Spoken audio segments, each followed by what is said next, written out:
Good morning. Welcome. For those of you who don't know me, I'm Frances Guy. I'm CEO of the Scotland's International Development Alliance, and I'd like to welcome all of you in the room at this wonderful venue at Dynamic Earth in Edinburgh, and also all of you online. I'm having problems with the fact that we can't see people online, but I hope that we can manage our aim to have a really participatory, collective, hybrid experience. It's a great pleasure to welcome you all here. We are seeking today to draw together the threads of our recent work and to build on some of the discussions from our last conference. And we're hoping to do this by focusing on thinking globally and acting locally, because after all, that is what policy coherence really should be. By focusing on partnerships, looking at being honest about the power dynamics within partnerships, and by looking at what a human rights-based approach to global sustainable development really means. First of all, I'd like to thank our sponsors, because without them, we would not be in this wonderful venue and we would not be able to offer the hybrid event that we're trying to. Our headline sponsors are StoneX and Strathclyde University Centre for Sustainable Development. And our associate partner and sponsor today are also IDEAS, which is the International Development Education Association Scotland. And they've promised me we can just call them IDEAS from now on, so everybody else will be glad about that. They're launching their 10 days of action on global citizenship today at this conference, and we will be speaking to that throughout the day. I'd also like to thank our exhibitors, whom I think some of you have all managed to meet already, which is wonderful. They are the Centre for Climate Justice at Glasgow Caledonian University, Edinburgh and Regional Equality Council, Kids OR, Lower and Middle Income Countries Research Network, Mellow Parenting, Ripple Effect, UN House, Aberdeen, and Zero Matters. And please do keep meeting them in the break, and thank you to them all for setting up such very interesting stands. September is always a busy month. Last week, the UN General Assembly started with a summit on transforming education. Yesterday also marked the start of Climate Week in New York. I mention this because, unfortunately, Mary McCallan, Minister for the Environment, who was due to be in our second session this morning, has had to go to New York to be there for that Climate Week rather than be with us here. She has very kindly recorded a contribution, so we will hear from her anyway. And one of our other panelists, Michaela Loach, has also gone to New York, so clearly we're in a lot of competition. But I'm very happy to announce that Maggie Chapman, Green MSP and spokesperson for justice, equality, human rights, and the economy, will be with us in person, as will Katrina Spaven-Don, both of whom have agreed to be here at very short notice, so we can guarantee a lively panel. The 25th of September marks the 7th anniversary of the adoption of the Sustainable Development Goals. And it feels like there's an awful lot to do here in Scotland and globally to meet those universal targets. That's why, partly why, the Alliance is flying the SDG flag in promotion of the Together for the SDGs campaign, which will be launched on Friday. Like I said, September is a busy month. Before I hand over to our great panel, I will just a couple of housekeeping remarks. There are no fire alarms planned. So if you hear the alarm, please leave quickly and calmly by the 4 exits that you can see with the green signs, 1 at each end of the hall and 2 in the middle. Some of you will have found the toilets. They are halfway between here and the reception area, halfway up the stairs, so just so that you know where they are. And if anybody does want to smoke, they need to do it right outside the building. Thank you. For those of you online, please bear with us if there's a fire alarm, but hopefully we will be okay. It's my great pleasure to introduce our chair for today's conference, and especially for the first panel, Iffat Shahnaz. Iffat is a campaigner for social justice, a member of The Collective, which is a group of consultants and freelancers working for social change embedded in intersectional feminism. Their motto is simply working together for change, something perhaps we could dare adopt today, if we may. Iffat is a trustee with Link Education International and a board member with Engender Scotland, and she's going to guide us through today. Thank you for being with us, Iffat. Over to you. Thank you. I'm going to stand. Okay. So I've got a few things in front of me, and I'll introduce the running of today's session. I just want to welcome everyone in the room and online. I hope you're ready for what I think is going to be a really exciting, informative, and also potentially challenging in a good way day to day.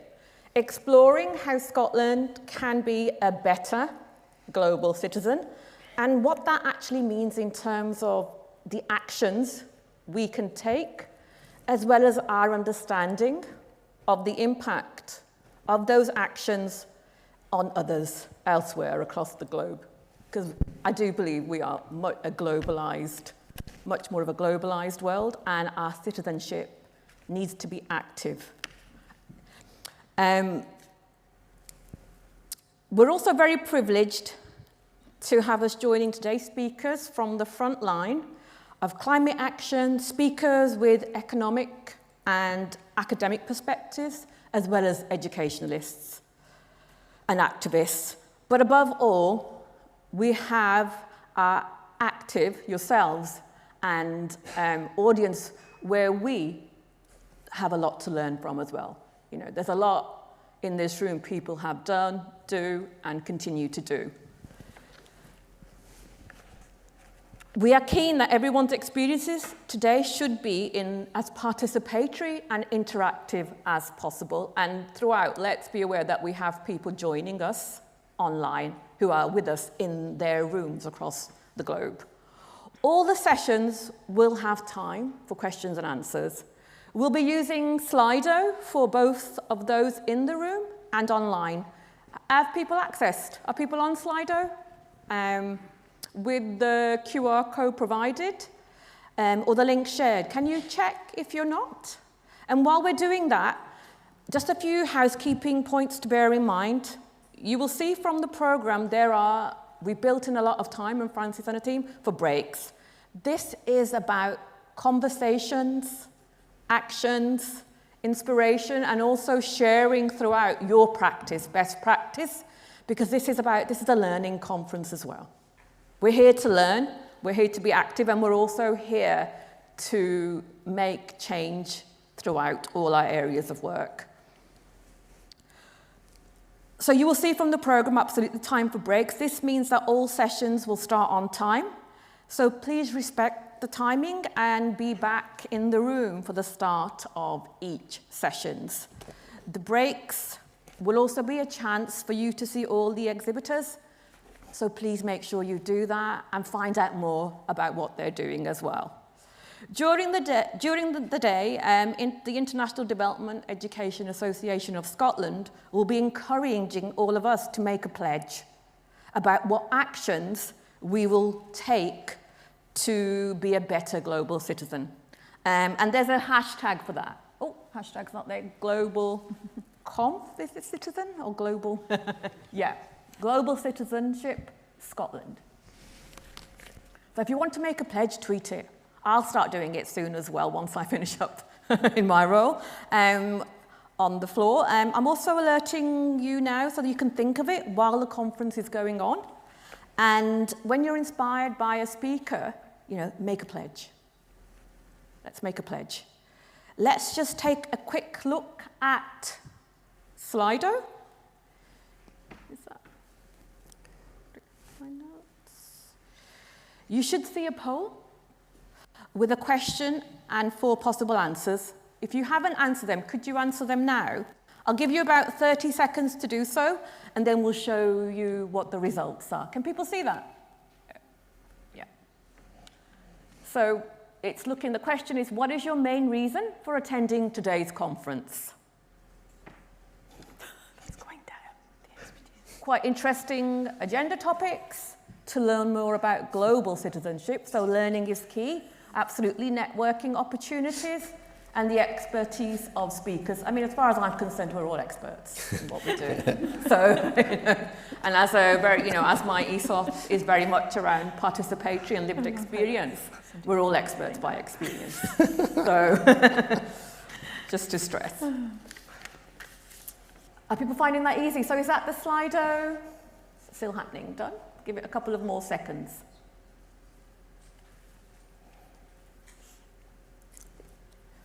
Did people find that easy? Anything surprising there, or reflects what people are here to get out from the conference? What we'll also do is make sure that the learning, the agenda topics, the networking opportunities, and the expertise of the speakers is like the key threads throughout for you all. We're also going to be using Slido for question and answers so that you can register questions to the panelists when you think of them, and especially for our participants online. You can upvote questions you like. So this will be kind of when they start to come up. As the chair of the first session, I will try and make sure the most popular questions are answered first. People in the room, you can, of course, raise your hands and ask a question, which feels quite old-fashioned at the moment, particularly, after 2 years of being in a pandemic. So if people are comfortable and want to share something, please do that also. Just now we're all set, it's my pleasure to welcome our panelists for the first session, who have been sitting very patiently for the last few minutes. Our first session today is entitled Scotland and Global Sustainable Development. Time for a new way forward. Context being, I do believe we're in a post-pandemic space now. Halfway, as Francis has highlighted, halfway to the deadline of the 2030 to implement the Sustainable Development Goals. We've had like 7 years of this. Recognizing, I think there is a momentum also in terms of what's happened globally around Black Lives Matter, in the murder of George Floyd in 2020, in terms of anti-racism. Movements around a much more of a decolonialist approach to global sustainable development, and I know that's embedded through people's work and campaigns. The Alliance has also published a paper earlier this year suggesting it is time for the Scottish Government to revise its approach. This panel will explore what next. So this is about the what next in terms of a global solidarity strategy, what it might look like, and how a small country like Scotland could lead by example. And before I actually introduce people in a little bit, I would just like to add a few things. When Francis asked me to chair this session and introduce it, there was a little part of me was like, well, I don't, what can I say? I can say a lot, but what's going to be relevant, and also what are the key threads? I mean, on a very personal note, what's happening in Pakistan? That in terms of just by virtue of where it is, it's at the epicenter of a climate emergency. I mean, the word that and I don't know if this will come up throughout the day, some of the language that I've been hearing and picking up, a disaster. I mean, this is, the scale, I don't think at times, and I've been to those parts of the, where the areas that have been most affected. I don't think, even though we are in a very online space, I don't think the scale can really be understood. The fragile ecosystems that have been developed, particularly since 75 years of independence. And the word that keeps coming up when I was doing the work for this is extreme. Extreme flooding, extreme impact of climate. But, we know about climate change. Climate change has been happening, but what is happening here is due to carbon emissions of richer countries, and countries like Pakistan are really paying the price.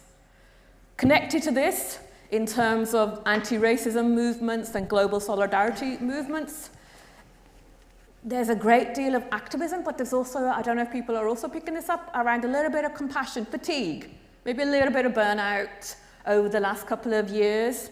And maybe that is having an impact. And this is just a question that I'm kind of asking. Is this having an impact on people's activism and also connection to what is happening in other parts of the world? So another thing, internally displaced communities.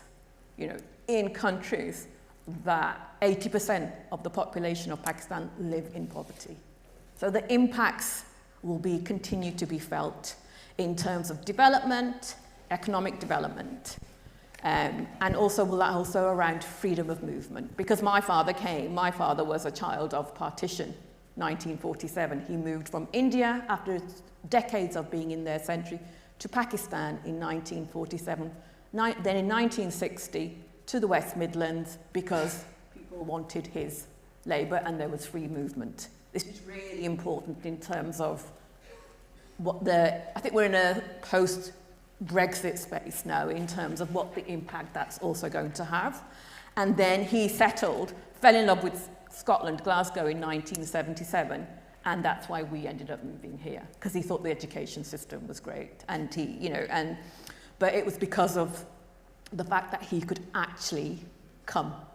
He had a passport, he had a right to come and work here. That is changing. That will also have an impact. I also know in terms of the Sustainable Development Goals, the great work of Link Education International. I get to, as a trustee with them, I get to actually see the complexity of the work, how do those development goals and which one apply to an in-country approach. There's a lot of work that goes into that as well. Human rights. I think human rights mean different things to different countries depending upon the social, political, and historical context. But for a country such as Pakistan, there's also been a severe hurricane in Puerto Rico. It's basic rights to food security, food sovereignty. In the absence of that, healthcare, maternal rights. These are the rights of every human being. But when it comes to conflict and disaster, that causes severe erosion. And that's another key thing about human rights and the right to be a human being. Across Britain and in Scotland, the pandemics had an impact, particularly around mental health. There's some serious, threads throughout. We are in a cost of living crisis, but the cost of living crisis did not happen overnight. We also had 10 years of austerity. So things do not happen in isolation. And we're looking at a very key thing, and I know from some of my work with One Parent Family Scotland, around fuel, food, transport. Do we have the money and what do we prioritise, as well as data and connectivity? But these are very real things happening in Scotland. So for me, activism is what can we do locally through our work, but also internationally, which is why I'm very honoured and very pleased to also introduce our speakers on the panel today as well, who will bring some of those threads. So we've got Jimmy Paul, welcome, who is the director of the Wellbeing Economy Alliance and has worked on a range of leadership roles across health and social care for nearly 10 years. He's an executive coach and has represented Scotland internationally through initiatives at the World Economic Forum and the British Council, key organisations. We have Luam Kidane, who is joining us from Toronto, where it's incredibly early in the morning, so thank you so much for being with us and bearing with us as well. Luam is the Director of Global Programs at 1,000 Currents, and I would really stress throughout, check out all the speakers' websites and what they actually do. It's a public foundation that funds formations working on economic justice, food sovereignty, key things, and climate justice in Africa, Latin America, and the Caribbean. and Asia, and the Pacific, I beg your pardon. So, Luan's research, writing, and curatorial work examines movement building, key about global solidarity strategies being part of a wider movement, at the intersections of indigenous governance models, cultural production, and articulations of self-determination. So welcome.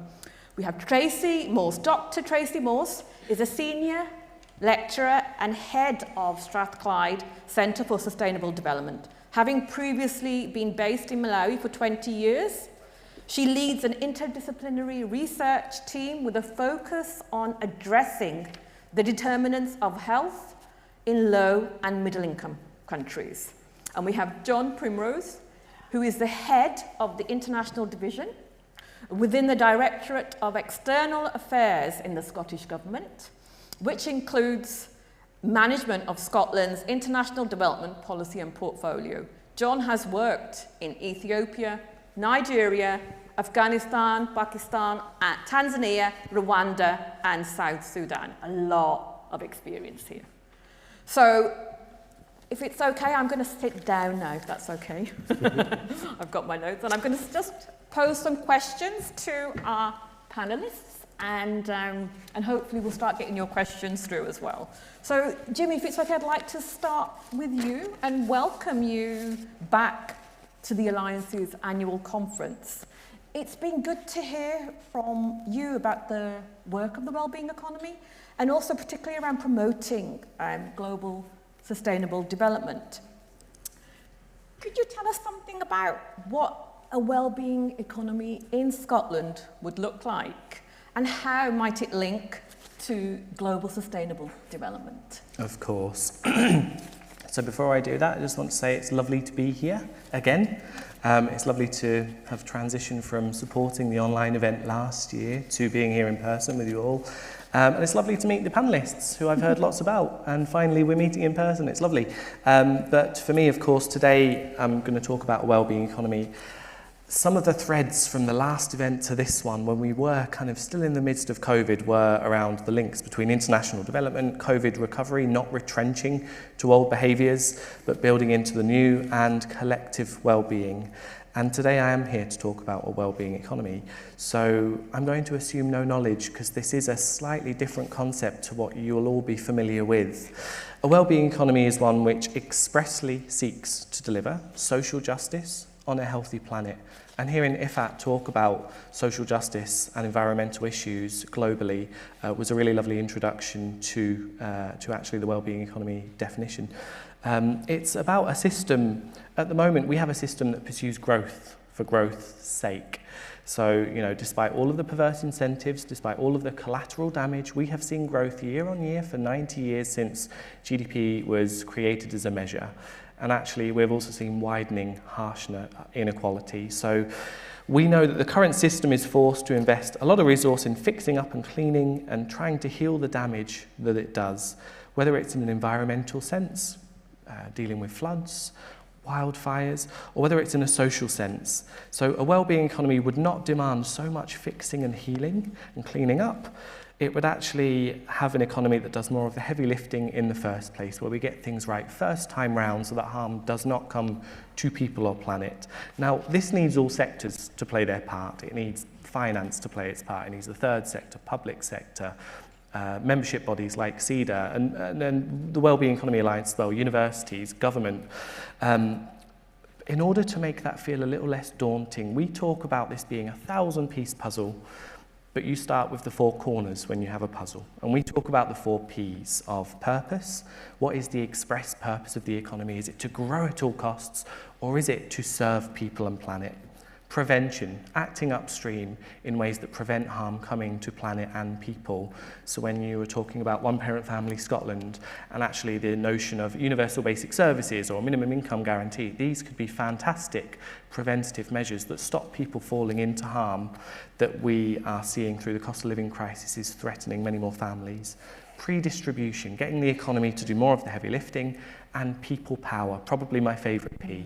So making sure that actually the solutions are driven by those people. There is a nothing about us without us approach to change.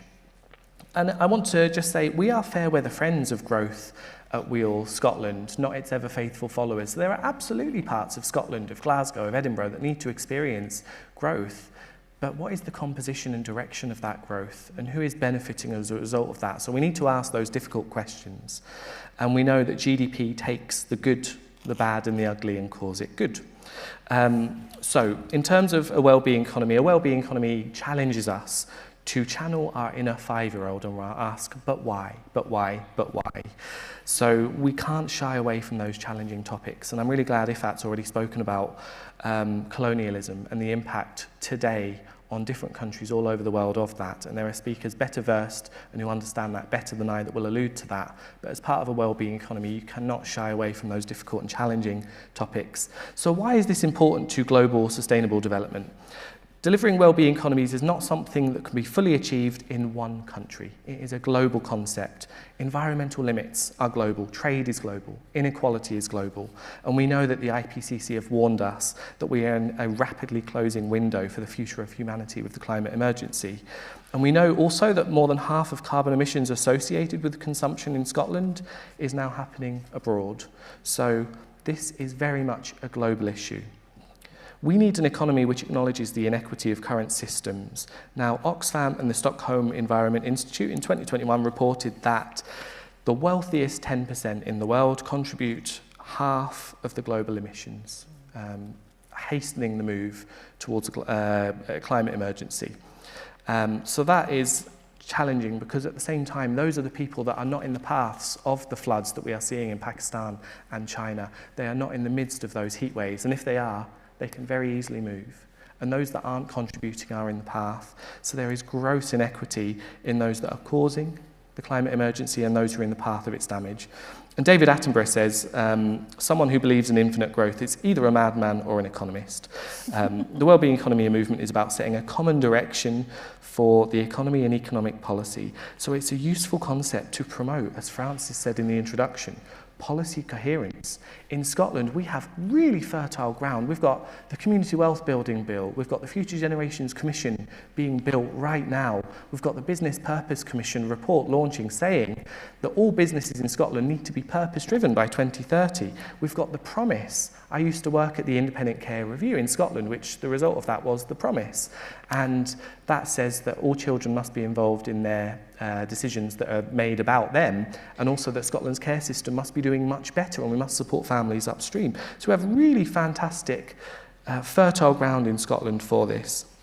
So it's really exciting. So that's how it links globally, internationally, and to start to close my introduction and to answer Iffat's question.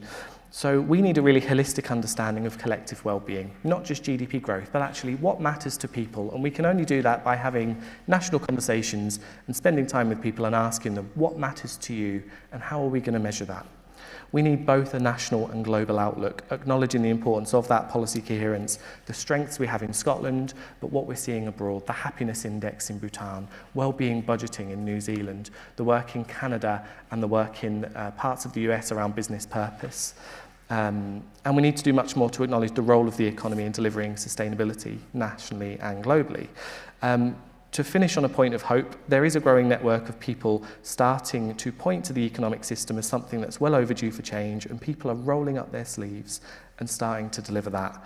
So at Wheel Scotland, we do try to reassure ourselves that although we don't have the resources of the neoliberal project, we do have the hearts and hands of lots of people who are wanting to change the system for the better, moving from examples of microcosm to movement.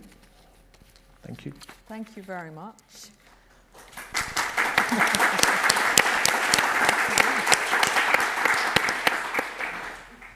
Luam, I'm going to go over to you now. And I was just wondering, could you tell us, Thousand Currents has been doing some really interesting ideas on how to fund enterprise and local development. Could you tell us a little bit more about it and what you think a small country like Scotland could do to help encourage a global change in attitudes? Big question. Yes, and I will try to begin to touch on it and looking forward to being in more conversation. throughout the rest of the panel. So similarly, I'll start by just saying thank you for having me be a part of this conversation and contribute to this panel. In order to start to answer your question, I'm going to zoom out a little bit and start my comments describing the work of a women-led food sovereignty movement of Burkina Faso, Senegal, Ghana, Gambia, Guinea-Bissau, and Mali called Nous sommes la solution. Following the onset of the COVID-19 pandemic, Nous sommes la solution launched into action when some of their members, who were unable to source other foods as borders closed, resorted to eating the seed that they had saved for the next planting season. Aware that the livelihoods of these communities are tied to the food that they grow, Nous sommes la solution rolled out a program to quickly supply communities in Burkina Faso and Senegal with seed in time for the planting season. Had Nous sommes la solution not mobilized to support their member farmers in Senegal and Burkina Faso with additional seeds, it would have meant that they would have been deprived of up to a year's supply of rice upon harvest, a devastating blow. The ability to stay connected to communities despite the pandemic made it possible for Nous sommes la solution to not only learn about the challenges, but also to respond quickly and efficiently. Food sovereignty is a concept born from peasant movements globally. It is quite a simple concept that feels self-evident, that the people who produce, distribute, and consume food should control the mechanisms and policies of food production and distribution. But in our world, where corporations and market institutions are attempting to dominate the global food system, this is not a given. People say, yes, but we need to feed the whole planet. So can these ideas that prop up food sovereignty really be solutions? What they forget or may not know is that 70% of the world's food is produced by peasants on less than 1/3 of the agricultural land and resources. Our food system is rapidly being changed forever, and it is collapsing our ecological system. But the solutions are right in front of us, and they lie with the peasants of the world, a large majority of whom are women. Social movements like Nous sommes la solution are constructing alternatives to oppressions every day, not just as ideas, but as solutions in practice. I'll touch on one more example, this time related to economic justice. Solidarity economics and mutual aid, the gift economy and the care economy, while these might sound like relatively new terms to some, they are practiced all around us. These markets, if you will, allow people to survive capitalist markets that oppress them. They work outside of some of the very assumptions of capitalism, accumulation, unbridled growth, and competition. This includes the unpaid work that women do to sustain communities.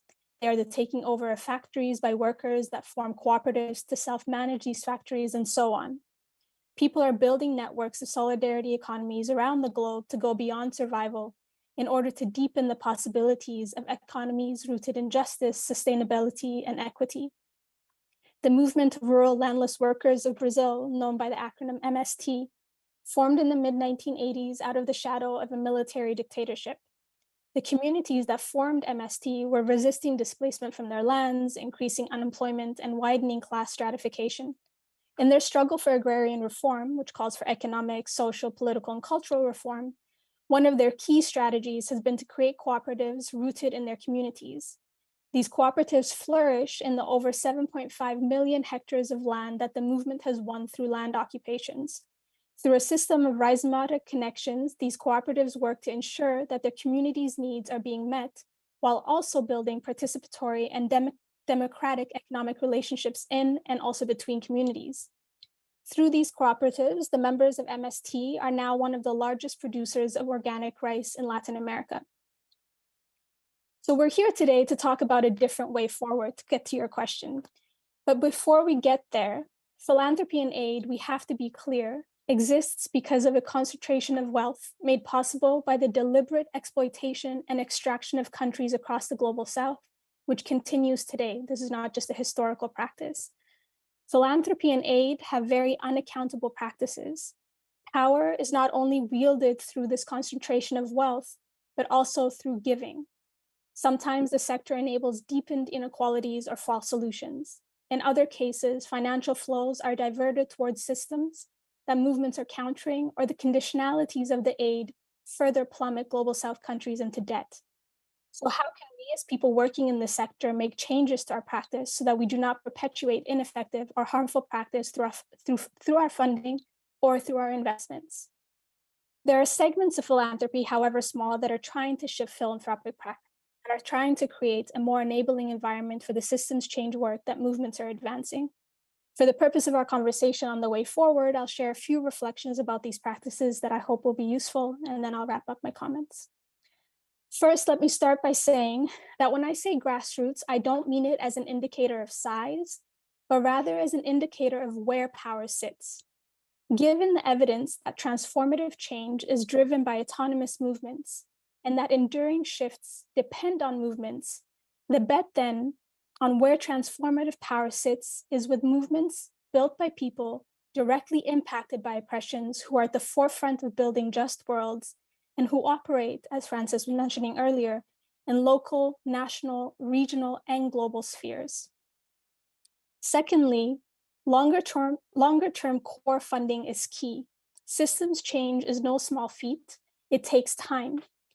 Longer-term and core funding gives movements the space and the time that they need to experiment, to enact, and to make real their visions of liberation. Another important reflection is about how philanthropy learns about the work that movements are advancing. It is critical to shift learning tools away from short-term siloed metrics. Movement building is longer term and it is not linear, so learning tools that encourage complexity and here key, don't punish experimentation are really important. Speaking of movement complexity, cross-movement support is absolutely critical. Take climate action, for instance. Funding climate justice work means providing resources and support to work calling for specific and immediate climate actions. And it also means supporting movements whose mission is not explicitly tied to climate actions per se, but whose work yields emissions reductions and resilience building, like cooperative economics or feminist movements not working explicitly on climate. And then additionally, in terms of the reflection and the last piece, is to ensure that the approach to funding is rooted in learning and focused on making sure that your systems work with and not against movement formations. If you're not sure where to start with this one, that at every turn, just ask yourself, is what I'm doing creating a barrier for movements, or is it creating a more enabling environment for them? And if you're not sure, ask movements themselves. To wrap up, I'll finish by saying that in a just and equitable world, the inequity that philanthropy and aid depend on to exist would not be. So move more and where you can larger grants, and do what you can to bring about a world where philanthropy and aid would not and could not exist. Thank you again for having me.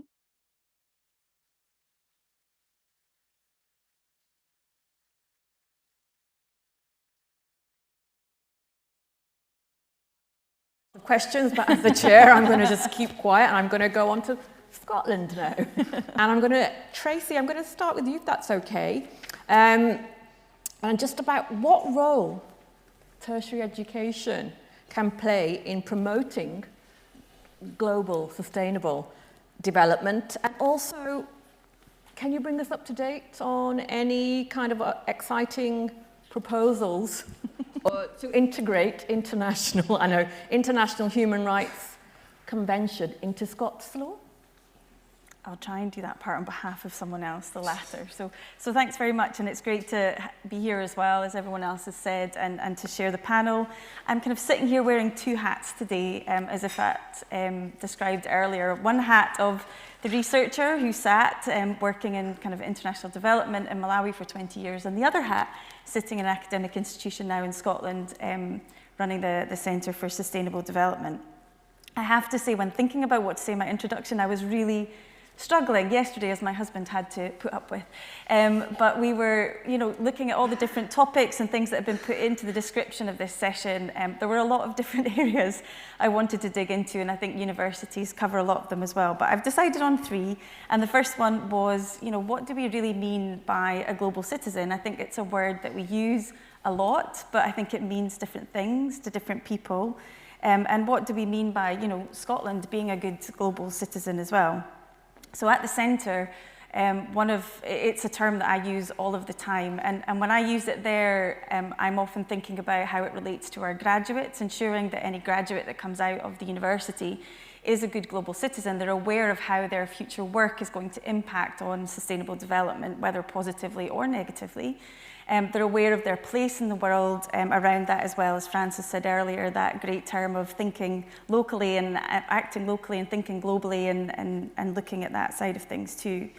But also about questioning our institution as well, about what we're doing. What are we investing in?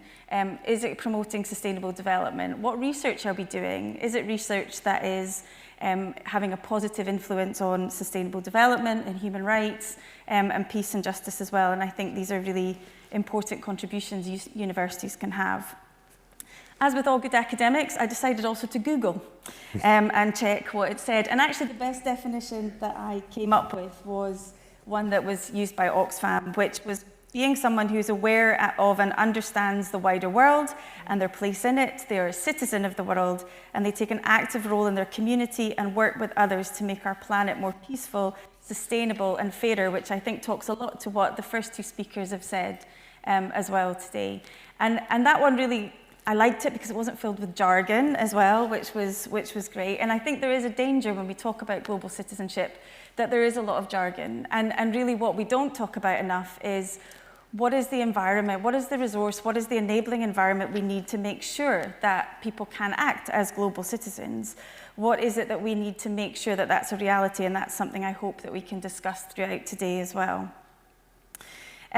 It's something, as I said, we discuss as an institution, and as Iffat asked, what's the role of higher education in all of this as well? Obviously as institutions, we have responsibility to work with both our local and our global partners. We look at research and teaching and learning. We were set up as institutions for the common good to drive innovation and thought. We also have that key responsibility of educating future generations, and SDG 4.7 tells us that we have to educate people to be global citizens as well as around sustainable development. And we also have to walk the talk. We have to make sure that our own operations, what we do, are not contributing to that massive carbon footprint that the Global North has done already, and making sure that we're doing our part. And none of that is anything new. We should be institutions that are contributing to that kind of just, equitable and sustainable development for all agenda. But we're not really recognised explicitly within the SDGs and within all of these things as well. But it's often said by UN, Scottish Government, that we do, universities have that key role to play. And there was a report from the Scottish Funding Council in 2022 that just demonstrated the strength that higher education has put into this in the last 10 years. We've put in a significant amount, we do work across all 17 SDGs. We undertake a number of different international collaborations, and 50% of all of the sustainable development work that universities do is actually with international collaborators. And I think that's important to remember, because some of that stuff flies under the radar when we're thinking about carbon capture and the big technology and the things that are going to save us all. We forget about those fundamental pieces of work that are often done around the social science and human rights and those elements as well. I think our relationship, obviously I'm a bit biased in the international development around Malawi. I think universities are fantastic models of how Malawi has had country to country links, and universities have been some of the strongest and most impactful relationships that we've had over the years there, whether that's around implementation research or educating our students, and working, in my own personal experience, not research for research's sake, but research that's truly implementation side of things, that's influencing policy and strategy and helping us to find practical forward steps around some of these challenging issues. And I think there's a lot we can learn from that. Academic engagement around interdisciplinary working and how that can improve our input. But I think there's also a massive elephant in the room as well that we don't talk about so much in academia. We often talk about our colonial legacy in terms of those bigger things, the slave trade, the income, but we don't talk about the legacy of exploitation in academia as well. Academics who have gone out or not gone out to other countries, who have perhaps use their academic colleagues who then don't author papers, who are not given the legitimate intellectual property around the work that's been done as well, and often maybe neglected in terms of the value that they add in those situations. And bringing also into the fact that there are often many research subjects as well that are used in this research and not given their place as well. And it comes back to these issues of power that have been brought up all morning so far too. We need to look at how does our investment, our aid, our grant money also affect those power relationships with our partners in the Global South to make sure that we have a true equitable partnership. We say that a lot, we mean it a lot, and there are academics who genuinely work in that way, but there will always be issues of power in there when there's money involved. And my last quick point to come to your final issue was, I think it's been really great moving back to Scotland over the last couple of years, seeing the dynamic discussion that's happening around strategy and policy in some of these challenging areas, looking at the issues of sustainable development and well-being, looking at the issues of human rights, of peace and justice and how we contribute. We are a little country, but we are very mighty, and we have a potential of great experience and lots of things that we can add to that as well. I think it's impossible, as we all know in this room, to talk about sustainable development if we don't have peace and justice. And those things are fundamentally underpinned by human rights. As Iffat said, human rights can be slightly different depending on what country you're sitting in. But, you know, at the end of the day, you know, we have done really well on some human rights areas, but as we see the SDG targets sliding away from us right now, the reports that have come out in the last 2 years have shown a great decrease or a kind of leveling off on where we're getting to, and a lot of that is largely due to issues around inequalities and human rights, and we need to be really careful what we do there. A colleague of mine, Professor Alan Miller at Strathclyde, undertook a universal periodic review that looked at how that process is contributing, how human rights are contributing towards the Sustainable Development Goals recently. It's a great report. It goes through many countries with fantastic case studies, but 90% of our SDGs are related to human rights. And we really need to make sure that we're thinking about this in coordination. We have the Human Rights Bill sitting, going through Parliament at the moment. We're also looking at the issues of sustainability and well-being for all, but these need to work hand in hand and not independently. And that's easy for us to say, I know, and it's easy to put on paper and really, really hard to do. And so I think using this opportunity today to have a chat about how can we make those things, what are the practical steps to make that a reality as well, would be great. And bringing in those issues of flexibility and agility, of an enabling environment that doesn't create barriers, but rather opportunities would be great. Thanks.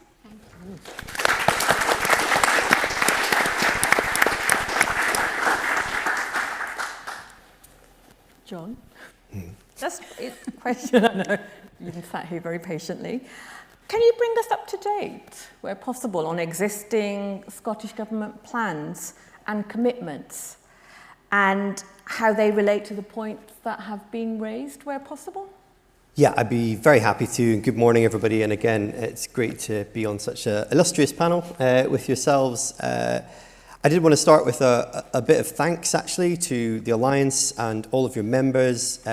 Since I've been in the role in the last year, the strength of the policy advocacy that's been coming from the Alliance and all of yourselves, actually, on some of the most pertinent issues to the Scottish Government is really high.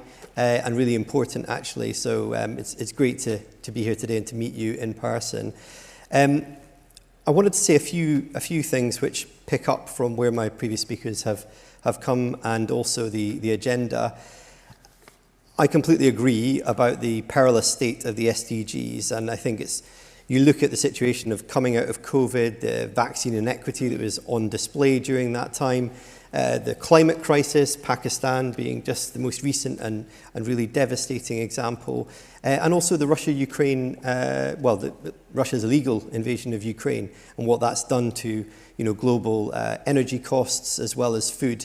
And all of the pressure is going to be felt most acutely to the very poorest, actually, and to the Global South. It's draining development budgets, it's increasing the cost of energy, cost of food, etc.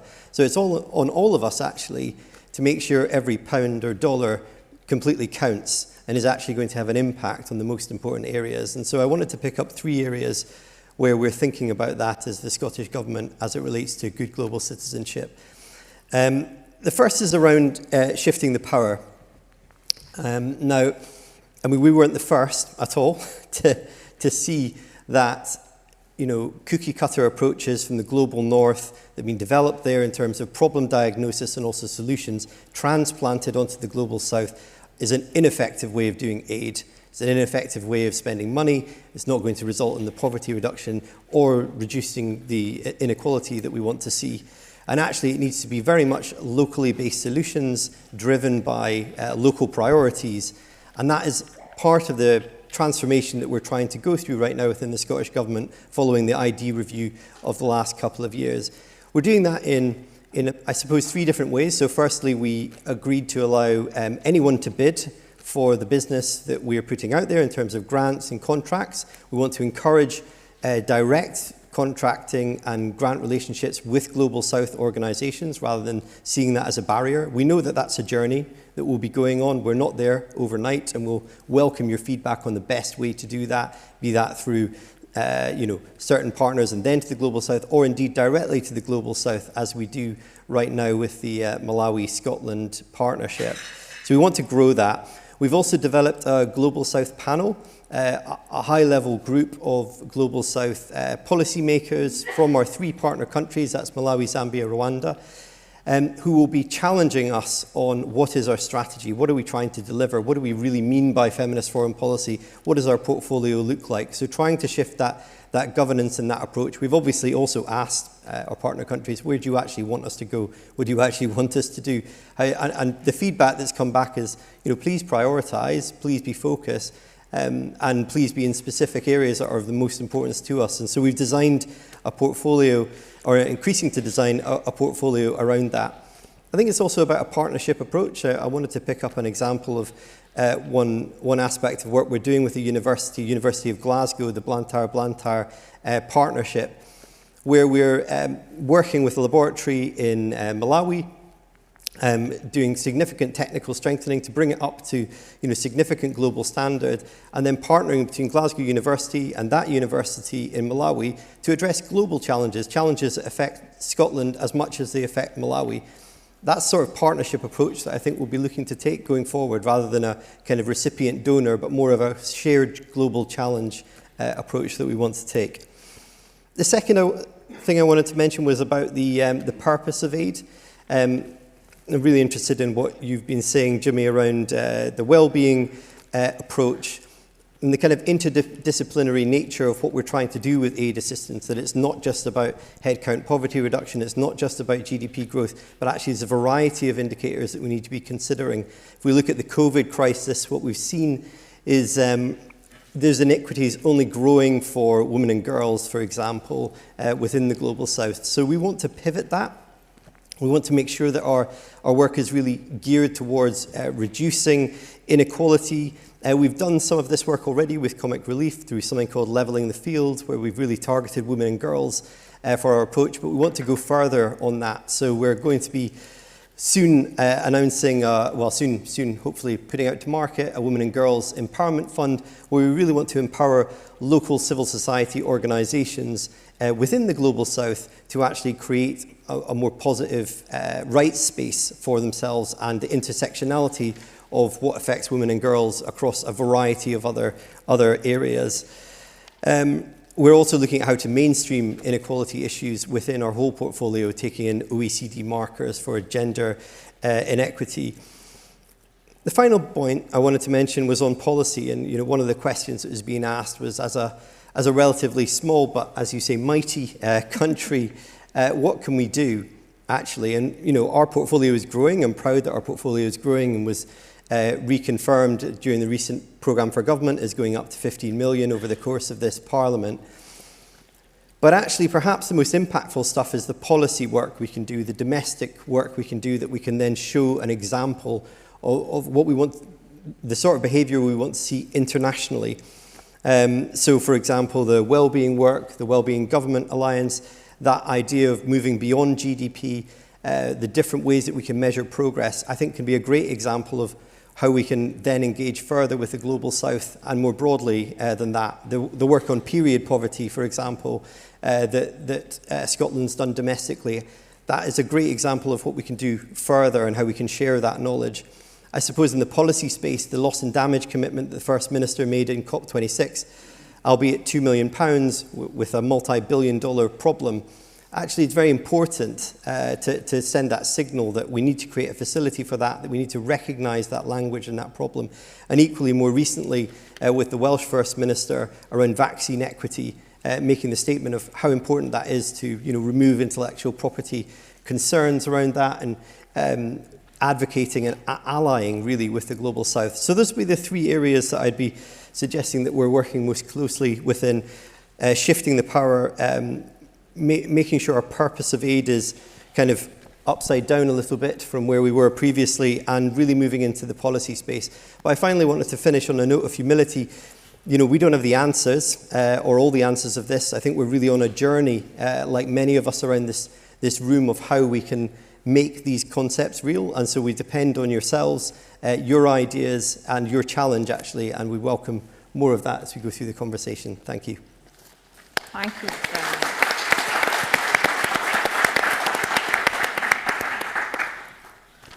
I've got a couple of more questions from me, but I'm just thinking for time. And also, I'm aware people have been sharing, not necessarily talked at, but I'm keen to make it more interactive. So what I'd like to do is, does anybody open it up to more of a question and discussion based upon all, what everybody shared on the panel? Yeah, please. Hello, I'm Eric Swan. We've got a mic, somebody coming with a mic. All right, it's used to being online. I've got my tablet in front of me, so it's good to see the human interaction. My name's Eric Swanepoel. I'm an employee of Earth in Common. We work locally and internationally. First of all, I was very impressed by all of the speakers and delighted that so many very important topics were raised, not least food sovereignty and the role of women in agriculture and small-scale producers, really so important. However, there's almost an elephant in the room, I feel. I say almost because it was touched on briefly, and that's the financial system. If I remember correctly, it's something of the order of trillions of pounds every decade flowing from the global south to the global north. I happen to be reading at the moment a book by Joseph Stiglitz called People, Power and Profits, which is an extremely disturbing indictment of the power, destructive power of the financial system and financial services. So I'm just wondering whether we're not whistling in the wind to some extent, unless we collectively can come up with alternatives. And I think it was someone was going to speak on that possibly, but I'm not sure I actually heard an answer on it. Come up with alternative methods of financing projects. Come up with alternative pension investments. I think many of our pensions are actually invested in exactly the opposite of what we supposedly stand for. So would the panel care to comment on that? Thank you. Thank you. I was going to look at you, Jimmy, to start. And maybe Luan as well. I can kick us off, yes. With a slight bit of imposter syndrome answering that question. Not an economist, even though I work at the Wellbeing Economy Alliance, but it's a fab question and stuff I'm learning about actually every day. For me, there are a couple of points. It links back to that definition of global citizen. What is our role in Scotland to make a difference? And I think the first thing we need to do is, one, be clear about what these elephants in the room are, so naming it. And the second thing is showing the way through our actions.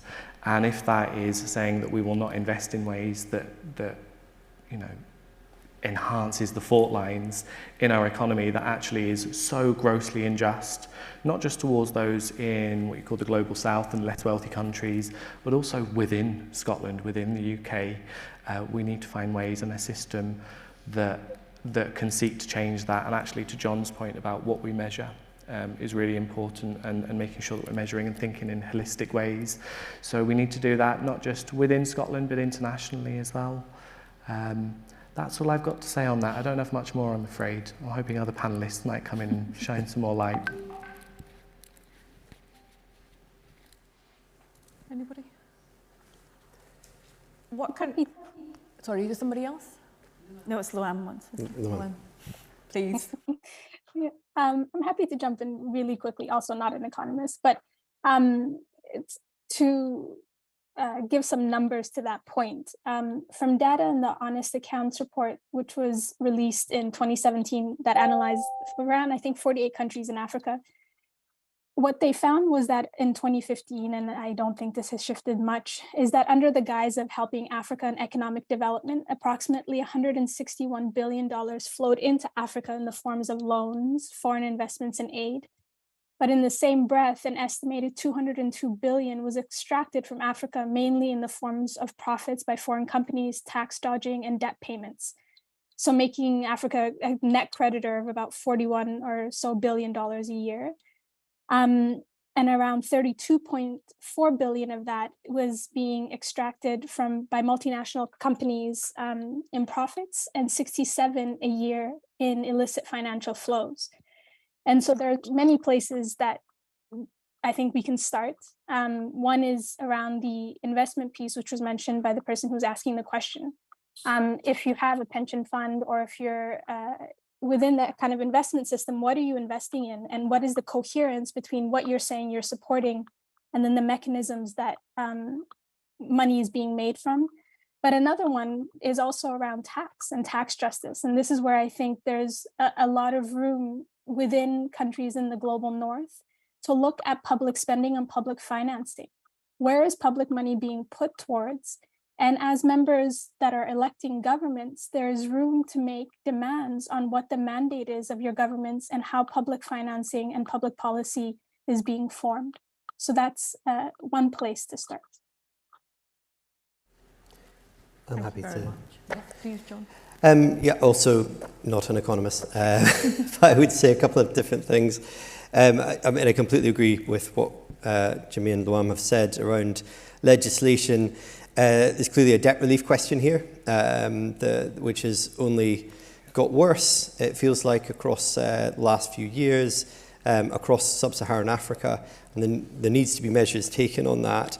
I did want to speak about the right sort of investment that we're talking about into the Global South as well, because there is a lot of development finance that is going in to the Global South. How do we ensure that's moving into areas that are creating jobs and that are not destroying the planet? How do we make sure that they're focused on, poverty reduction in the base of the pyramid? Quite a lot of development finance, in my experience, is targeted in areas which are just competing with other aspects of the private sector, investment in, lucrative businesses, which other investors are very likely to move into.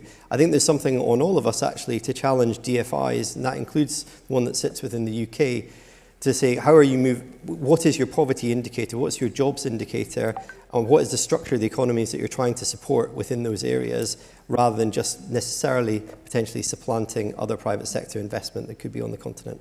Thanks. Thank you, that was a great question. I'm going to just start going through the questions that we've received through Slido. There's quite a few coming in, so I'm going to just do it in terms of who sent the first question. And there was one from Matt, Lancashire, Zero Matters. And I think this is probably a question for you, Jimmy. Are there lessons from New Zealand and elsewhere we need to learn on the adoption of a well-being economy? So this is about sharing and the lessons. Great question, Matt. There are absolutely, and John alluded to this, so just to be clear for the room, there are 6 well-being economy government nations. That is leaders of countries who have said, we will move on from talking about growth at all costs to delivering an economy that works for people and planet and that is globally equitable. Scotland is one of those. New Zealand is another. Wales, Iceland, and Finland, and very recently Canada. So it's lovely to have a big nation in there as well in terms of size. There's loads that we can learn from New Zealand and otherwise. New Zealand in particular are further along in their journey of well-being budgeting. So in terms of how their government spends money, they've started to realise that actually you can't do that within silos. You can't have a pot of money for public sector and finance here and everything else. You need to think across those, and where there are issues where matters intersect across those finances. So they've started to budget according to issues and challenges rather than within silos. So there's lots that Scotland can learn from there. I spoke about the happiness index earlier of Bhutan, so trying to generate measures which are more holistic in terms of the success of a nation. So there's lots we can learn from Bhutan, but there are also really amazing chinks of light within Scotland, whether it's craft breweries who are using the excess bread from local bakeries to brew their beer, or using the excess heat from their energy production to heat a local swimming pool, whether it's Triodos Bank talking about finance, who are strictly ethical investors and will only invest according to the highest standards of ESG principles. So there are loads of examples internationally. I spoke earlier also about the work in Quebec, particularly around business purpose and the role of business and enterprise, not just in pursuit of growth at all costs. Yes, business needs to be viable, but also in terms of thinking about people, how we treat our people, and of course planet, that triple bottom line. So loads of things that we can learn from New Zealand, from within Scotland that we could amplify more of, and across the world. But my point in my opening speech was how we can move that from microcosm examples to movement so that we are truly a good global citizen with that international outlook. Thank you very much. Does anybody else like to add anything before I go on to the next question? Yes, sure. Sorry, very quick. Just a very quick point. I take issue. You can't do it without a microphone. Sorry for that. I'm not sure I totally agree about Triodos, given the fact that it's championing the natural capital approach and ecosystem services approach, which is, speaking of indigenous peoples and their approach, it's completely flies in the face of it. In other words, it's basically framing what the natural world provides through an economic lens and saying it's only of value if it returns profit to investors. So personally, I don't regard Triodos as an ethical institution. Okay, that's interesting. Thank you. I could learn more from you about that. Yeah. So let's connect after this. That would be great. Thank you. I'm not biased, but I have a question from Samantha Ross, Link Education International. Evidence shows that success in the SDG 4 will lead to significant. Sorry, I'm just getting used to Slido because lots of questions are coming up. That's okay, can you bear with me? I'm not being rude. I think that will help to achieve the other SDGs, according to Sam's question, just to paraphrase. What can be done, Sam, you're in the audience, but what can be done in terms of, do you want to stand up and ask it, please? While I get it up. No, I'm just very aware that I'm using something in front of me, but it's just frozen for a second, that's all. Hi, yeah, Sorry to put you on the spot. I'm just going to read it from here. Evidence shows that success in SDG 4 will lead to significant achievement in most other SDGs. How is the Scottish Government supporting quality education globally? Thanks, Sam. I think that's for me. Is my mic on? Yes. No, thank you. It's a great question. And I mean, education is, as you say, it's a foundational right, as well as a catalyst for all sorts of other rights. Investing in girls' education has a transformative impact on their health in the sense of ending or reducing the amount of early child marriage, as well as productivity over time. So it's one of those kind of singular, amazing investments that you can and should do in development. We've actually just commissioned out some research, which is currently out to market. By all means, have a look. There's an invitation to tender that's looking at how we can design an inclusive education programme, because we want to make that one of the major pillars of work that we're going to do in the Scottish Government over the coming years. So you guys can be part of the solution, frankly, and we'll also, those of you in the education sector, even if you're not someone that actually runs that research, will be consulted, because I think we're very keen to understand what are the needs within Malawi, Zambia, Rwanda, and also Pakistan, actually, where we do already education through a scholarships program. Understand the needs, but then also understanding what is Scotland good at, actually? What have we got to bring to the table here? What can we offer? Actually, I think just going in and saying we can do anything in education is probably disingenuous. There'll be things that we're particularly strong at within Scotland. I think we want to understand that as part of it. But yeah, we're particularly proud of the Pakistan project. We invest 400,000 a year, which supports women that are looking to go into university, as well as later stage schools through the British Council. And we've got thousands of alumnus now that have graduated through that, who've been in significant financial hardship and have been able to enter a tertiary level education. So that's a small part of it, but we're keen to scale that actually and go further. Yeah, please do. Yeah. Sorry, I appreciate the questions about what we're doing to educate people and help support education outside, but I also think that there's something that we need to reflect on in terms of our education in Scotland as well. And I think the fundamentals of our education system in Scotland, having moved back for 2 years, I have a lot of opinions about the Scottish education system, which probably might not be very popular. But I think that the fundamentals of what are in the curriculum are really there, and they say all the right things around education for sustainable development and global citizenship and things as well. But I do question how these are being delivered, and I'm not sure how we're measuring our success in what we're doing in our students there. I think in primary education, we do these things really well because you have the same teacher, you can integrate across. As soon as kids get into secondary education, we start talking about exam results and getting into university, and we kind of forget these important cross-cutting themes that make them global citizens. And I think that was really stark to me. I ran a program last year at Strathclyde called Climate Connect, and we brought together students from Strathclyde, from Sweden, from Canada, Malawi, South Africa, and China. And they were there discussing climate change from each of their perspectives across 6 months in kind of online dialogue. And what was really stark for me, and it wasn't just the Scottish students, was how little they knew about the reality of climate change on the forefront for countries like Malawi, South Africa, China at the moment. And how, you talked about Pakistan earlier, Iffat, and how it's really hard to contextualize that or pay attention to it sometimes. And the world is overwhelming in terms of misinformation and the amount of information being sent at you. And I think we need to step back and think about how we're building our own global citizens, because they're the leaders of tomorrow. They're the ones who are going to perpetuate this change and do that at home as well. And as you say, then show our fantastic model to others. Thank you very much. Somebody's got their hand up. Sorry, I can't see. Fiona? Hi, I'm Dorcas Pratt from Water Witness, but in another guise, I'm actually a trustee on the Development Education Centre Board for Aberdeenshire and Aberdeen. You said primary school is lucky because they have the same teachers, but actually the Development Education Centres are run on an absolute shoestring, and they are the ones that educate the primary and secondary school pupils here for their knowledge to be good global citizens, to have your jobs in the end of the day. So I think there's a lot of work to be done for them.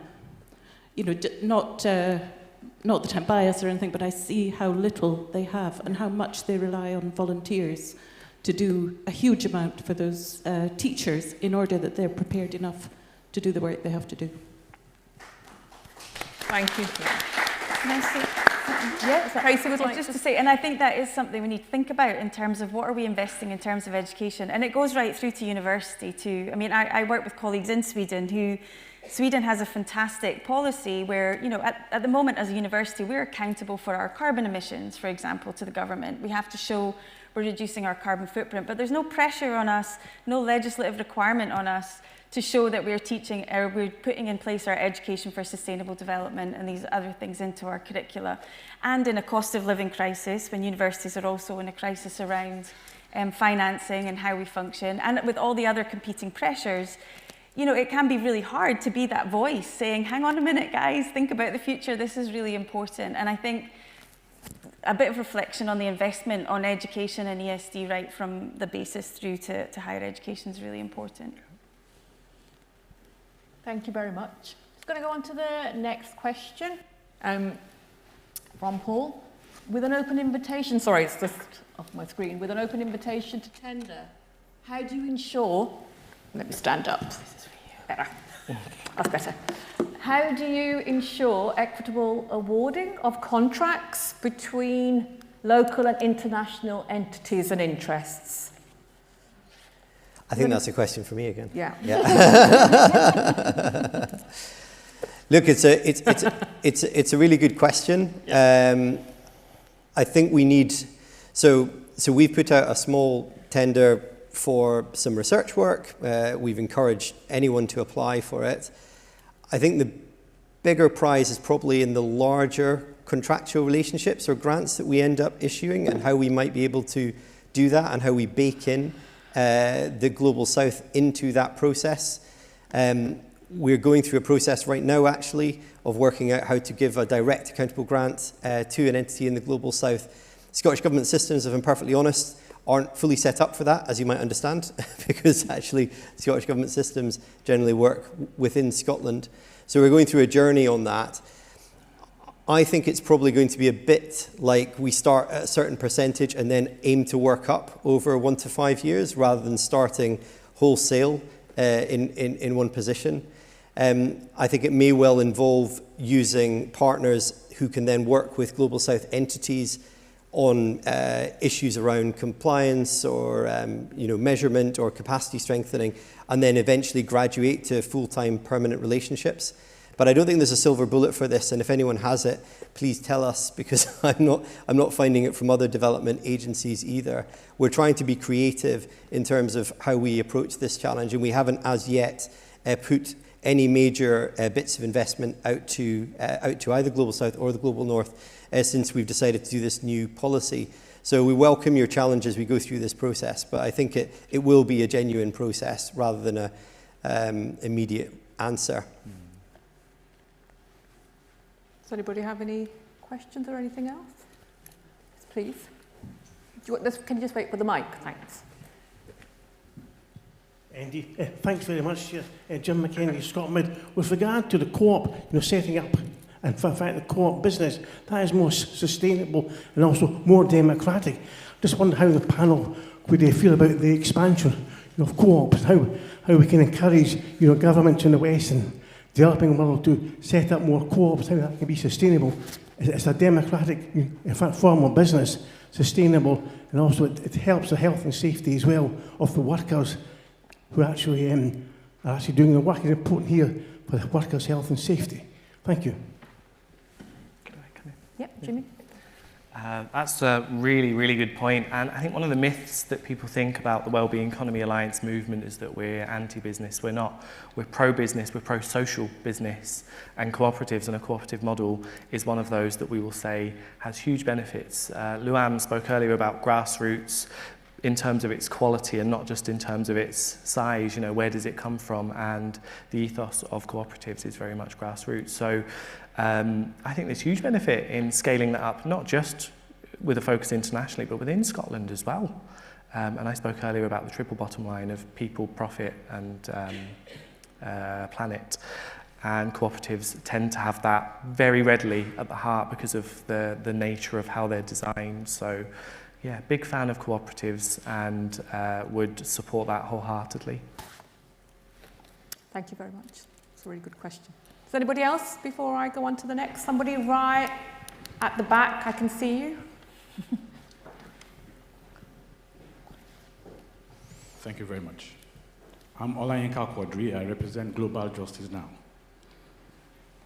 My question is, there is a feeling of lack of adequate understanding of the challenges facing the people of the Global South, particularly Africa. And this is very real. The issue, therefore, is how is the Scottish government dealing with this or intends to deal with this? Thank you. Thank you. And just to note, this was probably going to be our last question to end on, but we can carry on. So thank you very much for that question. I think it's a wider question as well. Would you like to respond, John? Yeah, absolutely, and perhaps colleagues also want to add on how Global South voices are being brought in more.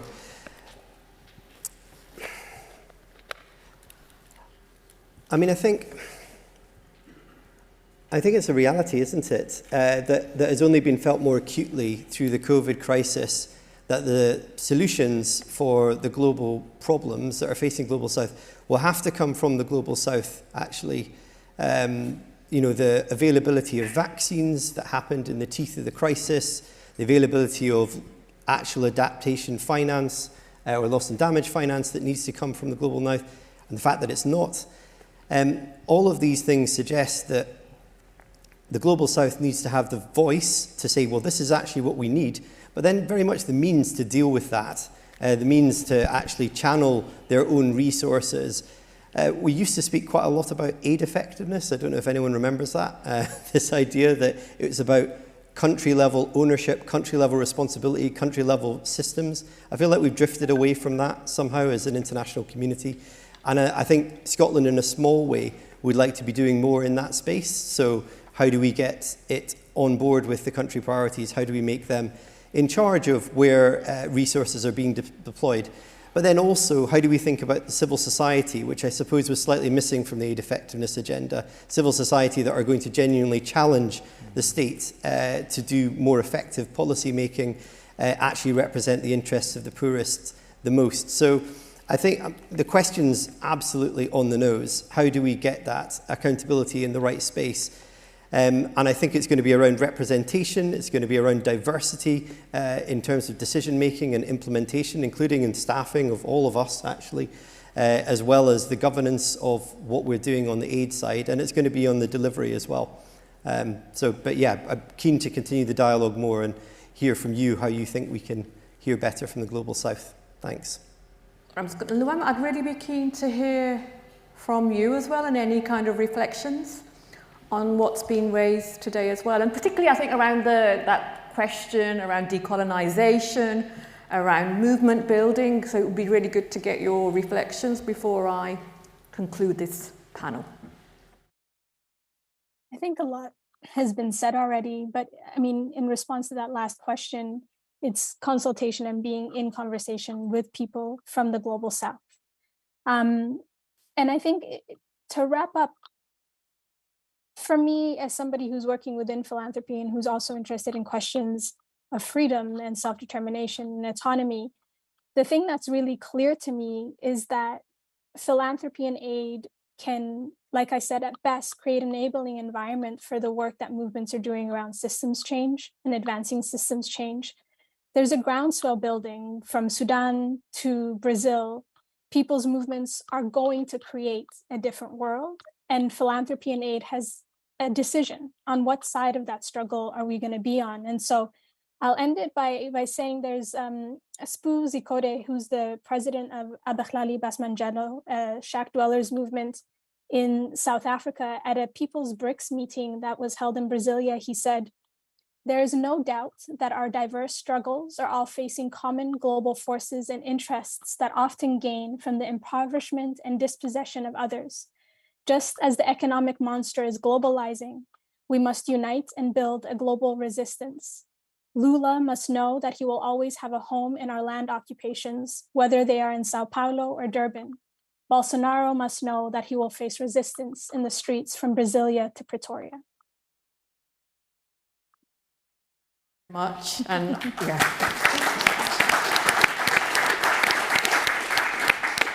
Very powerful point to end on. I'd like to thank the panelists. Thank you so much for sharing your insights and the great questions. I appreciate some people had their hands up. Write the questions if you can. Just put them on Slido. We don't want to lose them. We will look at those questions as well. And I'm conscious I'm slightly going into your break time. So we'll be back. So thank you for, I think it's just a great start. Lots of thought-provoking discussions, conversations, I know, which will happen throughout the day around this good global citizenship in challenging times. I think we're going to be back for 11:45. I'm looking at Francis. So, yeah. 11:50, thank you very much, 11:50, just conscious of time. And please come back on time for the next panelist. And thank you all very much. Take care.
Can you?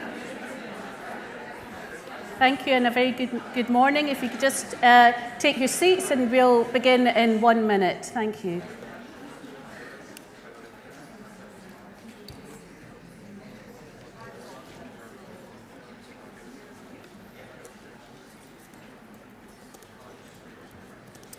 Well, a very good morning to you all joining us here in person, and to everyone who is connected virtually. Good morning, good afternoon, or good evening indeed, from wherever you're joining us from. And welcome to this session on climate justice, tackling past and future structural injustices. For those of you who don't know me, my name is Professor Tahseen Jaffrey, and as Director of the Mary Robinson Centre for Climate Justice at Glasgow Caledonian University, it is my utmost pleasure to be your chair for this session. And joining me on this session is a truly remarkable and diverse range of speakers representing their thoughts and views. And I must say that it is this wide range of contributions that really provides the richness of the conversation that we're about to have. But before we begin, I would like to express my sincere thanks to Scotland's International Development Alliance for enabling this conversation to take place. So just by way of introduction, the title says it all: Global Citizenship in a Challenging World. One of the biggest global challenges before us is how we redress the injustices resulting from climate change. The significant impacts on people and society, especially on the most vulnerable, are very real. The recent floods in Pakistan, which we heard a lot about this morning, has led to loss of life and millions being displaced, and that only a few weeks ago.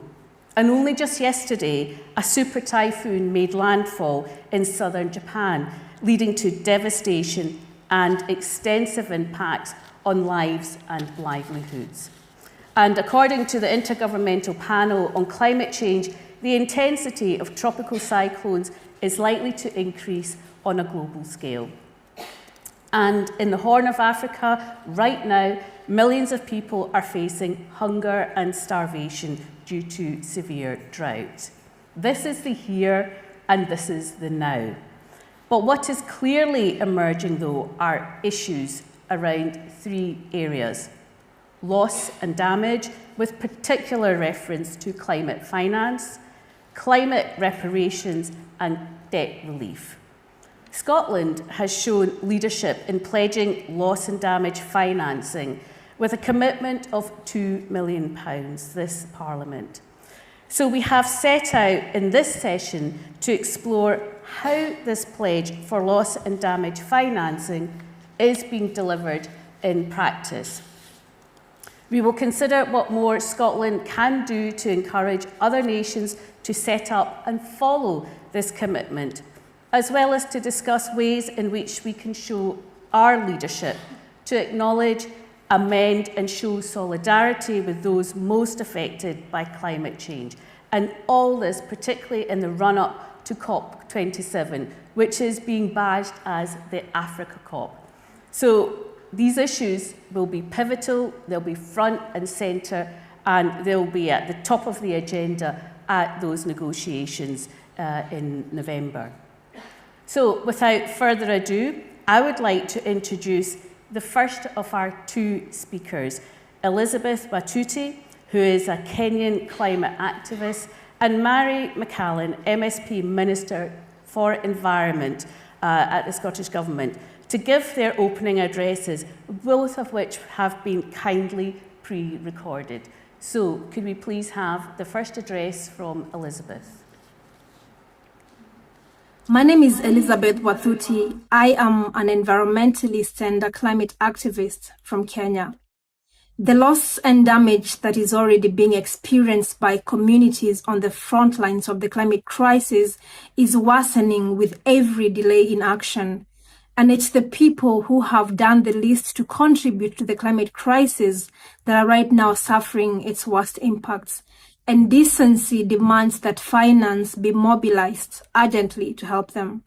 This year, I have been spending time understanding the human lived experience of these frontline communities.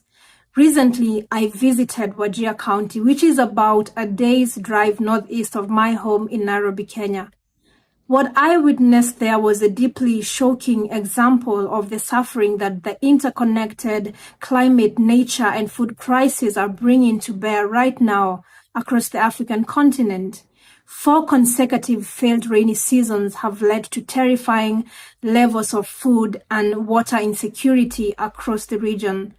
I saw with my own eyes the terrible suffering that the community in Wajir is experiencing, and the stories that local people had to share will never leave me. Most of the people in Wajir depend on livestock for their livelihood. In fact, 80% of their livelihoods come directly from their livestock. But thousands of their animals are now dropping dead because of thirst and starvation. Young girls are also being pulled out of school because their families can no longer afford to pay school fees. Babies are also failing to thrive because their hungry mothers can't produce enough milk to feed them. Relentless drought has completely decimated local wildlife populations.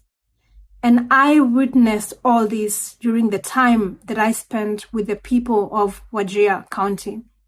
The natural ecosystems that should also be a life source for all have been pushed beyond breaking point. We've seen this in most parts of this world as well. But what hit me the hardest, though, was hearing that some of the people I met feel hopeless about their situation, that only their faith now keeps them going as they pray to God for the rains to even arrive or return. Most of the people I met in Wajir do not know that decisions made in faraway places in different parts beyond Kenyan borders might have something to do with the situation they are facing. Because what would they do if they knew that the actions of others, rich, high-emitting nations in the global north, had something to do with their predicament? I strongly believe these communities would definitely also hold them to account. They would do something to say to our leaders and big companies who are increasing the likelihood and intensity of these kinds of disasters to definitely do something to step up and take urgent action on this crisis. Communities on the front line of the climate crisis, like the people I met in Wajir, are not responsible for causing the climate crisis, but they're suffering its impacts right now well beyond what they can adapt to. The global community then cannot simply abandon them to their fate. And we definitely know this, and we have seen that people cannot adapt to things like total crop failure. They cannot adapt to total starvation. They need hope. They need help. They need to be supported right now because they are not waiting for these impacts to hit in the future, which is why it is critical that the COP27 climate change talks that are going to be held in Egypt in less than 2 months' time deliver a dedicated finance facility to help frontline communities deal with the loss and damage they're already experiencing, and which we know is only going to get worse with every delay in action. This is not just about money, because money can never replace what the people I met in Wajir have already lost.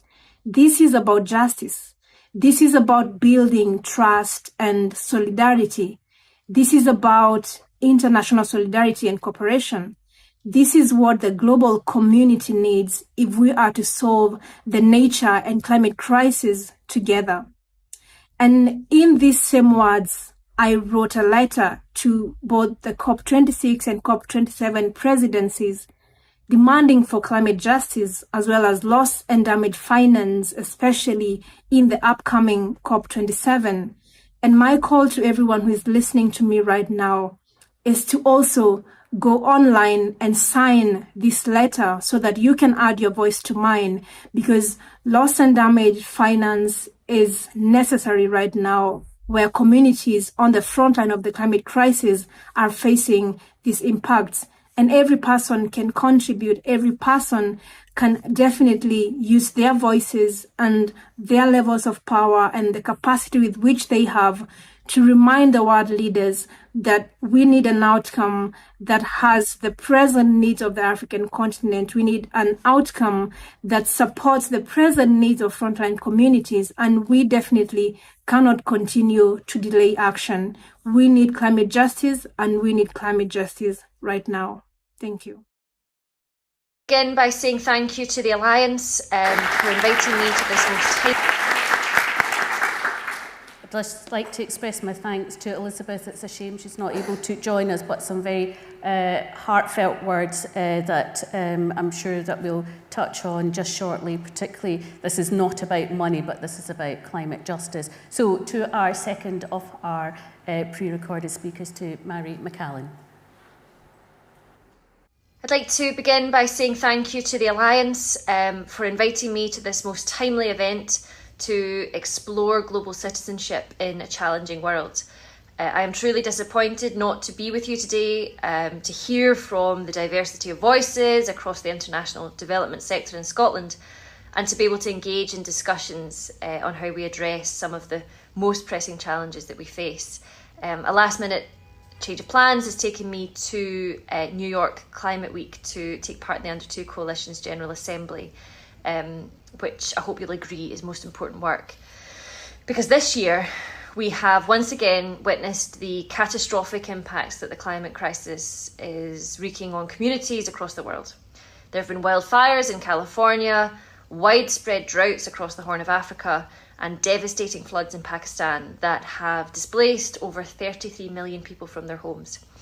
This again demonstrates that although we're all affected by climate change, we're not affected equally, and the ongoing injustice at the heart of the climate crisis remains, namely that those affected first and worst have often done very little or nothing to cause the problem, and that their voices are far too infrequently heard in international decision-making fora. We know, for example, that women and girls are often disproportionately impacted by these events. So are young people, those in the Global South. Scotland has long recognised the need for urgent action on climate justice. Since launching the world's first Climate Justice Fund in 2012, to last year at COP26, when the First Minister announced the trebling of our support for the fund to 36 million over this parliamentary term. Our Climate Justice Fund is distinct from and additional to our International Development Fund, and this recognises our common but differentiated responsibilities in addressing the global impacts of climate change. The fund, the Climate Justice Fund, will continue to focus on communities most affected by climate change, in particular ensuring the views and needs of those typically marginalised in such communities are at the centre of future climate justice interventions, and that in our partner countries in Malawi, Rwanda and Zambia. We're also continuing our support for WeDo, the Women's Environment Development Organisation, to address gender equality and climate action in the Global South. This will directly support the training and representation of grassroots and Indigenous women leaders from the Global South at COP27. We're also stepping up on loss and damage. This year's IPCC report have consistently reminded us that climate change impacts are happening now across the globe and are even more severe than previously understood. The global community lost decades in failing to take action to mitigate these threats, and is falling short on adaptation financing to guard against the impacts. We have simply been far too slow to respond to a challenge that's only increasing. And as a result, alongside mitigation and adaptation, we urgently need to finance to address loss and damages that are locked into the system and which are set to increase. I'm very proud that Scotland was able to act, becoming one of the first to commit funding to address loss and damage at COP26.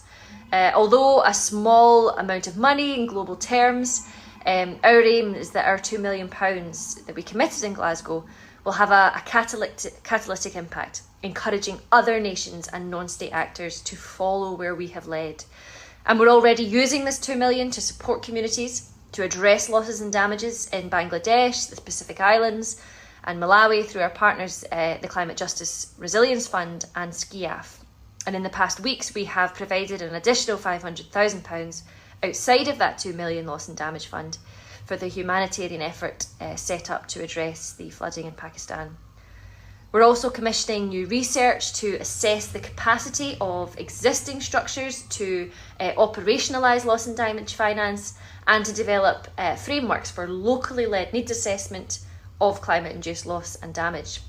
Some progress was made at COP26 with the establishment of the Glasgow Dialogues and agreement to operationalise the Santiago network, yet the need for action is urgent, and those facing the worst aspects of climate change cannot afford to wait until for years to come. And I think COP27 will be key in addressing this. We certainly hope so.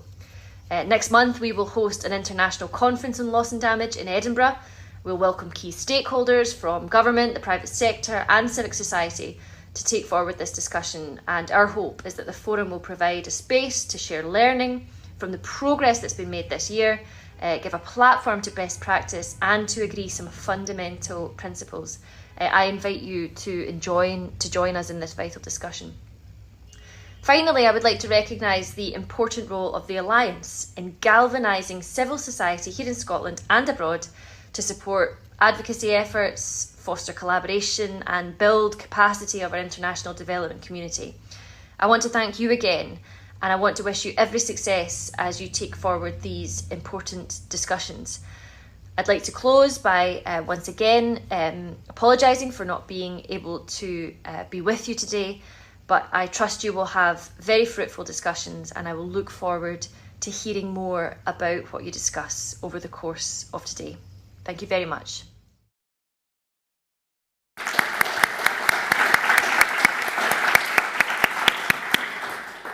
My thanks to Minister McCallan. It's a pity that she wasn't here to join us, because I'm sure that she would be inundated with many questions around the loss and damage commitment put forward, the £2 million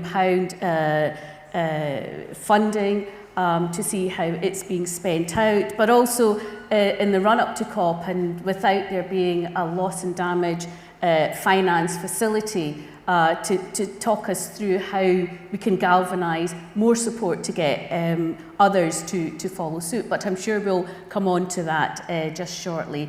What I would like to do now is introduce my next speaker, who's joining us from Malawi. He's Julius Ngoma, National Coordinator for the Civil Society Network on Climate Change. Thank you, Julius, for joining us. I hope you can hear us and see us, and we look forward to your 5-minute intervention. Over to you. Yeah, thank you so much. Can you hear me? Yeah, thank you. So my name is Julius Ngoma. I'm working as a coordinator for civil society network on climate change in Malawi, but I also act on the capacity of one of the coordinator governing council members for the Pan-African Climate Justice Alliance. So thank you to the Alliance for inviting me to say a few words. I'm just gonna talk about, in addition to what the rest of the speakers have actually talked about in terms of the impacts of climate change and the issues to do with loss and damage. I can only add to the fact that I think Africa, especially the sub-Saharan Africa, is actually facing a lot of developmental challenges, which are actually exacerbated by the impacts of climate change. In Malawi, for instance, we've never had tropical storms before. If we had, we're just hearing it from our neighboring countries, Mozambique, for quite some time. But until 2019, when we had Cyclone Idai, I think that was the first time we were hearing about tropical cyclones. And we've seen that after tropical cyclone Idai in 2019, several other tropical storms have actually hit Malawi and in the past 2 years. And this year alone, we had over 3 tropical cyclones, but the most impacting ones were the tropical Gombe and the tropical storm Anna. But just to say that when these tropical storms have actually caused a lot of damage in Malawi. In February alone, we're talking about a tropical storm Anna causing flooding in 19 districts in the country, which is almost like 1/3 of the landmass, and causing 46 deaths, 206 injuries, and 995 households impacted, with only about 153,000 people displaced. And beyond that, we've seen a lot of infrastructure damage, which includes the infrastructure which is related to the energy generation, the Kapchira hydropower, which has resulted into the country losing for over 300 megawatts of power. So we're in deficits since February until now. Frequent blackouts. Some areas cannot still be accessed until now. And this is in addition to what we also actually experienced in March 2019 from tropical cyclone Idai, where we've seen a lot of massive losses, amounting to about 9.96 million US dollars, which is equivalent to 0.13% of the GDP. So what I'm trying to say here is that all these impacts have resulted into expounding our developmental challenges. So we are unable to plan better in terms of our development. So because there's always substantial budgetary impacts, which is resulting into additional unexplained or unplanned expenditure, increased fiscal deficits. Domestic borrowing is actually increasing, but also rising domestic interest rates, including additional inflation.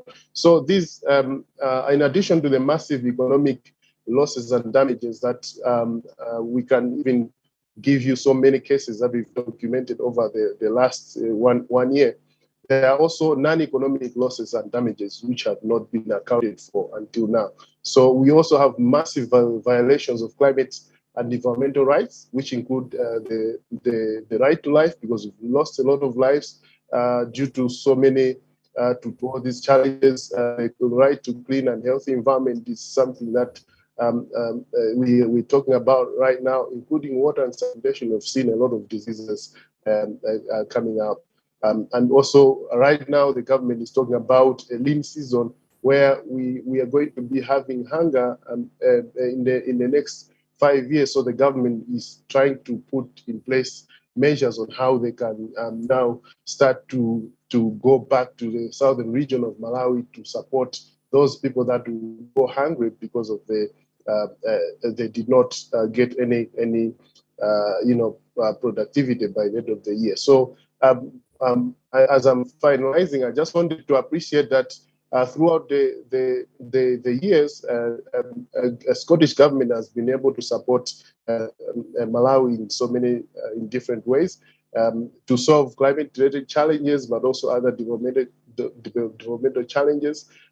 Most recently, I think for the last 5 years, we've seen the government of Scotland supporting Malawi through partners like SCIAF, TROCRA, and our own organizations, CISONEC, to support communities to understand their climate and environmental rights, to advance the climate justice issues, but also to implement and promote locally led adaptation initiatives, which we felt this is a positive thing that needs to be promoted or needs to be acted upon continuously by governments like Scotland.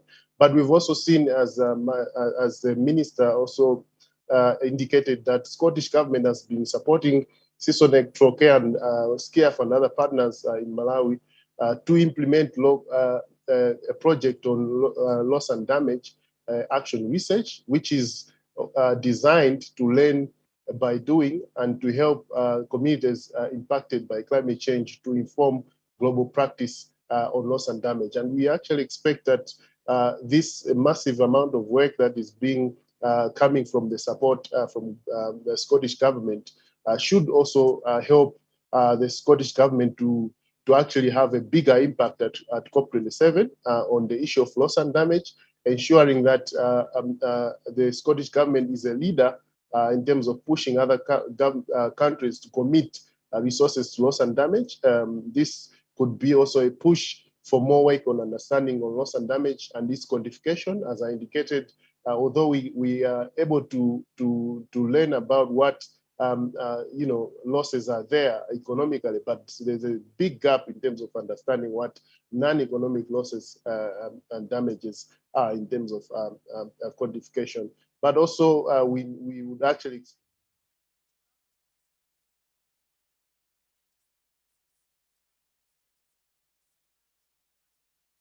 We move on to the next speaker.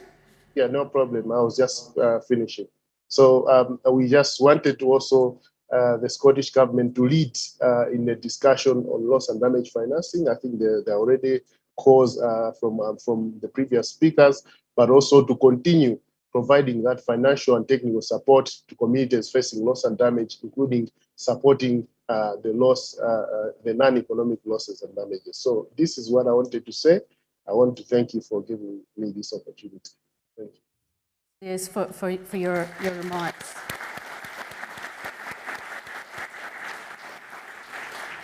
I think Julius has made some really valid points there, and I think his nod to locally led adaptation, and I'm sure we'll come on to this, the lack of finance there is for adaptation across the globe is a difficult and challenging conversation, but much needed conversation. But also his nod to the UN General Assembly with reference to the right to a clean and healthy environment. The resolution that was put forward in July is hugely welcome, but how we deliver and achieve that is much to be discussed. My thanks, Julius, and please stay on for questions. What I would like to do now is to invite my next speaker, Maggie Chapman, MSP, who is the Scottish Greens spokesperson for justice, equality and human rights. So, Maggie, thank you, and over to you. Thank you very much, Tessine, and thank you for inviting me to participate today. I'm not going to repeat what you've already heard Marie McCallan say. What I want to do is say a few words about what I and my elected colleagues are trying to do as part of the Scottish Government, as part of the Scottish Parliament. Not only as elected politicians, but also as community campaigners and activists alongside many of you in different places, in different ways. We are committed to doing what we can to honour Scotland's commitment to be a good global citizen, to take our global responsibility seriously, and to do the work needed on peace and justice, climate action, and importantly, on loss and damage. We are clear that environmental justice, social justice, and economic justice are inextricably and absolutely linked. It is not possible to have one without the other. And taking a global view, we clearly have a moral imperative to act for climate justice for all. The actions we take locally in Scotland must be consistent with our broader aims for global sustainability. And it is this policy coherence that was a key theme of our discussions with the Scottish Government last year that led to the Butte House Agreement between the Scottish Government and Scottish Greens. We secured the new ministerial working group on policy coherence for sustainable development to try and ensure that actions across government are consistent with our approach to international development, including our commitment to promoting human rights and equality internationally, and our work towards climate justice for all. This is the bedrock of our commitment with the Scottish Government to the Beyond Aid agenda, to better align policies across the Scottish Government to ensure that we do no harm, that we contribute to positive development outcomes overseas, and to improve our collective sustainability as defined by the UN Sustainable Development Goals. But it's very easy to say all of this. Much, much more challenging to act, to get the culture change, never mind the policy changes we need to see. We are up against more than half a century of neoliberalism, a system based on the assumption that the ideal solution is always the market solution, and the market solution is always the ideal solution. We only need to look at how the market has completely failed to deal with risks and shocks, from COVID to climate change, to know that this is a nonsense. But it is more even than this. We are also up against centuries of imperialism and colonialism. The global north has exploited the global south in pretty much every way imaginable.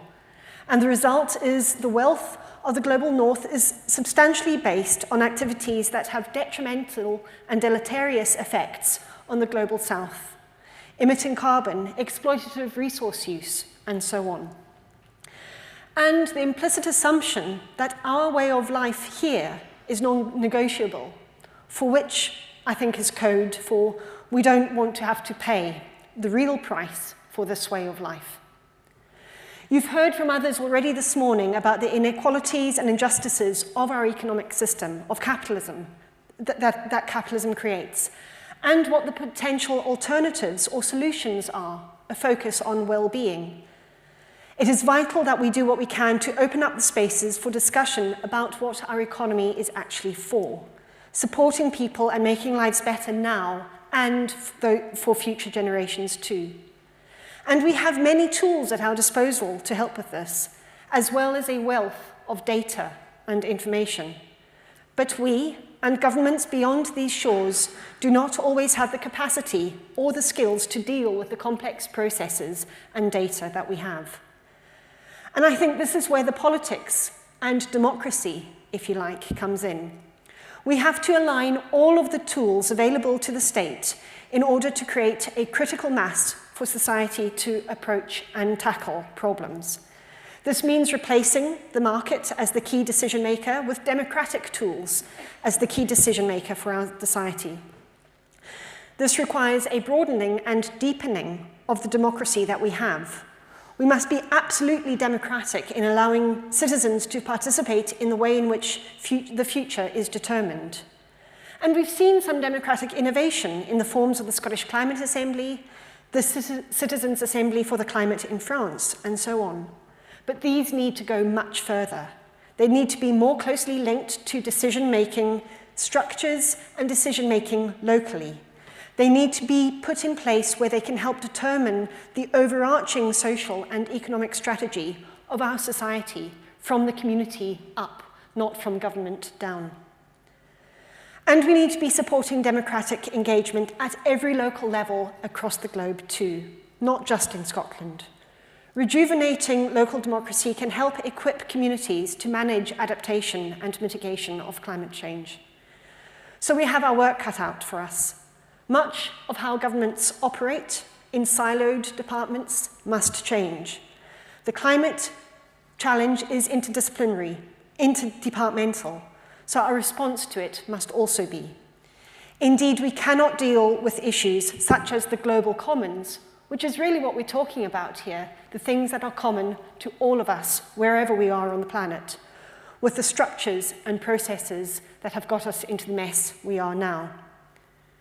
So we need concerted actions, and I heard Francis earlier talk about the partnership working that is so important, which is why events like today are key. Networking, learning from each other, hearing from the lived experiences of those who are at the brink of disaster, the brink of catastrophe. They must be paramount in our decision-making. They must be paramount in our policy-making too. And I really look forward to questions. So thank you again for having me today, and I look forward to hearing from you later on.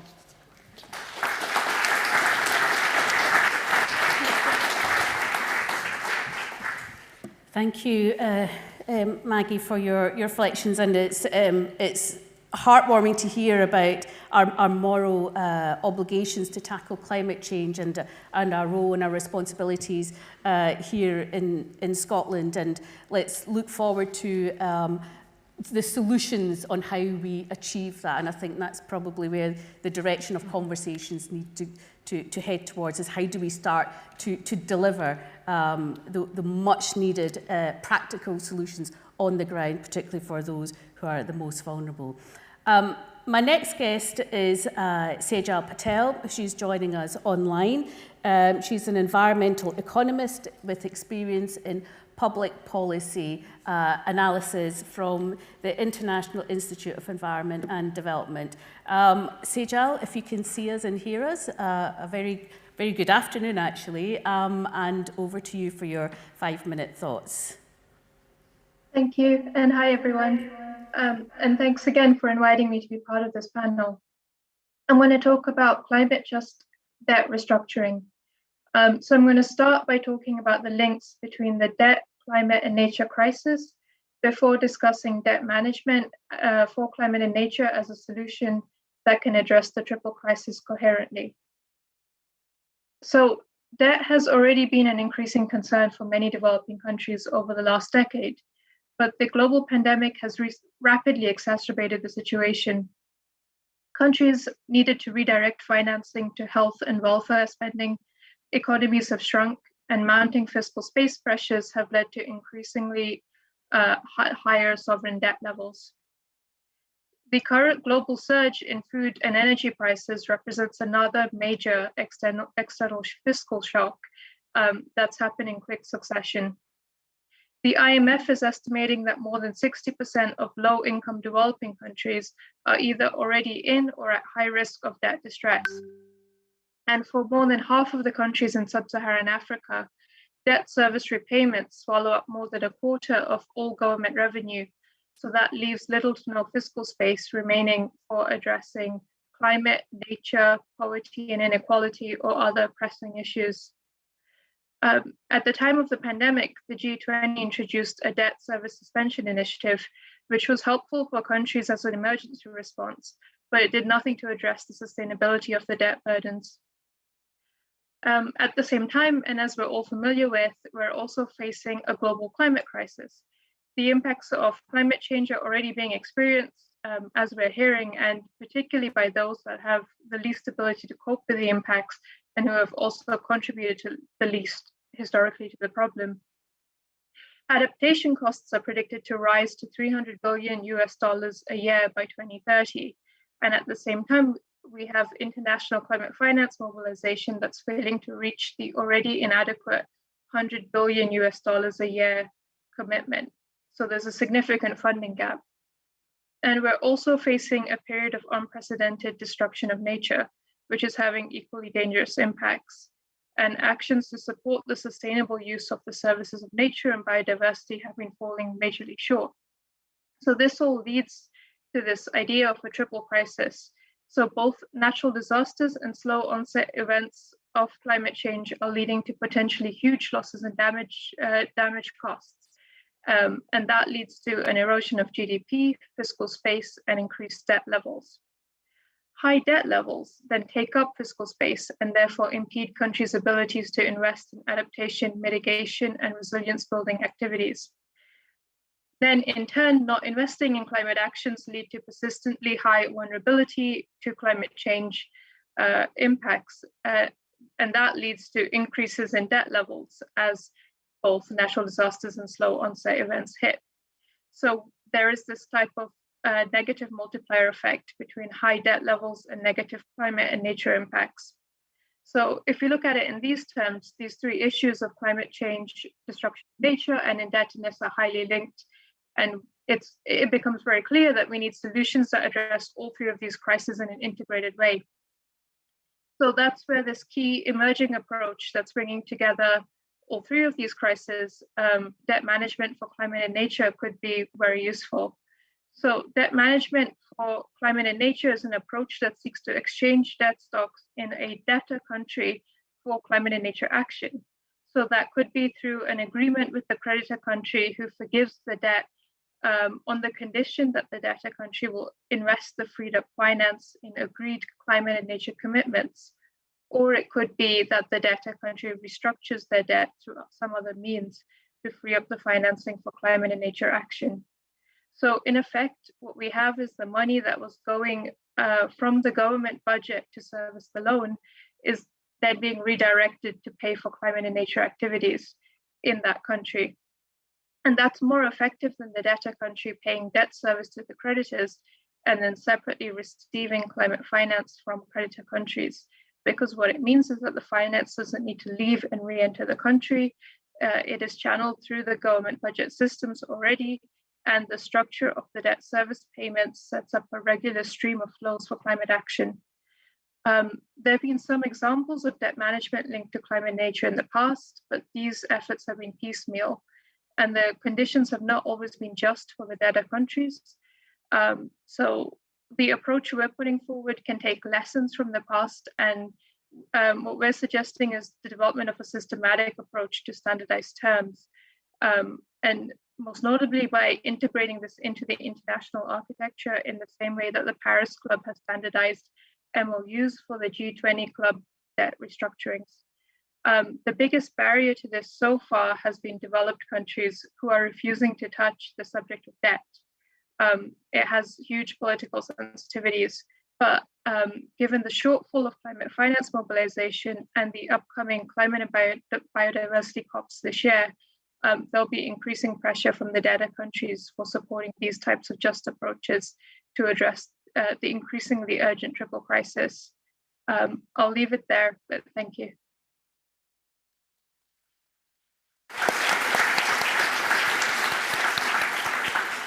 Sejal, thank you very much for your thoughts there. And just picking up on the very last point that you mentioned there is this refusal in terms of acknowledgement. It's a big ticket item, but also it's about restructuring climate debt, or how do we rebalance the books in terms of new money coming in, and how do we ensure that the debt that's already burdened on these countries is ironed out to some extent before get into more kind of like debt crisis.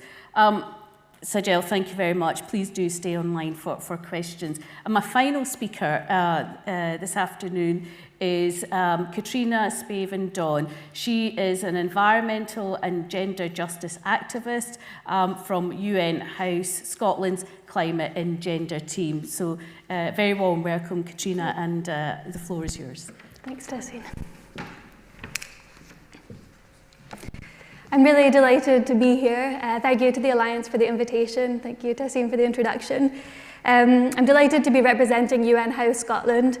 We are a women-led, volunteer-run civil society organisation that engages local communities in the goals and values of the UN, both here in Scotland and through international partnerships.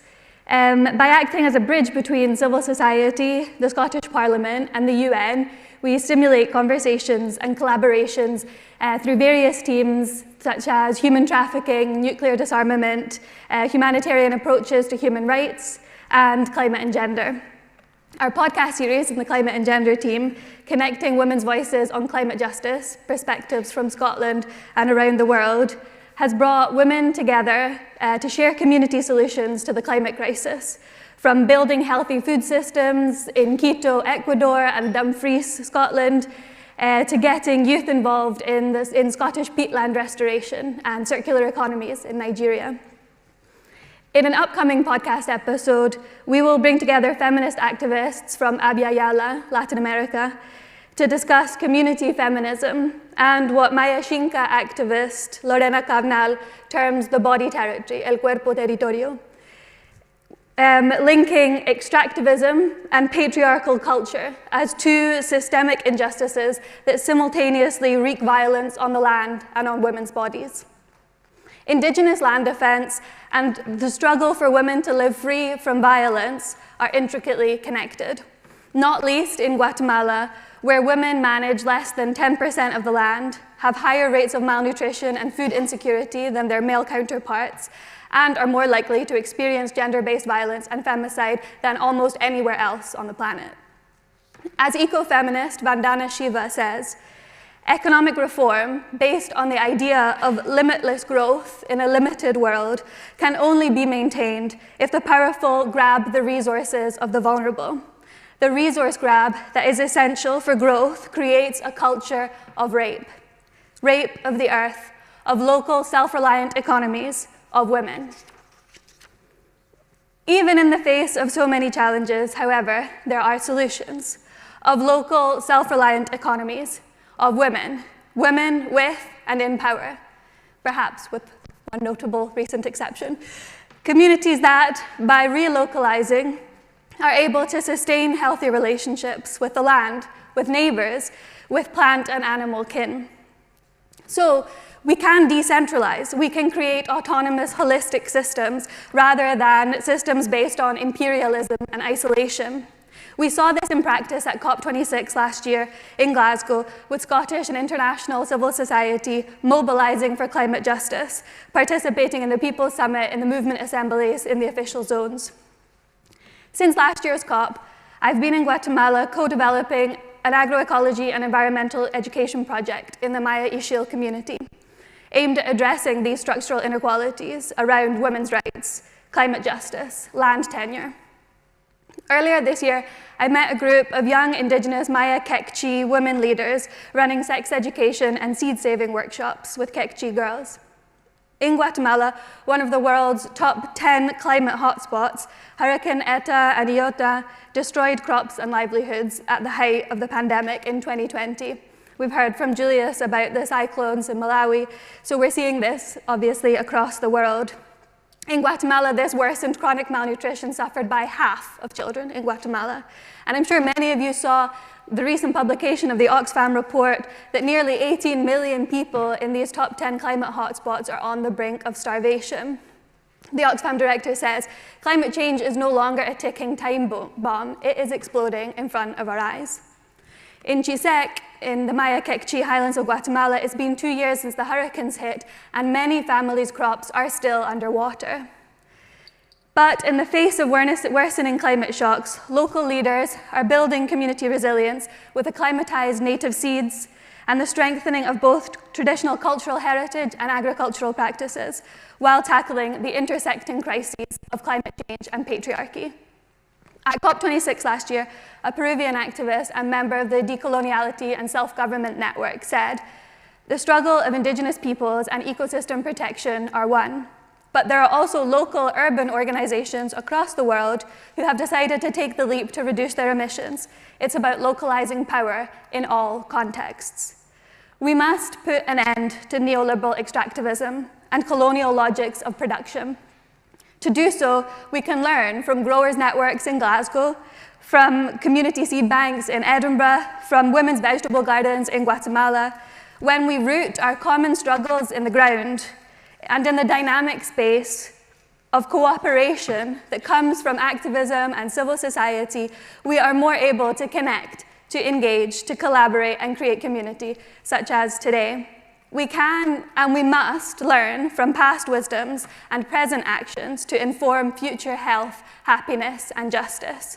I know that all of us here today are working exactly on these themes towards locally led, grassroots solutions and the strengthening of a vibrant civil society. We surely need this to envision, imagine, and make happen a world that has achieved climate justice. Thank you very much.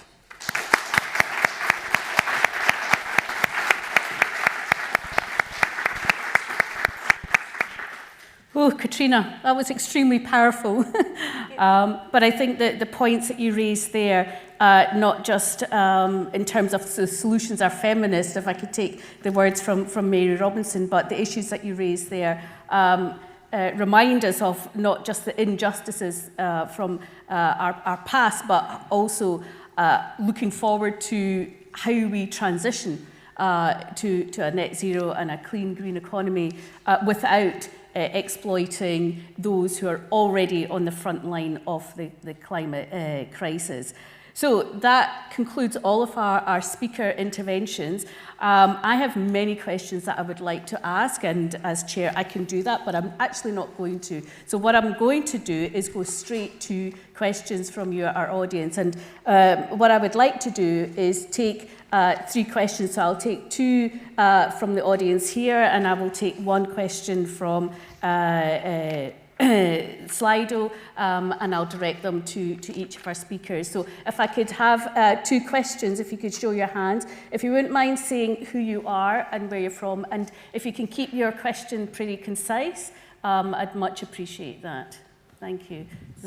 Yeah, sure. Thanks for that. I hope you can hear me. Oh, you want me to stand up? I'm getting prodded in the back to stand up. Thank you to all the speakers. I found it really informative. A real range and variety of diverse thinking and opinions. My name's Matt Lancashire. I'm from Zero Matters. We support organisations achieve net zero. What I'm interested in is the global north is pretty much responsible for the majority of carbon emissions globally that obviously impact the global south and the tragedies that we're seeing, not just on a weekly basis now, but sometimes on a daily basis in terms of climate impact that have been discussed this morning. How do we ensure in Scotland that businesses and organisations can't access public funds, private finance, without being net zero status? Because that's one sure way for Scotland to show leadership on this and get beyond the flag-waving net zero rhetoric that we hear coming out of government every month or so when they feel that they need to prove something on climate change. I think that if we could show global leadership from Scotland here, we could show global leadership for the global north. That will impact massively in the global south, but also put Scotland back on the map in many ways. Thank you. And if we could have another question from our audience here, if you've got a question for any of our panelists, please do raise your hand. Okay, there's another question right at the back there. Thank you very much once again. Olayinka Quadri from Global Justice Now. There seems to be a manifest connivance at best and conspiracy at worst between most governments of the global north and their capitalist collaborators in slowing down or even frustrating the movement for environmental development and climate stability. So what are the strategies being developed and designed to engage this emerging climate anarchy? Thank you. So I'm not sure, I'm not clear on what the question is. What was the question exactly? Development and design of? Many of the speakers have spoken today in relation to how it's been difficult to manage the threat of climate change. And over the years, we know that many of there is a visible collaboration between big businesses and government in making sure that profit is put beyond the interest of the people. Now, the question is, it's a major challenge for those who are working for climate change. How do we make sure that we resolve that crisis between, if possible, break the collaboration between, some governments who are happy to see that big businesses who are supporting big businesses at the detriment of the climate, of our environment. Thank you. Okay, thank you for that. So the question is, what are the ways so that some of us can get involved, and help, push the agenda?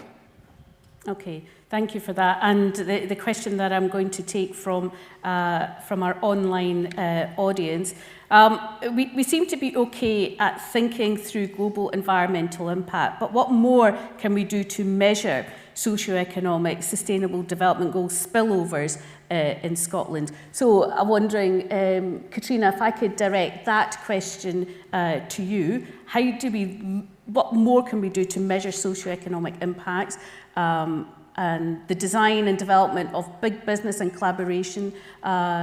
If I could direct that at you, Maggie. And the one about access to public funds, Sejal, if you could handle that question. So, Katrina, over to you. Sure, thank you. I mentioned in my presentation a number of times about the impact of relocalizing. I think that when we are very concerned in the global north about our impact, we should look at solutions that actually work globally, and that is relocalizing and decentralizing and shortening supply chains. When the producer and the consumer are closer together, then that inevitably will make it easier to measure socioeconomic impact and be able to focus, as one of the last questions addressed, people over profit. I think it's interesting that the first question prioritized what can business do, what can the private sector do, and the second question mentioned people over profit. So, when we are localized and when we have those structures in place within our local community to know who it is that's producing our food, because, as I said, 18 million people are on the brink of starvation. And, that hunger issue is not just in the Global South. There are people who are hungry in Scotland. Food bag use is increasing here in Scotland too. So, I think in terms of measuring our impact, that also, in relation to also what Luann was saying in the first panel, when we have funding which is connected to local groups, which is administered by local groups, then we are able to think clearly about where power lies, and that is in who's administering grant money, who's administering government money, and what's the impact at the most local level. So. Yeah, I'm interested in thinking about that in relation to people over profit. So thanks for that question as well from, I think it was Global Justice now. Thank you. Thank you, Katrina. Maggie, you've got a big question ahead of you. Yeah. Design and development in collaboration with big business. How to deal with the collaborators. That is a huge question, and I think if the answer was simple, we probably would have done it by now. Or I like to think we would have done it by now. I think as you were asking the question, what came to mind was very, very clearly the strategy that was used by tobacco companies, big tobacco, in the 60s, 50s, 60s, 70s, even into the 80s and 90s, to get people to keep smoking. And that was a strategy of spreading fear, uncertainty, and doubt.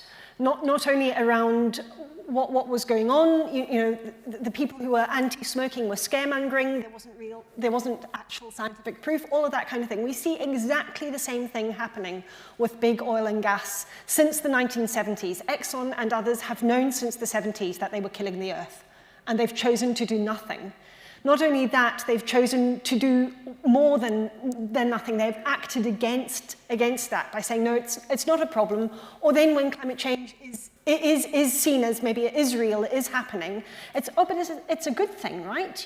We can control different climates, different situations in different parts of the world. And I think the only way of challenging that, because the inequality of power that is implicit in this conspiratorial or collaborative structure, the only way of tackling that is through mass democratic movement. Because we could do it autocratically, but where's justice in that? Somebody could turn around and say, right, as of tomorrow, no more funding of oil and gas, no more investment in different parts of things, but there would be limited, if any, justice in that. And so it is about what you were talking about, building resilience so that people have the time and the space for democracy. I mentioned democracy, and I talk about politics and democracy in my opening remarks. And I think it really is only by supporting, giving the tools to, giving the space for that democratic engagement, decentralizing power, decentralizing the decision-making over, whether it's over something that is very obviously directly related to the climate or not.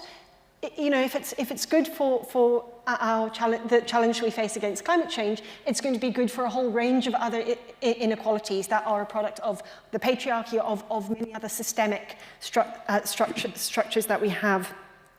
So I think it's about seeking those links in different localities, whether they are links across communities, across geographies and other kinds of community in Scotland, links between Scotland and other parts of the world, or links in other parts of the world entirely. And I think it's about making sure that all of our politicians have an awareness of the power that people can and should have. And so I see the only way of effectively and justly challenging what you talked about, the conspiracy of politicians, mass media, all big finance, multinational corporations. They are acting in a conspiratorial way against us. The only way we can challenge that is standing up together. Thank you, Maggie, for that. And I guess the crux of it is, like you said at the end there, is about decentralising power. And I wonder if it is a matter of transferring power and empowering the other side of the fence so that they feel, so everyone feels part of the process. And it's inclusive.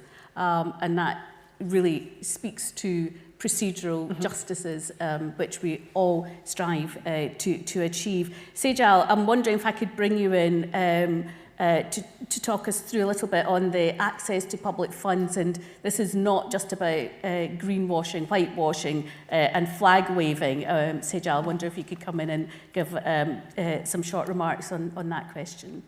Sure. And if I've understood the question correctly, it's sort of where the government is providing support to private businesses, how can that be made more responsible? And within the context of that in developing countries and low-income countries, I think there's a huge link there, because it's very important to bring private sector actors into these debt restructuring processes, given that the private sector investors are holding an increasing proportion of the debt in developing low-income countries now. The amount of, or the proportion of debt they've been holding in low-income countries has been rising in the last decade or two. So when we're talking about having very high debt burdens and needing debt restructuring, they also need to be coming to the table. Otherwise, we're getting this kind of collective action problem where bilateral and multilateral actors will participate in debt restructuring, provide some debt forgiveness, and that will help increase the sustainability of the debt for the debtor country. So what that effectively does is bail out the private sector creditors. But in the case that they're not being bailed out for private creditors, they have the incentive to support a restructuring, because that's better than losing their investment through a default. So that incentive is there in principle, that they don't lose their investments altogether. But what it is required is this sort of give and take within the international system. So for example, often it's a multilateral development bank or a foundation that might need to come in with some incentives like a de-risking or guarantees to get the involvement of private sector institutions involved. So for example, Belize did a huge restructuring last year. So they issued a $500 million bond. And part of the reason for that was to free up financing for marine activities, marine climate action in their country. And they were able to only bring in the private creditors into that agreement because they had public sector creditors who provided incentives to get them on board as well. So that's why we're sort of advocating for this kind of international platform that will coordinate and bring together different creditors of a country, so that you can structure these transactions with the right incentives to bring in all the actors, all the creditors that are needed in this transaction, so that you're not sort of bailing out one or two types of actors like private sector actors. And that's somewhere where the government can step in to go back to the original question and say, we will only support the companies who are engaging in these kind of processes, making public finance available or making incentives nationally available for companies that are supporting climate just approaches internationally where they're investing as well. Thanks. I've got a question for Julius, but I can't see him online. Is he still with us? Julius, are you there? Yes, I'm here. Julius, thank you. I'd like to bring you back into the conversation and focus right in on the loss and damage issue. You know, it's going to be a huge ticket item for COP27. But the question is, how can communities be engaged in defining the concept of loss and damage associated with climate change, bearing in mind that currently there is no one definition of loss and damage. Different organisations approach it through their different lenses. So coming to some collective on how we deliver on loss and damage is going to be extremely challenging. But Julius, in your mind, how do you think communities can get involved in defining what loss and damage means to them. How do we do that? Yeah, thank you for the question. I hope you can hear me. Yeah, I think what we for the last maybe 1 year, we've been working so hard to ensure that we try to strike a balance, making sure that whatever is going to go into the COP, especially on this issue of loss and damage, is not only coming from the technical experts up there.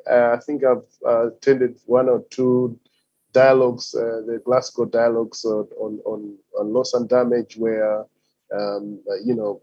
countries, experts are trying to define or agree on what needs to happen in terms of loss and damage, which I thought was actually leaving a lot in terms of what we can also learn from the local communities out there on how they perceive the whole issue of loss and damage, how they also need to come in. So I think I want to link my response to this question to what the Scottish Government is already doing right now, commissioning, for example, studies, but also engaging different players in different countries on this topic of loss and damage, so that we can be able to get an understanding of what other people would actually think or would actually want to see this whole issue of loss and damage progress like in terms of at COP27. So we need actually those structured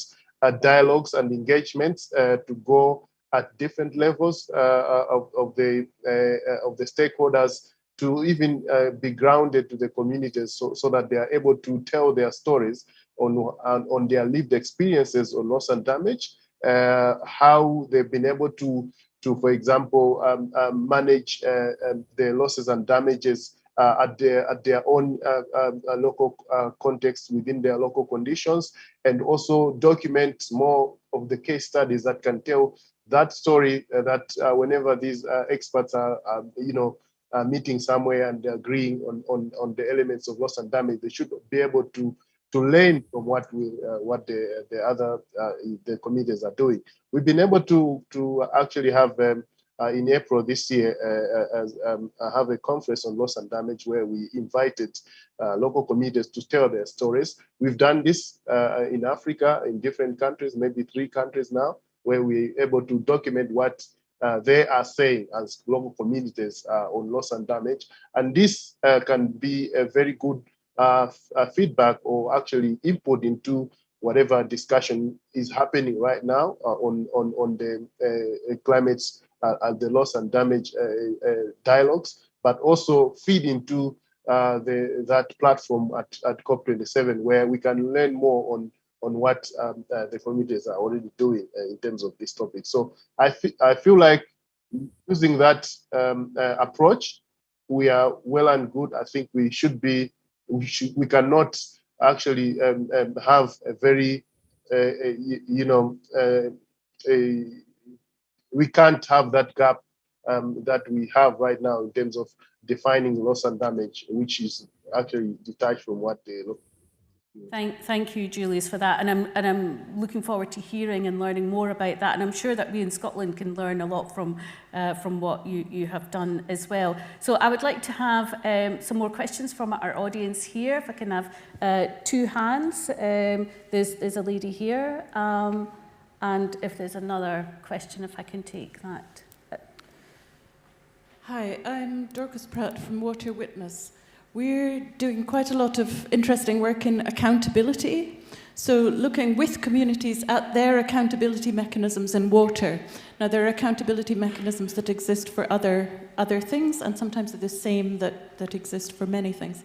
I think that's where communities say, right, okay, there's a factory upstream that's polluting our water. We want to do something about it. And we're looking, why is that accountability mechanism not working? Why are they not being heard? What's happening there? And so I think there are things that are in the legislation in play, but not necessarily in the practice. And they deserve a lot more digging down to see why. I think a really interesting part, certainly in water, is you spoke about partnerships. And I think bringing together big business, like Unilever, for example, is one of the signatories, I think Sainsbury's another, bringing together big business with governments it's led by initiative led by the UK government that was signed at COP26 as the Glasgow Declaration for Fair Water Footprints. And I think that brings together big business, it brings together governments, it brings Malawi as a signatory, Peru as a signatory, UK as a signatory, Finland as a signatory. So it brings together a range of governments. It also brings together civil society, and it brings together academia. And I think all these heads need to get round the table to solve these problems. I don't think we need to reinvent the wheel. I think we need to look at accountability and really dig down into it. Thanks. Thank you for that reflection, and I'm sure many people in the room will echo what you said there. And indeed, you know, why is it that people are not being heard is really pivotal when it comes to developing solutions or implementing solutions or looking further afield as to why things are not sustainable. It's often because the voices of the people who need practical action are not heard and taken account of. So thank you for your thoughts. Are there questions from our audience for any of our panellists? There's a gentleman at the back there. Hi, thanks very much. Some fantastic comments. What I'd like to ask the panel is, we've talked about the majority world and largely the global south and the impact of climate change. I was lucky enough to be at an event on Saturday where Kali Akuno from Cooperation Jackson was talking about the situation in Jackson, Mississippi, where they haven't got any potable water, and they were told it would take £2 billion to sort the water problem in Jackson, Mississippi. It was pointed out that the Pentagon spends £2 billion every day. So my question is about, with the fact that the carbon footprint of the military-industrial complex isn't part of the Paris Accords, how can we make the link between the need for global peace and the dismantling of the military-industrial complex as key to a climate justice solution? Thank you. Thank you. So I will take that question, and wondering, Katrina, if you would like to handle that question, and I'm going to take two questions from Slido. The one question is from Diana. As well as loss and damage funding, we need continued divestment from fossil fuels. How will Scottish Government hold the finance industry to account on the net zero commitments made at COP26? And I guess that will be pivotal as we embark on our journey on our just transition as well. So I'm wondering, Maggie, whether you could handle that. And Sejal, I've got a question. It's to do with young people. And young people experience, it's from Chris, experience climate anxiety. How can we provide them with effective platforms to shape climate justice policy? And I think these will be our final questions before we head to our lunch break. So, Katrina. Well, how do we dismantle the military-industrial complex? I think, yeah, I mean, that's the question, isn't it? And it was interesting that the second question mentioned divestment, because, you know, that is something that we can do. We talked in the earlier panel about pension funds, you know, fossil fuel companies.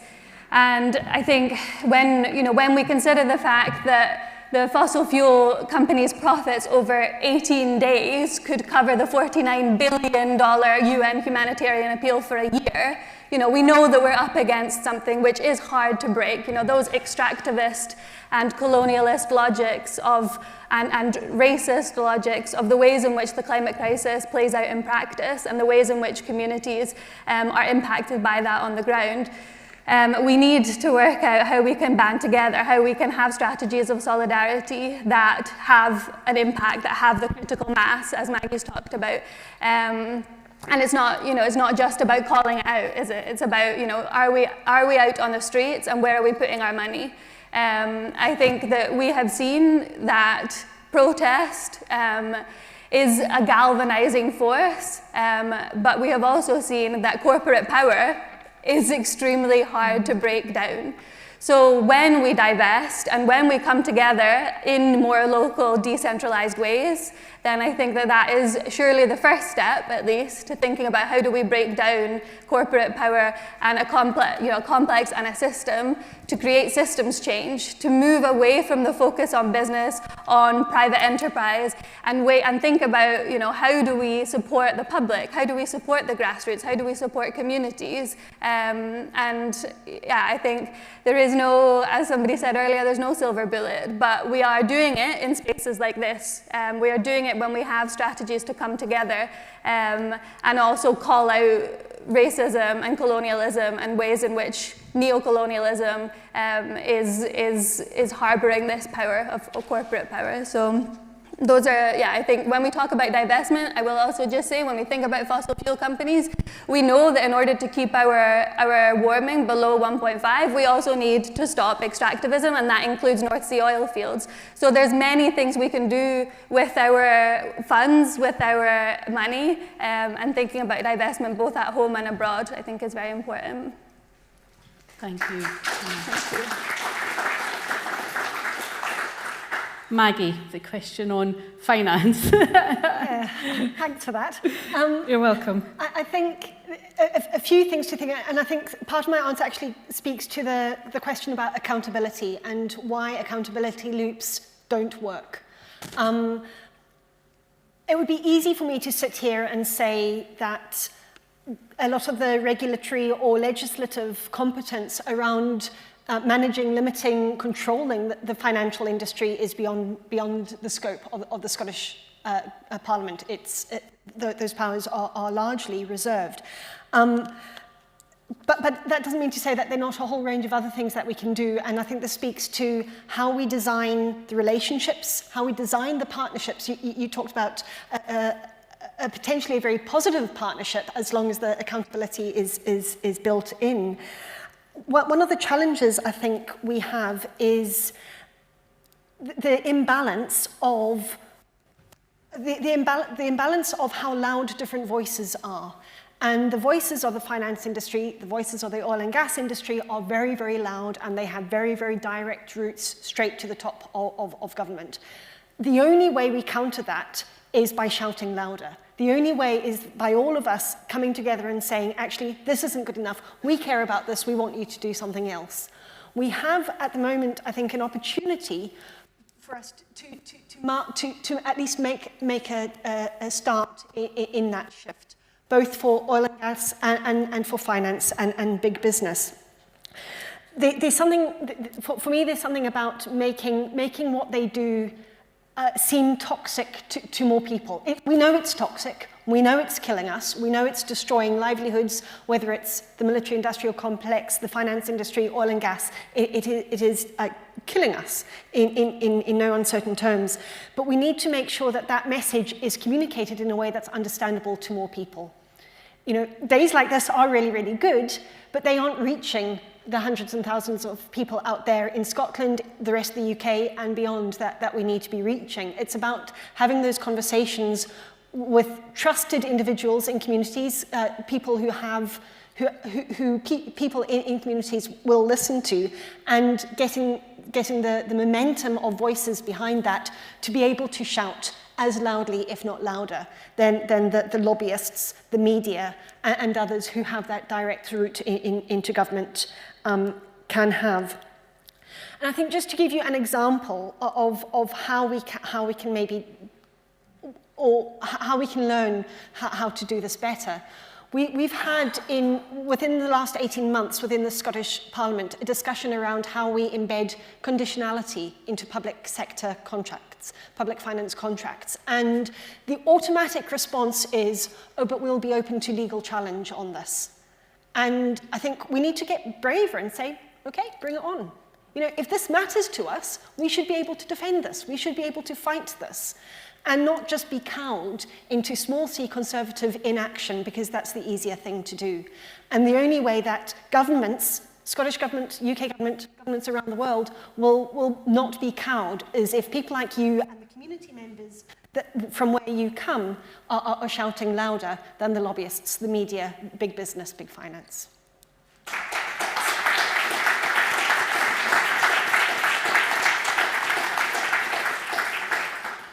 Thank you, Maggie. Sejal, you've got 2 minutes to talk about the climate anxiety question before I wrap up and close. Sure. I think it's a very interesting question, and I'm going to address it in two parts. One, talking about young people and their engagement in the debtor countries, and then also, secondly, young people and their engagement in the creditor countries. On the anxiety side, I think I feel the same in that when you look at this kind of idea of delaying this action to support debt sustainability issues in low-income countries, they're often associated with these massive impacts on local people. So protracted recessions, deteriorating terms of trade, rising inflation, reduced welfare spending. And usually that has disproportional impacts on the poorest and most marginalized groups. What debt management for climate and nature tries to do, and especially if the terms and approaches of this is just, is to ensure that debtor countries are having ownership, meaning that any transaction is based on the terms of the debtor country and is based on existing climate and nature plans that low-income countries already have. And you'll see a lot of low-income countries who are building climate visions, action plans, strategies, and incorporating those into their development policies and making sure they're consulting within the local level. Then within the local level of those countries, they should be engaging the local level, so grassroots communities, and particularly young people who will be part of implementing climate action for the next decades. So that involves making sure that any agreement on what will be done under a debt management transaction is done in partnership with and then the empowerment of local stakeholders, and particularly the youth and other marginalized groups. Making sure this idea of accountability that was brought up, making sure there is participatory monitoring, reporting, verification at the local level, and ensuring this idea of citizens' accountability and transparency, and just engaging at the local level to ensure that local stakeholders are benefiting from the climate action taking place and are part of developing and designing those actions. In terms of the creditor countries and engaging young people, I think this is also a huge area. If you look at the UK, for example, the UK position on debt management for climate and nature has so far been quite silent. The UK have been quite hesitant. And as we've been talking about, Scotland has taken the lead with loss and damage financing and are very well placed to use their voice within the UK to shift this position and make a bigger splash internationally. So I think it is about sort of engaging in these types of forums, trying to call out our governments, and just trying to see the opportunities we can to advocate for these type of just approaches.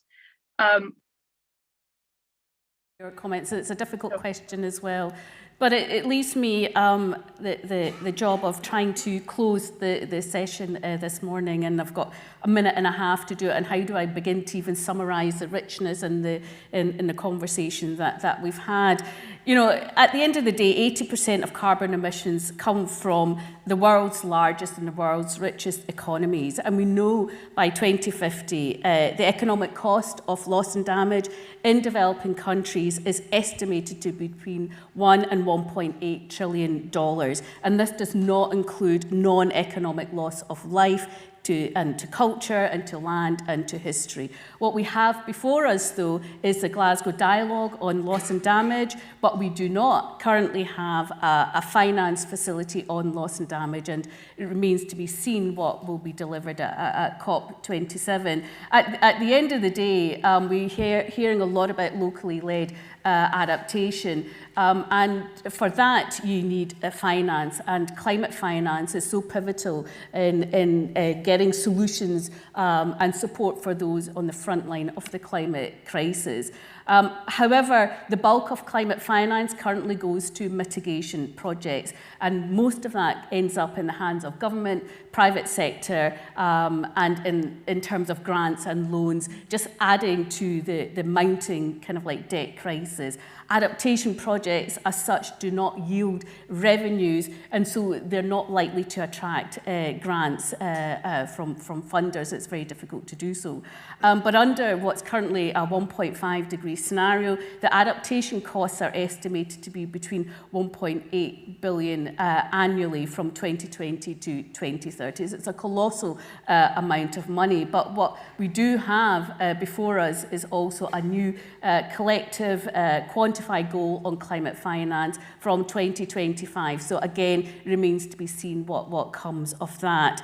But that just adds a sense of the enormous challenges that we have before us to redress the issues of climate injustice from our past historical activity, but also in terms of looking forward is making sure that we embed and embrace the values of climate justice as we move forward to tackling the climate crisis, but also as we head towards our very ambitious goals on a just transition to make sure it's fair and just and equitable for all, ensuring that we leave no one behind and making sure that women and girls are protected at all costs. So with that, I would like to express my sincere thanks to our pre-recorded messages earlier on, to Katrina, to Maggie, Julius and Sejal. It's been a fantastic, rich discussion. I'm sure we could go on, but overall, my thanks and appreciation to Scotland's International Development Alliance,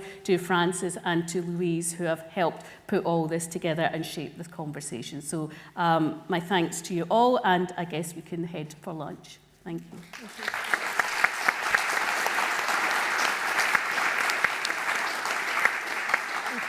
you.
because I'm going to take them. Yeah.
Both okay for water, yeah?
Hi everyone, welcome back from lunch, and thanks to everybody for making it back nice and quickly. My name's Jamie Livingston, I'm the head of Oxfam Scotland, and I've been asked to chair this session, which is about exploring the transformative power of global citizenship education and how we can unlock the potential of it here in Scotland. Education has been referenced a few times already today. This is our chance to look at it in a bit more depth. A massive thanks to the Alliance, but particularly to the Ideas Network, given the focus of this event, for putting it together and giving us that chance to explore what many of us hope is a key tool, really, for driving towards transformational change. In a few moments, I'll introduce the panel. Now, every chair says that they've got a great panel, but this is by far and away the best. Absolutely. So to me, at the heart of global citizenship education is a desire for people to have the skills, the information, and the support they need to critically review and question the world around us, not to maintain the status quo, but to fundamentally change it, to understand and to confront both individually and collectively the complex challenges we face and our role within tackling them. And we meet today amid a very complex world. Hunger verging on famine in East Africa, rising levels of global poverty, coexisting with a boom in the number of billionaires. A pandemic response that has left more than 3/4 of people in low-income countries still waiting to receive their first vaccine dose, while huge amounts of money roll into the pockets of big pharmaceutical companies who have received even bigger sums in terms of public support to develop those vaccines. And alongside that ongoing health crisis, of course, a spiralling climate crisis, shrinking civil society space in many places, and the denial of human rights. And amid all of that, the ongoing pursuit of racial and gender justice, and as we heard earlier, gender-based violence continues. Progress, in many cases, painfully slow. And yes, we're also seeing a war waging within Europe, one with deep regional but also global consequences. Now, layer on top of all of those challenges the context here in Scotland and the wider UK. Not just political and constitutional change at the top, but a cost of living crisis, one that's hitting those on the lowest incomes hardest of all. A surge in caring responsibilities, and those who undertake it, most of whom are women, remaining badly undervalued and often paying a very heavy personal and financial price. Public finance pressure and growing questions over who should pay to plug the gap, people now or indeed future generations. Progress, yes, here in Scotland in reducing our emissions, but we've still missed 3 out of our last 4 legal targets. And without much accelerated action, there are warnings that future annual targets will continue to be missed. Yet a UK government that is preparing to issue a major new round of oil and gas licences in the North Sea. And of course, we're also seeing the impacts of much reduced UK aid budgets when that support is badly needed. And finally, the immoral offshoring of our asylum responsibilities through the appalling forced deportations to Rwanda. Now, against this backdrop, it's easy to feel pessimistic, but we can't afford that luxury. Instead, over the next hour and 15 minutes or so, we're going to explore what it means against that backdrop to be a good global citizen in 2022, and indeed how we can maintain and strengthen our commitments to a decolonised, anti-racist approach. We'll be exploring the individual and collective actions that we can take to see progress across these many intersecting crises. And we'll do so firmly with a lens of global citizenship education, and not just within formal education sectors like schools, but in community settings and public bodies like the NHS, and from academic and practitioner perspectives, as well as in, we hope, different geographic contexts. And nor will we be unquestioning. Is it naive to say global citizenship education as the antidote to vested interests? Is it capable of unlocking progress to end entrenched racial, gender and climate injustices while ending poverty? Can it act as a vital counterbalance to fake news and the denial of expertise? And can global citizenship education really help us to understand not just the world as it is, but crucially, how we got here? In doing so, can it shape our contribution as global citizens so that we avoid repeating the mistakes of the past and further entrenching power imbalances, whether through continued so-called white gaze or the perpetuation of extractive capitalism? Again, something that's come up again and again today. These are big, big questions, and I can't promise we'll resolve all of them, but we'll do our best to explore them together with the help of, as I've said, a fantastic panel. So let me introduce our speakers today, and apologies in advance if I butcher any of the pronunciations, and it's great. I see that Godlove is up on there on screen. Here on stage with me, firstly, though, we have Bobby McCormack. Bobby is the co-founder and CEO of Development Perspectives, a NGO based in Ireland, which specialises in global citizenship education. He's on the board of DOCATH, an umbrella group for Irish development NGOs, and I'm told in 2017 that he was recognised as, quotes, Global Citizen of the Year. Now, if that's not a title that we all covet, I'm not quite sure what is. Also on stage, we have Dr. Bernadette O'Hare, a senior lecturer in global health at the University of St Andrews, and also a senior lecturer in global health at the Kamuzu University of Health Sciences in Malawi. Dr. O'Hare worked in the NHS for 20 years before working for 10 years in Africa as a paediatrician and public health doctor. She'll give us some insights into what global citizenship education means in a setting like the NHS. Next, up there on screen, we have Godlove Zebam, who has been navigating some tricky Wi-Fi, I think, so it's brilliant to see him. Godlove is from Cameroon, but is currently the coordinator of a youth-led organisation in Germany called Draufsicht Bamenda, and he can correct me on my pronunciation. Now, that focuses on local solutions to global questions through filmmaking. He holds a master's degree in educational quality and serves as a teacher and teacher trainer in an early childhood centre in Bamenda in Cameroon. Finally, we have Teresa Chaikova, who's joined us from the Czech Republic. Now, Teresa has worked in global education since 2012 and designs programs for learners engaged in transformative education. She is part of Gesturing Towards Decolonial Future. Now, that's a collective of researchers, artists, and educators working on questions related to historical, systemic, and ongoing colonial violence and ecological unsustainability. As if that's not enough, she's doing her PhD at the University of British Columbia and explores what kind of learning we might need to navigate the current and future multiple global crises. Please join me firstly in welcoming our panel, please.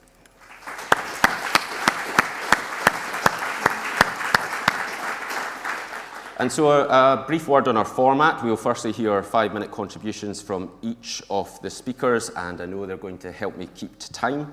Now, it would be ironic indeed if in a room full of global critical thinkers we didn't have plenty of questions, and I am going to make lots of use of Slido, so please use that, because if you upvote those questions, I will take them in the session that follows. And we'll also take a few questions from the floor as well, but please, Slido is your first port of call, and it's going to be mine in the next session. That's more than enough from me, so I'm going to hand over to Bobby to kick us off. Thank you.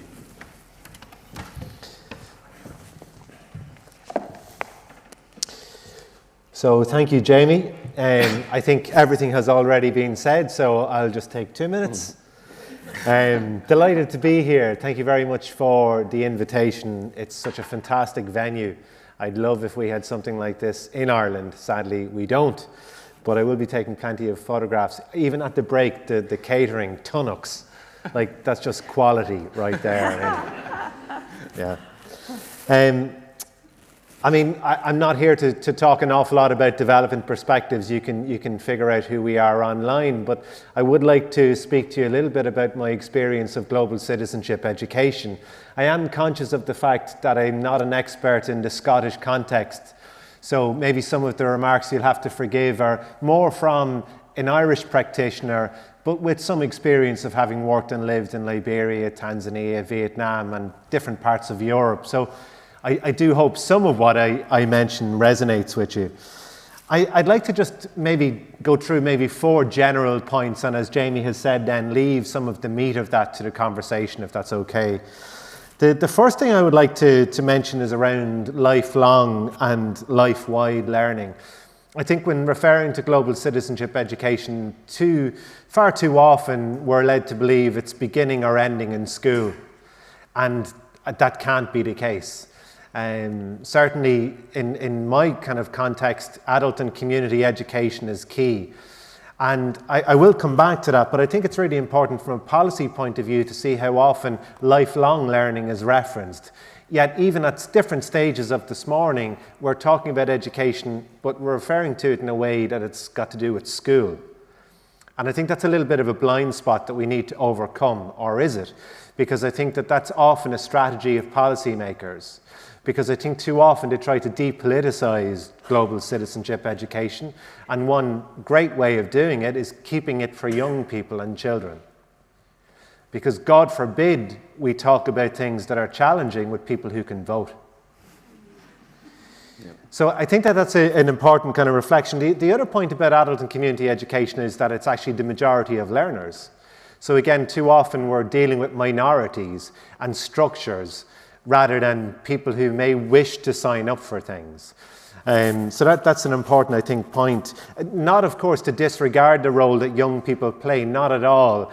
It's not a disparaging comment on what should be provided for them. I think the more opportunities, the better. But I think far too often adults are ignored or left out of conversations. But I think sometimes that's very purposeful.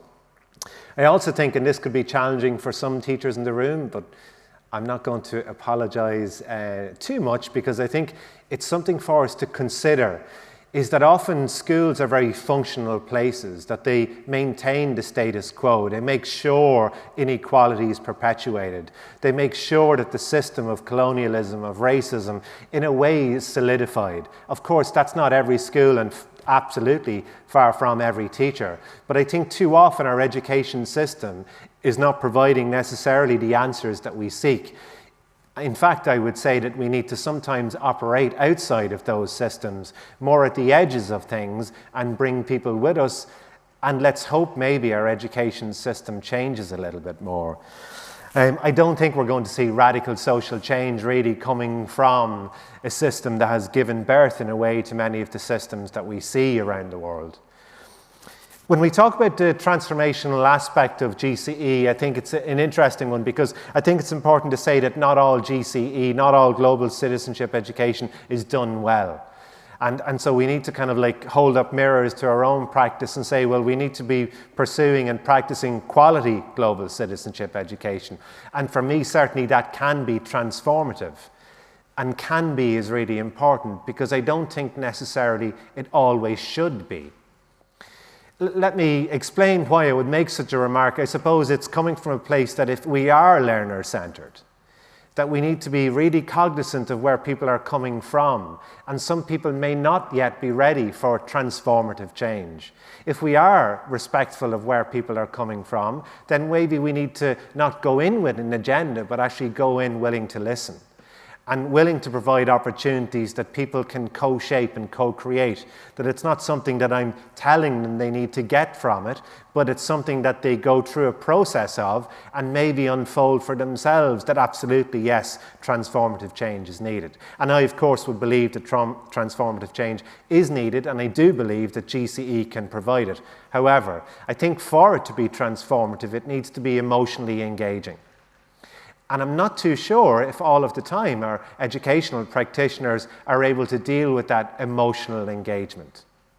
That's not about facilitation skills. That's not about how to design a training. That's making sure that people either get sad or angry or a mixture of, and any other emotion that goes with it, actually inviting it in, bringing it into sessions. I wonder how often we avoid those things purposefully. I'd like to just comment on sometimes how GCE is talked about in terms of challenges for the future. I think it's a trap that we need to be really careful of. There are no end to the challenges that are facing our world or worlds, depending on which way you view this. But certainly, as Jamie mentioned many of them earlier on, I think sometimes it's important to look at GCE of having the potential of co-creating and writing the future or futures. And that it's not necessarily having just the skills or the resilience for getting ready for challenges, and challenges will come. It's by encouraging people to write visions and futures that maybe those challenges don't exist. And which brings me to the next point about, I suppose, the importance of language and stories and values. Like that language matters. And that earlier on today it was mentioned a few times, small Scotland. I mean, I know it's only possibly a throwaway remark, but it needs to be in a GCE setting challenged. Why small? Why not powerful? And participants in GCE sessions would be, I hope, challenged on the language that they would use, and that the values that are portrayed and the stories that we share. A great predictor of what's going to happen tomorrow is the stories that are shared today, the values that are triggered today, the language that is used today will co-create and co-shape tomorrow. If we want a really good window into tomorrow, what it looks like, look at what we're sharing today. What values are strongest in your society, your community? What language is predominant in your newspapers, and your media, and your social media feeds? Is it around conflict? Is it around climate? Is it around destruction?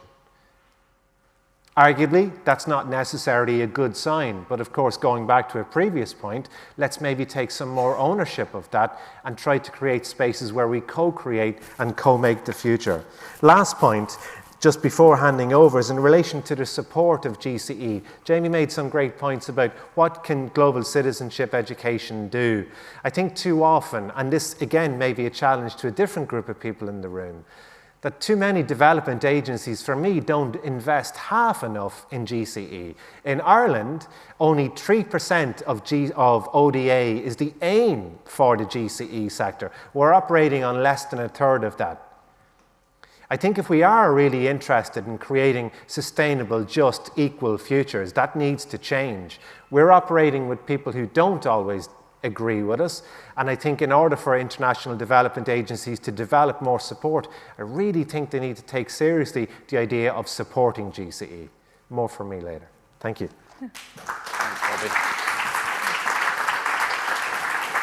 Thank you very much. We're actually going to rip up the order because I see Godlove is on screen, so I'm going to take him while he's on screen and his Wi-Fi is holding up. So, Godlove, are you hearing me okay?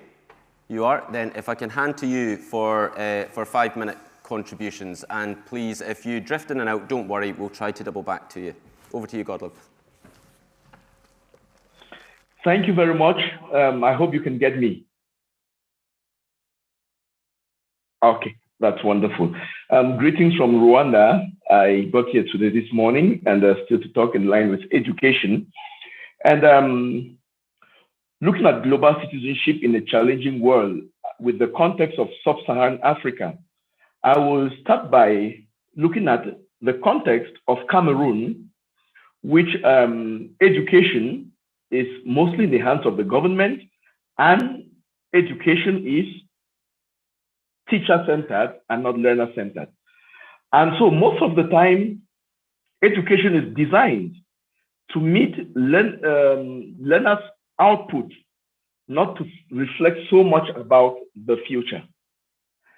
And so in this situation, there is little reflection about how our actions or actions any other way in the world affect us in Cameroon.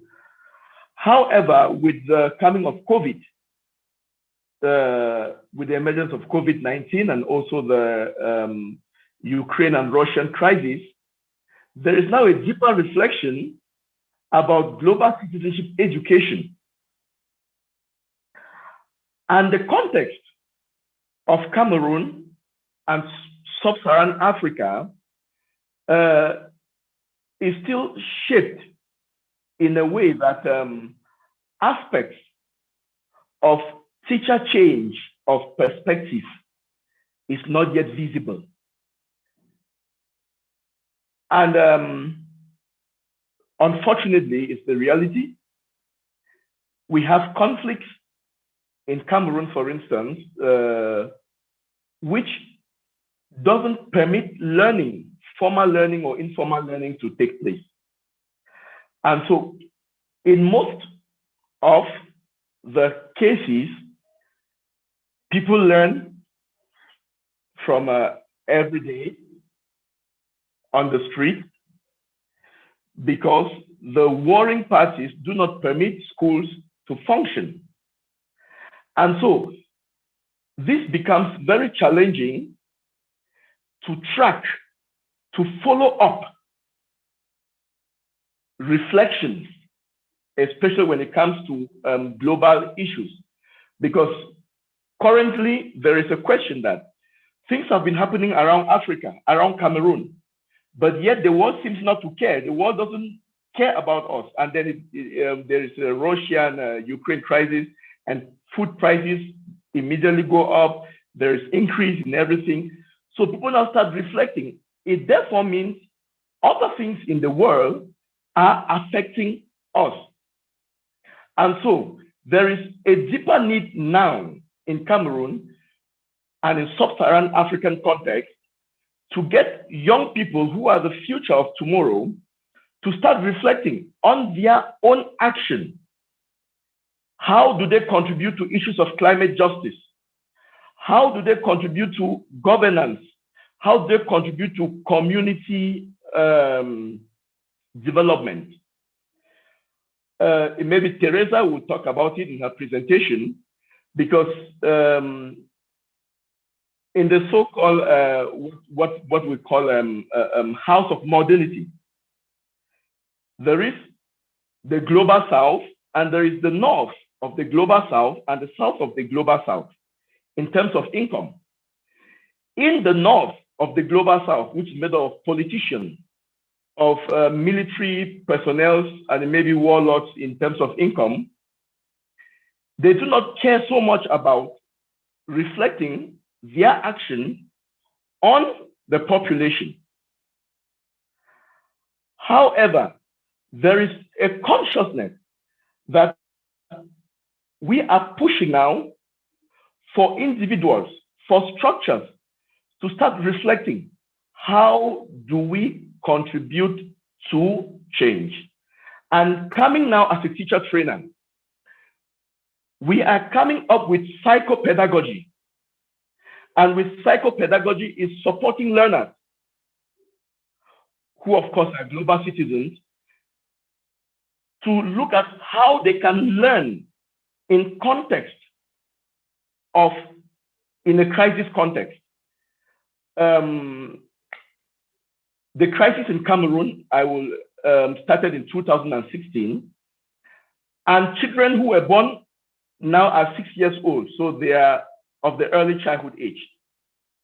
These children had never known a life that could that has peace, for instance. So their life has just been grown up in the case of maybe seeing people with guns, seeing people terrorize others, and this is the world vision that these children have, that young adults have.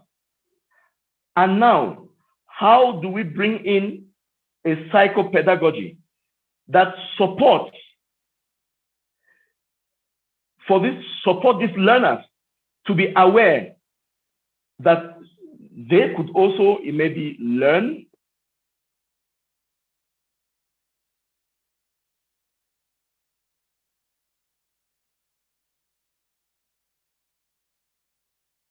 when we did, and we've heard lots of that. So hopefully we'll get Godlove back, but we'll move on, and then hopefully he'll join us from the speakers. I'm going to hand now over to Bernadette. It was really interesting, actually, both of our two first speakers talking about education beyond the classroom, and we're going to talk, and I think, hear a bit more about another setting, public sector setting. Thank you. Great.